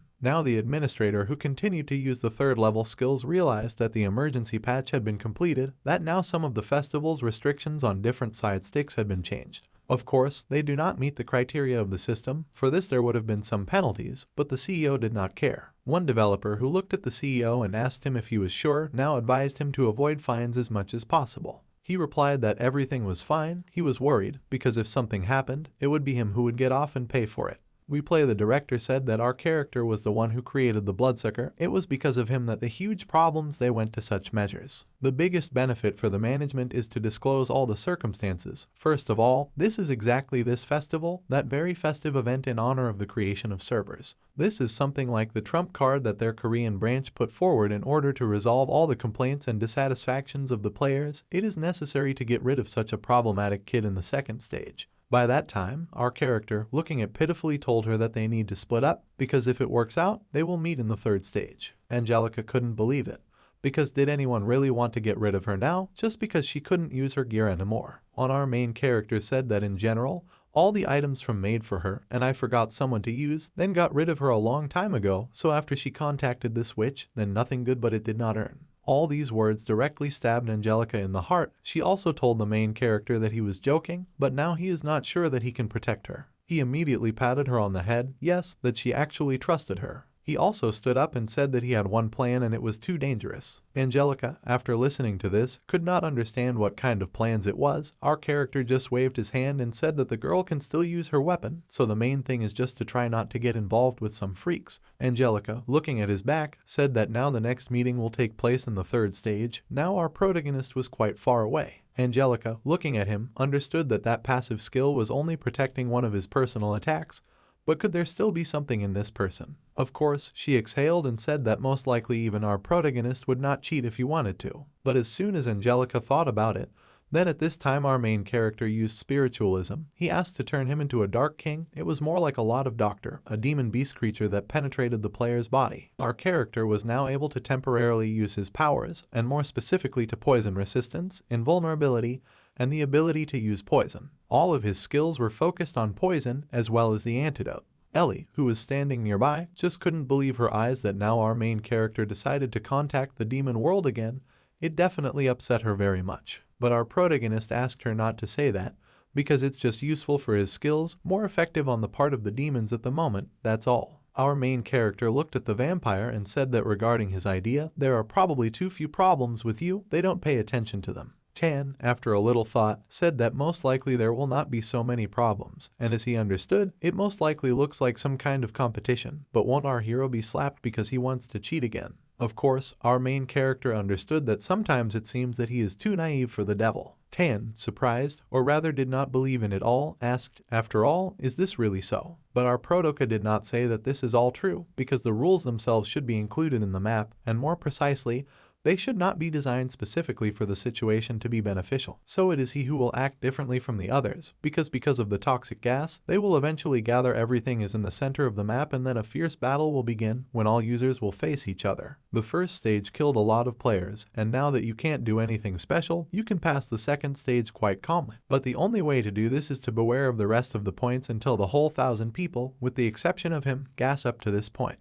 It was already said that our character went to the realm of David and his mist that deadly no slowly covered the player's body, but the passive skill called resistance to poisons was activated. Invulnerability nearby was also activated. Blood, but I absorbed the poison also seeped into the blood because I also could not oppose anything to ours the main character. By that time, the administrator was watching as the second stage was gaining momentum, as many skills were used in an instant, such as Walking Wind, Shield Smasher. She was laughing, because this is much more interesting to watch. Unlike the last stage, only the strongest will survive here. She even had fun from the fact that everyone's level was different.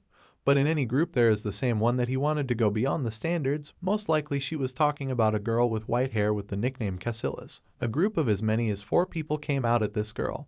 But in the next moment, when the girl accelerated a little, she used the rampage of a swordsman, after which she was able to cut everyone who stood in her way. Someone was aiming at her from the side, sleepily with a sniper rifle, using magic on her, or an arrow. It was still an arrow, but it couldn't hit its target. The girl was able to dodge, which surprised the shooter very much. Are there really people with such a reaction at such a distance? But it was already too late. The girl found him. She also rushed to one of the roofs, jumped to a huge height and decided to pierce him, regardless of the man himself. It was clear that most likely Casillas had a hidden class point. Having cut her opponent understood that there was simply no word for his skill, because even now everyone is afraid.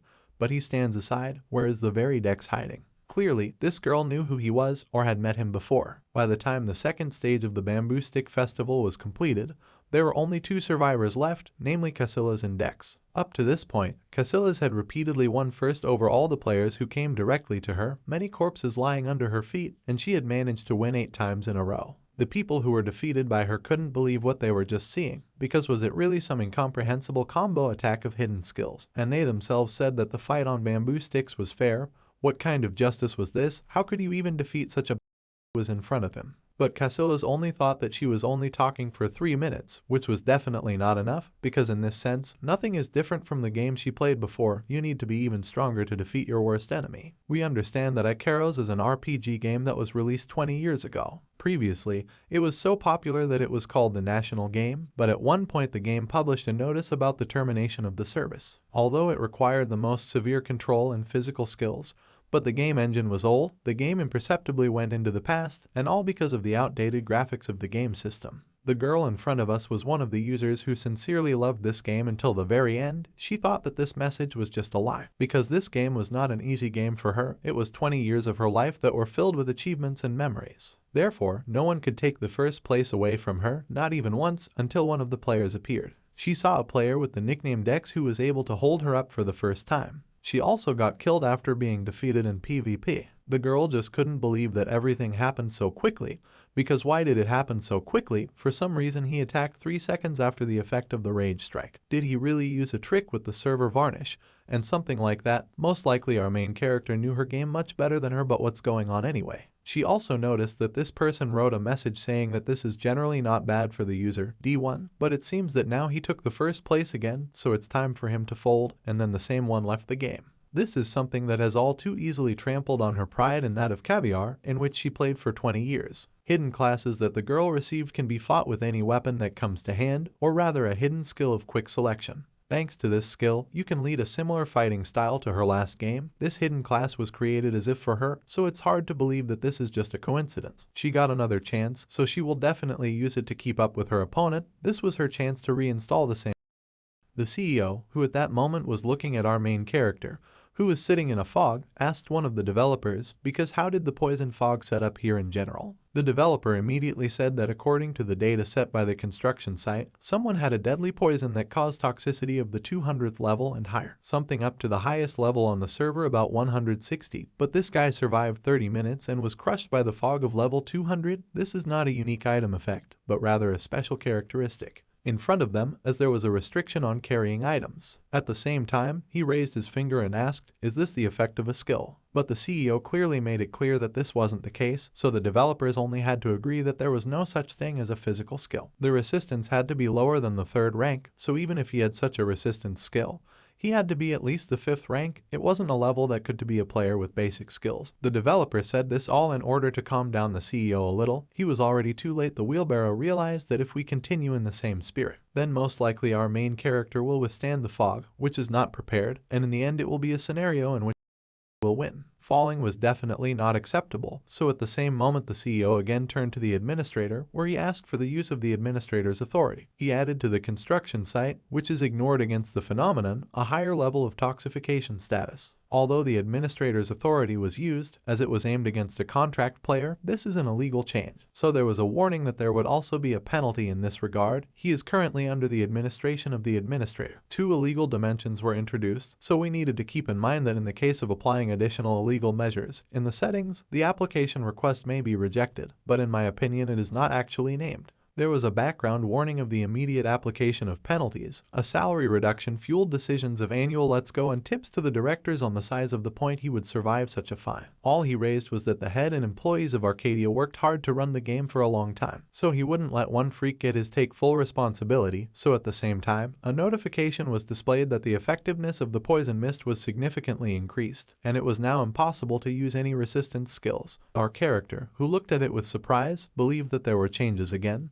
He realized that now all the administrators were openly targeting him, so even the Thane who flew in the country understood that no matter how poisonous Azakar was, but a rare time at this level was simply impossible, so what could they do now? Of course, our main character also didn't think that it would work until the end, so we had to finish everything properly. Tan did not understand what our protagonist was talking about, so our main character only looked at the participants' scoreboard and said that after so much time, his old opponent appeared, that in fact, most likely her skills improved. The 3rd stage and the final of fights on bamboo sticks began. Casillas waited for this moment for an incredibly long time while our protagonist was already going to fight. Of course, we said that it wasn't like him, but Dex was very impressed with me. He understood that he probably shouldn't even change the summon to another one suitable for PvP. Tan already chose good options, but our main character only said that he was this time she will refuse, because he has already planned something in advance. He immediately asked the angel to provide him with power. The angel, not expecting to be approached, was very happy. She said that all the heavenly beings were willing to put aside their power. Our character, in his right mind, apologized to her, but that he ignored her during all the fights on bamboo sticks. It's his fault that his ability is not enough, so he asked the river god to provide him with a master of all weapons. Now Calypso, the celestial being, was in the player's body. Now our protagonist could only use its power. His skills were 100. That he was the king of all weapons. It was an intangible weapon created with purely magical power, which is freely changed at the will of the user. All this was quite interesting. So at the same time our protagonist tried to create several copies of weapons that could help him in bits.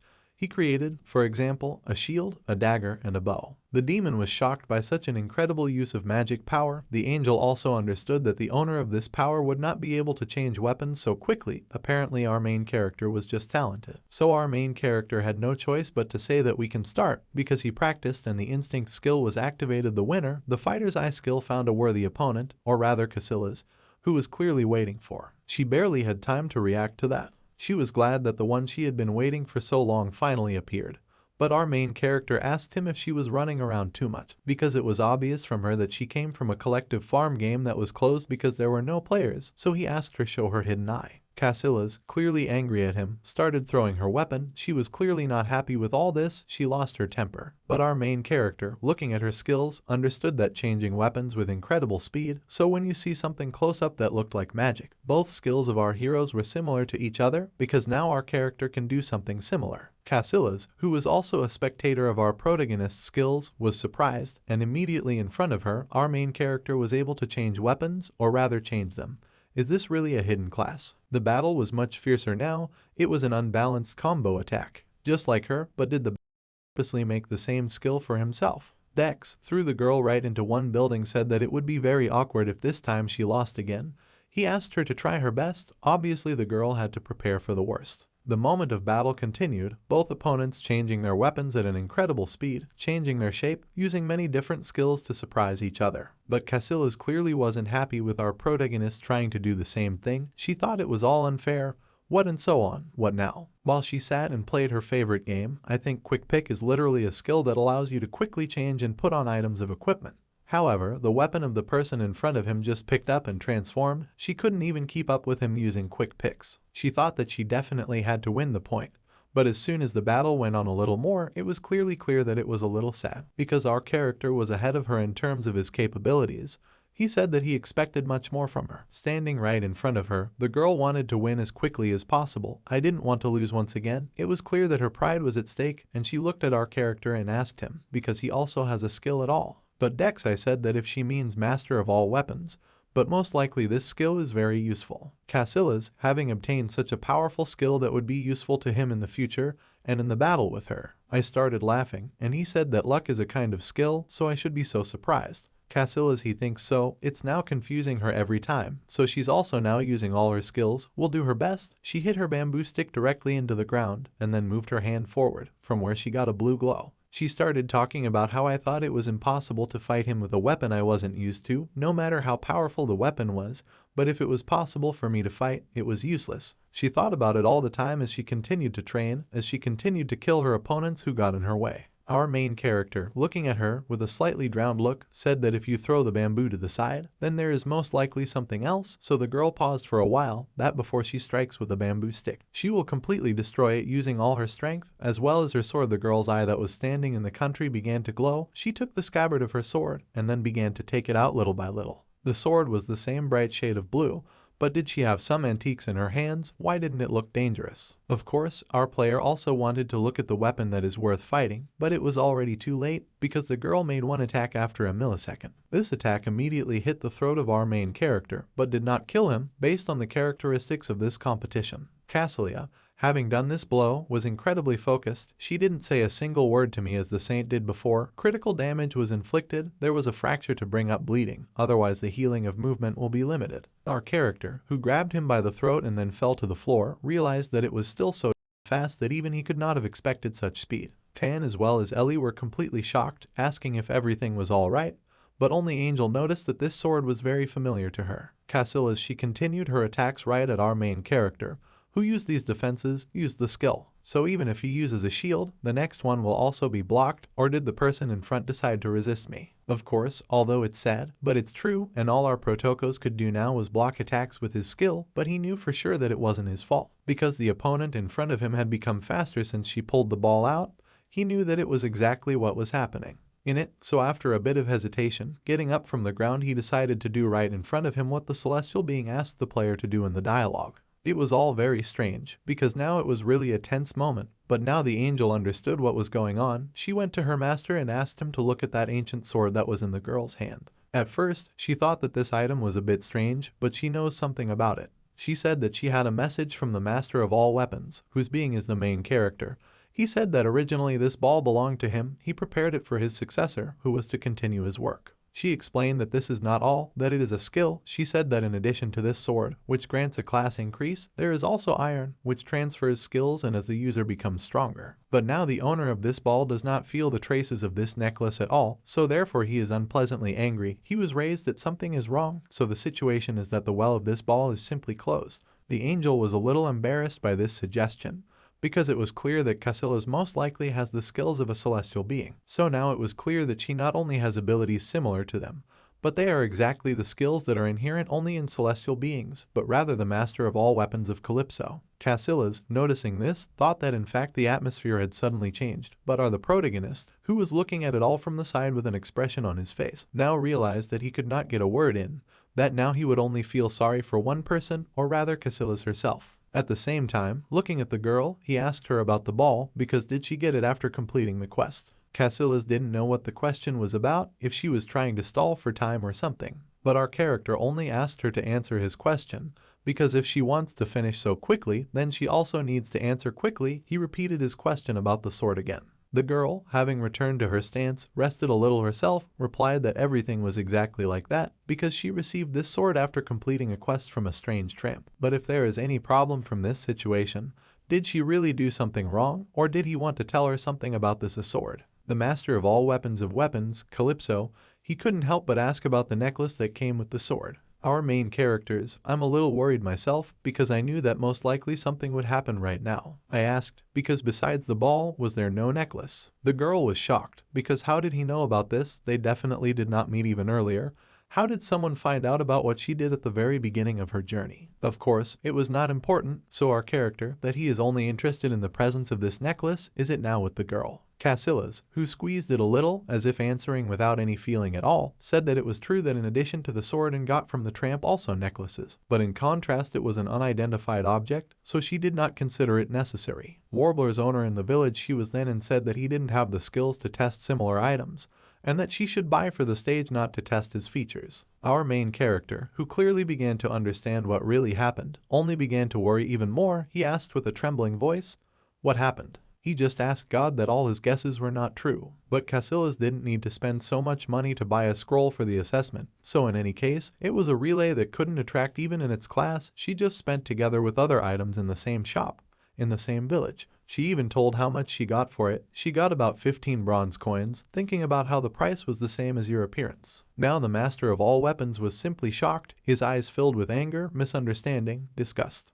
He was furious that his successor sold out his legacy so that the whole voice declared that he was disowning this heiress. So many notifications and indignation were now from the master of all weapons that the notification just flooded the screen of our main character. So many alerts just hit our main character's head. What does the master of all weapons want to do anyway? But at the same time, the notification that appeared at the very end just hit our main character. He saw that the master of all weapons asks the player to temporarily completely let him into his body. Someone promised that after moving in, he will take on all the difficulties. He knew that if this person was fighting in his place now, he would be grateful, but if it was even possible, he asked the angel, because this was the first time in this situation. She replied that according to the rules this is impossible, but if the master of all weapons is fully prepared to bear the potential costs, then most likely the load will be huge. Is it worth it at all? Angel, hold your head, understood that everything was rather complicated. But if he was so determined, then first of all, if it concerns the relationship between the teacher and the heir, then it may be based on interference in another world. So in the name of Archangel Michael, Angel allowed the master of all weapons to interfere. At the same time, huge forces hit our main character, as if pouring into him over and over again. The girl was shocked, because it was an incredible power. Did that same have some abilities? The master of all weapons completely possessed the player's body, so now the entire body was taken under control. Temporarily limited independent play, the player switched to observer mode. Now for our main character, the master of all weapons spoke. I asked the girl for the front. In fact, she sold to the heat. He is very sorry that the heir could not understand the deep love of the teacher, who took his love so seriously as she published a little more petty to the greedy merchant. The girl didn't understand what the speech was based on either, but then looking ahead, she noticed that our protagonist, or rather the skill of weapons, began to use all his powers that he had used up to this point. It received burnout status, so it was clear that even the battle required time to rest, which was worth treating your physical condition carefully as much as possible, and also received fatal damage and attacked the ground without realizing what was happening. The ancient sword whose name is lost also reacted strangely. What was going on? Well, the master of all weapons only directly approached her. They say that quick choices is not just a skill that was created with the goal of quickly changing weapons. It is a passionate desire to own the entire existing world already, the power created by Potap to use the power to own any weapon. The girl, hearing all this, could not believe her words, and the protagonist, or rather the master of all weapons, said that this is power. This is the highest power that Tabi was able to get by following his teachings. Now the girl realized that this was not the same Dex that she knew before. The girl really couldn't understand who was in front of her because she definitely understood that it wasn't our main character in front of her. She couldn't understand why her sword reacted to this person in the first place. But now the master of all weapons only looked at her with utter disdain, saying that the swords were very sad. He was sad because something had lost his pair here. Or rather the necklace. The girl didn't know what she was talking about because the master of all weapons was talking about everything only in his mind. Master started to talk about how if they had eaten a little more time, then she wouldn't have been so reckless. She would have been able to find someone really worthwhile and make them their successors. But unfortunately, he didn't have the time for that. So he was only able to find such a worthless disciple who was now in front of him at that point. He took off his hood, where only his glowing eyes were revealed, and said that he should be grateful that he had met a noble person who had lent him her body and was therefore able to meet his successor again now. Les began to tremble even more. Nameless sword, or rather his feelings became even sadder. He cried, trembled, stuck out at the same time on the ground. The master of all weapons, smiling a little, said that despite the fact that she is not smart and but is this idea devoid of common sense? Because in a sense, but it is fate that this sword fell into their hands. The only option that remained of them with it is something that the master of all weapons has now come up with. The girl who was looking at this with complete surprise couldn't understand if the person in front of her had just started talking with a sword. What was going on right now? I just closed my eyes and said that now I need to take care of the who is standing in front of him, while I turned to my old friend, that is, the nameless ball. The old nameless sword began to express dissatisfaction, but decided to understand the situation as best as possible, recognized the owner, found his name, now began to unlock hidden ability items, rating the item magic to unique, hidden quest received, in search of the lost necklace. The girl noticed that Les began to speak even more, and she began to feel the soul of the sword. Her hands trembled with the great power that now felt in her hand. She felt a deep longing determination, so she realized that now she understood the true meaning of the hidden class that she got. Having already exhaled and did not mad said it reminded him of old times now. A warning flashed on the screen, saying that the master made the weapon made the maximum allowable intervention, that now full control will be disabled. The sword master apologized because of this, that he had to meet such a bad student, but still thanks our protagonist for allowing him to witness such a great fusion of the master, also a student. Now control has been returned to the player, and observer mode is disabled.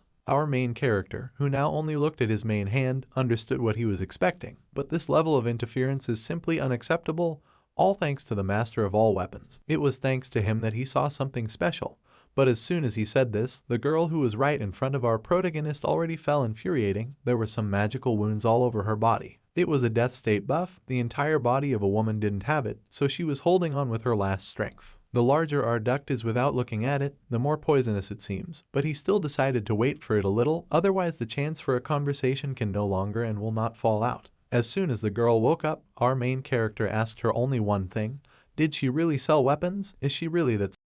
He clearly made it clear to her that at first glance it was clear that this was a hidden quest, rather than a completely modern RPG she didn't play. It's almost a cliche in the current era. All these words hit the girl's self-esteem. She listened to it all and did not utter a single word. And our protagonist continued to laugh as long as possible, saying that no one even thinks about selling the necklace that goes in the set using a sword. But the girl only replied that the game that she played before did not have such quests. All these words really annoyed our protagonist. He thought that this was a high school that would not give anyone anything new. In any case, it seems that this necklace is a very important item, so our main character advised her that when everything is over, you need to go to the owner of the store and ask to return it back. The woman, of course, that she has no choice, realized that she was going to do it anyway. But what kind of class does our main character have? Because why is the person who fought with her just now not him? She thought that as if someone had possessed him, or something like that, the spirit. Well, you can't hear our channel. He said that it definitely looks like he has a class like hers, but he was very nervous because he understood that I was a little bit at the girl's incredible level. But he started to smile and say that now is the time to solve the last question, while pointing at the bamboo stick. The girl, it is clear why he dodged or walked and smiled. She said that it will take her another 3 minutes to get out of the special death state, that the poison fog has already reached them, the signal of the end of fights, so it seems that the decision has already been made. They will not be able to fight again this time. It was as if two close people were saying goodbye at the border, so our character only replied that it was a pity that it ended like this, because it would be nice to fight properly next time. But the girl, with a still wide smile on her face, replied that he needed to wait a little longer, and next time, in the next meeting, she will definitely be able to come out the winner. She is the main characters. held a stick in his hand, said that this was to be expected, he even feels that he should give up, and then immediately pierced his opponent with a stick. Flashed an alert that our character finally managed to win a match with the last player, while saying that he would like to meet her again in the future. Now she finally announced the last, final winner. Our main character, on his head appeared a crown. All the main battles and bamboo stick fights were broadcast in real time. Numerous candidates were taken out to win. The highest rated Star Witch, Stavilla Wheelbarrow Revolutionary Stick Group called for equality to the entire community, and the girl who fought against our main character at the very end, who showed the game and lasted until the third round, was suddenly defeated. A new player named Dex appeared, whose victory seems to be enough. But the reaction of users was different. Absolutely all users just blew up the internet, saying that they believed in our main character from the very beginning, that they were crying because the girl took second place. The same nickname that hit all the players began to give publicity to absolutely the entire community. The people who flocked to the monitors only thought that he was rumored to be their opponent, which they are only now beginning to understand. In front of us was a black dragon of darkness, whose real age was 24 years. She was a girl. At her computer and realized that it was in the bamboo stick fights that she did not participate. She almost met a person with whom I would never want to meet again. The receptionist, who appeared right above our main character, started laughing as she took a huge baton in her hands. She was thinking that now was the time to present the prize they had promised so much. Immediately, a certain box called the Mysterious Box appeared. It was a very ordinary box that the description stated that it was created by a mysterious force. There would be an item that a person dreams of. In fact, it was, because the administrator said that there are a lot of people there that he defeated. The administrator will choose one of them specifically for our protagonist, so I asked him to choose the best possible item so that I wouldn't regret it later. Of course, there was a huge list, a lot of items were unique. The administrator understood that even from one end text if and so on, but our character, that there were only crappy items in front of him. The difficulty of finding such items is not even 10,000, most likely there is not even anything normal here, but at that moment, I realized one thing. He turned to the administrator and asked if it didn't matter what the item was, as long as it was the items of the defeated users. I asked the administrator if it was like that, then most likely he decided. But as soon as she looked at the item that our protagonist chose, she was very surprised. She said that it was a bit strange and all that, but our main character only told me that it was the subject of a warned player. While smiling, they say that the administrator promised her. The people who were watching our main character's item selection couldn't believe that the receptionist, who was smug from the beginning, is now crying. Why does she look so worried? But the receptionist at that moment immediately agreed to meet the conditions of our main character, handing him a bamboo stick. Our protagonist was incredibly happy, and this is exactly what he wanted from the very beginning. People, or rather, the CEO, who looked at it all, was incredibly shocked by the choice. We see the Korean branch of Arcadia in front of us, many of them gathered at the same meeting. The CEO asked for everyone's attention, and also thanked everyone for participating in this emergency meeting despite their busy schedule. So first of all, he asked them to listen to what he had to say. He wanted to tell them about the bamboo stick fights that they had worked so hard to prepare for had come to an end a couple of hours ago, so as you can see from the monitoring. But the problem occurred in the process of issuing the reward. Of course, the girl immediately raised her hand. She said that I went and could not conduct monitoring because of overtime, but how serious is the problem? Many CEOs just drowned their eyes and told the winner to choose an item as a reward that they didn't even expect. So at the same time they said that it was much easier to see than to explain. They showed on the screen the very item that the player chose, or rather bamboo decline. All the people that were sitting in the office at this moment, they didn't have a word. That's why the CEO was personally at the briefing. Of course, the biggest problem was the special feature of the bamboo stick. The statement of instant death of this main problem is that the specific purpose is not different. This applies not only to bosses in high difficulty raids, but also to targets that are currently considered invulnerable. The general manager said that this is true, so if our hero uses this weapon to attack invulnerable creatures, like Arcady, the Dragon Lord, that target will probably die instantly. They all knew that it wasn't 100% confirmed yet, but given the Arcadia code system, it was quite likely. Immediately, there was a mutiny in the hall. They still couldn't believe it, if he didn't even come to the Dragon King, but just an important NPC, then the whole main scenario would just collapse. Should they quit now? Many CEOs only said that he actually made a mistake, because I couldn't prevent it, despite the monitor, well, whatever it was. To avert the worst, you can require intervention. Now the head of the company herself appeared, who said that now you will have to contact Alice again. Alice got in touch at the same time. Thank you, so what do you want from her? But the girl only said that she had a request related to the event of mutual letters of sticks. The point was that they would like to prevent the choice of an item. But Alice only said, well, looking at all possible options, that this action is impossible. The director asked why not. But Alice said that the user who received the item already had 2 unsubstantiated patches applied, was promised that no additional patches would be applied to it, and was provided with proof information. At the same time, the CEO swallowed his saliva while feeling guilty. A video was shown where the CEO himself promised that this was the last patch that was related to this point. The CEO, who clearly did not want to get angry at all, said it seemed, but she asked him to avoid her interference as much as possible, going beyond the scope of authority. It seems he needs to explain himself. I got on pins and needles. He also started making excuses, saying that it was our protagonist who was to blame for everything, but it was too late because we are again transported to our main character, who can finally swing his bamboo stick. The vampire who was flying around didn't understand why he got goosebumps from this item, but our protagonist didn't understand what he was talking about because didn't he also see it during all the fights? But vampire, I told you that using this item next to them, or in this dimension, there, is a completely different thing. Ankle also said that the vampire had spoken correctly, that the moment he was transported to this dimension, he had a huge opportunity, enough to turn an entire continent upside down in one swing. Incredible power. Our character, who was holding a bamboo stick, only said that it was the right decision to choose it as a reward, but at the same time the administrator asked the player to contact him. But does our protagonist want to answer this call himself? Of course, it was very interesting, even curious, so that the answer to the challenge was not waiting for anyone. Now the use of all skills was limited, the latter would now be moved to a separate space. There was the administrator Arkady, who introduced Helenia. She was more like a fire elf who hoped to be understood, since she requested this challenge due to the results of the bamboo stick fights he received. Our protagonist immediately asked to get straight to the point. Why was he called? He understood that the admin customization was done in the elven race. This may not be an available option yet. Admin means admin. But the administrator only began to say that everyone already knows that for talking about fighting on bamboo sticks, that the item that I chose here is very special and it was not intended as a reward for the point. And if it is used in Arcadia, it can have a significant impact on its course and cause serious damage to the game, so which is why it was decided that adjustments to this item were necessary. Our protagonist asked if this meant that they would take away the item he received as a reward. But when the receptionist said no, because the gentleman standing right in front of her got this spear in a private way. So this is a mistake of the administration, so they plan to get his consent first, and then send a request for adjustments. Does he even want to hear the terms? Now the management has put forward 3 plans. The first is to limit the number of times the bamboo stick is used. The second is to limit the scope of the bamboo stick, and the third is to laser the side stick and replace it with the appropriate item.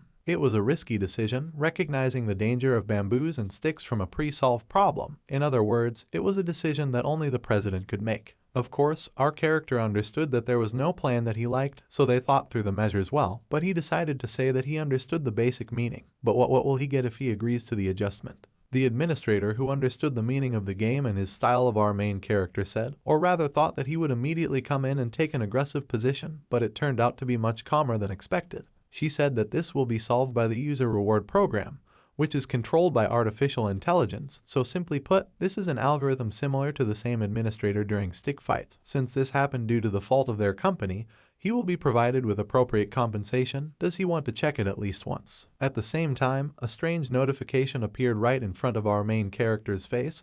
But will they really give him such a compensation? The admin team just said that they don't have the right to review the user's compensation, but that's exactly what it is. They are at Arkady, who responsibly promises to pay compensation, and perhaps this is a personal decision, but there is something else. Our main character became interested, and the administrator approached directly to his face with the words that if he contributes to them in this matter, then their management will never harm him again. They promise not to apply additional and justified patches to him. What does our main character think about this? This personal decision clearly piqued the interest of our protagonists, but was it enough for the administrator to accept it? The receptionist replied with confidence in her eyes that it was just like that she was promising it on her own behalf as the CEO of Arcadia's Korean branch. After hearing this, was this really the real CEO in front of him? But the receptionist just turned around and said that he was grateful that she was listened to, and then said that they will meet again, put our main character in confusion. The administrator only asked to work together in the future, because this will definitely be a good excuse for them to continue their relationship. By that time, a lot of people on the street gathered for the virtual reality exhibition. There was a stand of Arkady, where the woman standing next to her was sure that most of the audience was interested in the product, that this device is very similar to the old Arcadia Connection device. But this system has a virtual reality integration called Sweet Dreams, so it will tell you why it was created. When they upload sweet dreams and present the appropriate picture, a unique program considers the image, embodies its graphic applications and programming. So in simple terms, this is a fantastic device that can create a whole world with just its imagination. They invite everyone to test it at this fair. Of course, after trying it, our main character realized that it was a little more difficult than he thought, and the picture was so bad that he thought that his vision had deteriorated. Our protagonist decided to go as far away from this place as possible, because he wants to sleep, but then he started hearing that people started talking behind him, saying that many people started using more than 10 minutes. The main character, who was clearly having fun instead of our excuse. It happened at the bamboo stick fights. Our main character, despite the interest of his friend, only told him that he would not tell anything. But in case we accept that at that time a bilateral agreement was reached regarding the adjustment of the item, so that the bamboo stick item was changed to an item that can only be used once, 1 million decency will be received as a reward. Now our main character is granted full immunity for the patch applied to him, as well as 10.000 gold secret message, which said that the chief executive should be contacted if there were difficulties. There were her numbers. A few weeks passed, some people were called to an emergency meeting. There was a man sitting there whose face was not visible. He greeted all the people who were gathered in this room, his team. He said that they were all waiting for one moment with impatience, that Dex finally showed up. He asked all the people to gather in Arcadia. At this moment, Arcadia has warmer days. Many people enjoyed the aura, the atmosphere that they could decide under the sun, and also discussed all the fights on bamboo sticks. We could not win, but we would also choose bamboo hit, which now seemed to be our main character, who actually now has a lot of problems due to the fact that because of that famous stream now a lot of people recognize this on the street.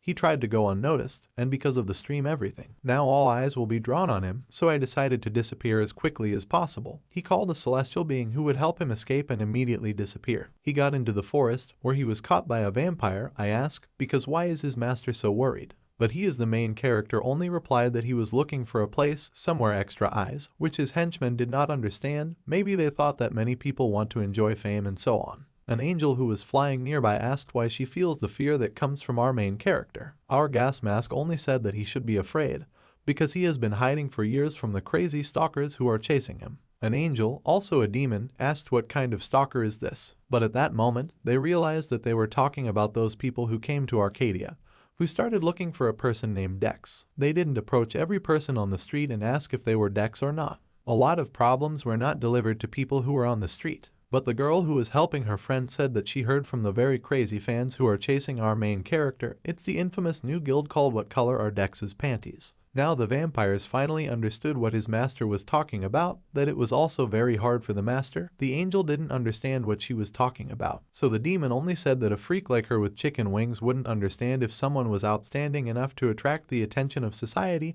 then they would follow him to the point of exhaustion. Or maybe she realized we were talking about fanatics, so she asked the flying mouse to help her. Both insults were taken very seriously, so there was a conflict between yours. Our protagonist, who finally exhaled, said that all this annoys him, saying that those very fanatics are freaks who, in his experience, continue to follow him even if he kills them. But what do we do now? But the demon only thought that this was actually true, because he was also in such a situation, because after becoming a devil, there were quarrels, him to take his share. Of course, he solved the problem by killing everyone, but he didn't expect that this problem would also be solved easily in the future, so he spent a lot of time creating one item called the Trickster Mask, which had a mythological level. This mask was sewn from the skin of the high level where we are, to hide the true self and show others just what it wants. Our protagonist asked him if all this wasn't created for combat, such a simple thing, in a room of physical quality. Shout, say that this mask is much more valuable than it looks. Do you know how much high level where we have slaughtered for the sake of its manufacture? Earthman couldn't say anything, but he could guarantee that this mask was a powerful power. No amount of power or skill would be able to penetrate it and cover up the real person. So in short, only if he didn't want to, then no one would be able to reveal him. The demon said that he could borrow this mask if he wanted to. Our character, looking at this mask, immediately turned to the Daebut and asked how many points he wants. The same is not going to demand decency, current because it is an item mythical rank. The demon immediately started making excuses saying that there would be a lot more problems, that he was only asking for 100,000 points. Our protagonist knew that S was fine, it was quite a huge amount, but there was nothing to do, because he already received 1 million decency for fighting on bamboo sticks, and this mask seems to be best suited to avoid those people who are chasing him. At the same time, the mythical item was power deception and disguise shrouded the player's body. Now the player's identity is hidden. The same stalkers that were in the city said that they searched the whole city, the inn, but their goal is not there in the gun shop. But the man who was at the head, basically a bully, just started cheering on all the people. They say that he could not have gone so far because they received a message that he was there 30 minutes ago. Of course, the witch and so on thought that Tom couldn't really escape them, but where was their goal? By the time the main character finally appeared in the square, his hair had taken on a white hue and his eyes were starting to shift just like a demon's. He thought that this thing was actually useful, and demons boasted that he wasn't actually lying about it. Now our protagonist could watch the market situation, walk among people. Previously, it could not track information and gold prices. After looking at the table, Novice Tam noticed that the most record-breaking item that was bought was only $1 billion, but the mask that he just bought was worth about $10 billion, which was a huge amount. As soon as our main character went a little further, he met with his stalkers. They started looking us right in the eye. But after a little thought, they thought that this was a completely different guy, that it just couldn't be compared to their goal. Our character, who was quite happy with this masked action, admitted that it was actually very useful, and the demon only replied that it was actually so. But who is the masked beauty anyway? The demon immediately replied that it was the face of a vampire named Rod, who opposed him and killed him. Looking at those red eyes, you remember that he had a pale complexion and it was different from him, just perfect. Of course, our main character, yes, he is a patent that his self-consciousness is too much, but who was this person? It was these words that were constantly heard behind our main character, so he clearly made it clear that with such a face, he would get tired of the point where we did not understand what the problem was, because if I liked it there, then he could change the appearance as he wants. After looking at the functions of this mask, he noticed that it can disguise itself in a compartment that has already been killed, so this is actually an interesting item you need to play now while completing the mission. He actually knew that it was time for them to do something, but he also knew that he needed to go to his old friend's house. Now we can see Angelica again, who was next to Dex. She was very happy that there were no things from him after the fights ended. Our character apologized because he was just very busy with something. Angelica, still sulking at him, said she understood that she was facing a celebrity and all, but wasn't it too much to ignore her messages? However, at this point our character said that the reason he contacted her was because of the second-ranked star witch standing who was hunting her down to kill her. Seems like Tam was going to survive using the items he gave her, but that won't work because the magic fighting dude's controls that she demonstrated aren't comparable to surpassing her. Compared to the star witch, she's just a little kid and couldn't even get past her second round of bamboo stick fights. Angelica didn't understand the point of deviating, but did she just need to give up or something? But Dex just smiled, said that everything is simple, because she needs the grimoire because of which she is chasing her, and in the meantime, develop your skills. For this he prepared the very woman who will now stand at a distance. It was Casilla's. She immediately ran up to Angelica and started asking questions. After all, is it really her who will have to train? Angelica, greetings to the girl, was generally excited. But our protagonist said that in fact it is Angelica who needs to be trained because her skills are not bad, but she still has not enough experience, so she wants Casilla's to train her. Casilla's asked if she did as he said, he would not forget his promise to arrange another meeting with her teacher. The protagonist also said that it is not necessary to worry about it right now because it is difficult, but one day it will definitely be possible. Angelica was still tense, but our main character only continued to joke about the girl. They say that she will not have enough courage for that meeting with the teacher. He immediately took her by the shoulders and said that he was just counting on her because he can only trust her, an expert in shitty games. Casilla's clearly wasn't thrilled with the compliment, but still said that she made the girl so that she wouldn't be so far behind that she would survive wherever she went. Angelica didn't understand, because really they were talking about her, but it was too late, because now two allies were leaving in the distance, right in the woods. Our main character was looking at the breaks. At first, he saw everyone's PvP, or rather Angelica, a madwoman who scores until they fly apart, and the story of her recovery began exactly like that. Now Casilla's is out of the team, but our booster is already on his way to Earth. He was reading his weird assignment where I talked about making connections, but one day he came to the bridge and was met by a guard. The guard obviously did not want to let go, asked for documents. Our character, so as not to cause even more problems, said that he was in the first section, so the guard immediately pointed out his feet, and in Russia, he needed documents. Who was standing right next to his shop greeted the sheep in the land. He said that if anyone, that is, they have several documents that he needs to sign, he should have taken a moment. She immediately started telling him lots and lots of things that would clearly cloud his mind, but she really started reading what he thought was written in the contract, where there was a pile of underground stones. But our character, I said that he had heard that they had been selected as one of the 10 most unfavorable for players for a while, so when he gave advice, it was better to cross the line. The guy didn't understand what was going on, but it was too late because our main character now asked to meet with his brother. Now we could see these very mansions in which the Baroness lived. There was a lot of money in front of her. She was glad that our main character came to her. As soon as he entered her room, he asked her what was so interesting and did not do, while looking at all the gold that was on the table. But the Baroness just pointed her finger up and said that now there are too few people coming here to look for adventures. Although this is not enough, but she would try as much as she could to harness even the most inexperienced. The number of people available for the mine, or rather just money cows, that now they are difficult to find point our protagonist. I understand that created a terrible monster said that if they use their adventures like this, it might get around them. This kingdom has also fallen into the hands of an adventure seeker named the Black Flame Dragon. Is this worth considering?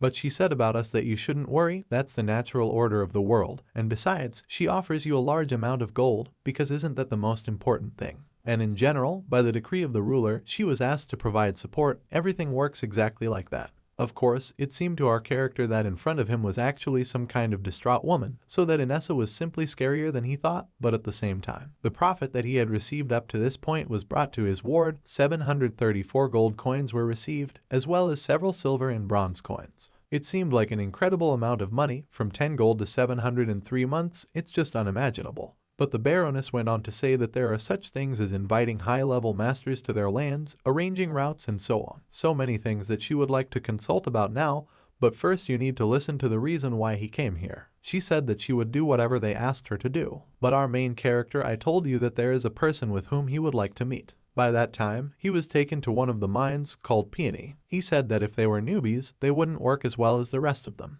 But our protagonist was only looking for one person who had the same badge as the rest of the allies. This guy had a speed much faster than everyone else, so she expected the hero to ask around, damn, just who is this guy? The goblin also replied that the first switch seeker that I am now honored to be working at their mine stopped to run to other lands. But they mostly caught him, and for his act they are squeezing the maximum out of him. Of course, now it was obvious that this person had a loot of rank 5 or even higher. So he asked the goblin to allow a conversation with him. Number 1 immediately looked to the side and saw that she was the main character calling him. He went to the manager. And our hero thought that he can't work anymore. He did all the work this week, that he will be scolded, but our main character only asked to talk to him. Rap number 1 asked who was standing in front of him, but our main character only replied that he was the one who would give him freedom. Now number 1 has told his story, said that he escaped, but was caught and now works here. Our protagonist asked him why, how he signed the contract, because he should have noticed when he read it. The person only replied that he just signed it all without counting, and also said that he was only 15 years old. When the protagonist hit himself on the head, he realized that he actually needed helpers. But the angel who was now next to our protagonist ran up to him and whispered in his ear, saying that the smell of fire emanates from the boy, which also comes from the spirits of fire or those who are closely associated with the properties. Usually, such people had innate fine blacksmithing. She hadn't seen such people in a long time. Our protagonist asked the boy if he was willing to do anything if he was released. The boy also said yes, again without listening to any conditions. He immediately fell to his knees and began to say that if he was released, he would serve faithfully,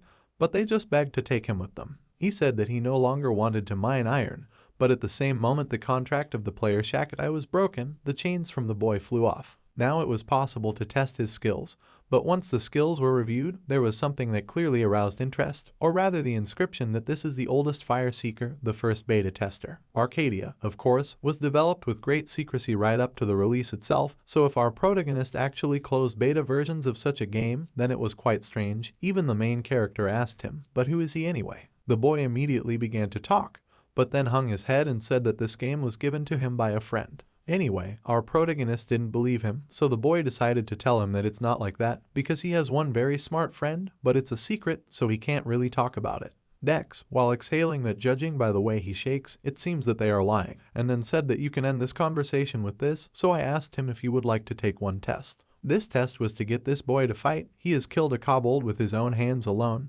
Thought it was actually cool. In fact, he said it was cool because he was on the verge of death. But in reality, he thought that combat skills were no good and crafting skills were also very bad. Crafting here is known for its difficulty, so no one is 100% good at it. But it's still a shame that it's been here since the closed beta tests. It's still at this level. Why does he have to be his assistant? Is this really some kind of punishment? However, the angel who was flying nearby said that there was no need to think like that, because do they really think that blacksmiths only need the blacksmith skill or something like that? A blacksmith needs not only his talents and abilities, but also creative abilities to put his spirit into creating a tool. However, in her opinion, this is not the most important quality of a blacksmith, yet standing in front of a furnace that burns with the heat of fire, hitting metal heavily with a hammer. Most of all, they need perseverance to never give up, and after hundreds, 1,000 hammer blows with unbending willpower, a weapon with great power is born. This is how a blacksmith should work. The child who was standing right in front of him coped with a difficult situation and did not give up, so the angel feels that he has more potential than anyone else. Our protagonist asked, after all, where Ellie is so well informed as one of them sack, or rather,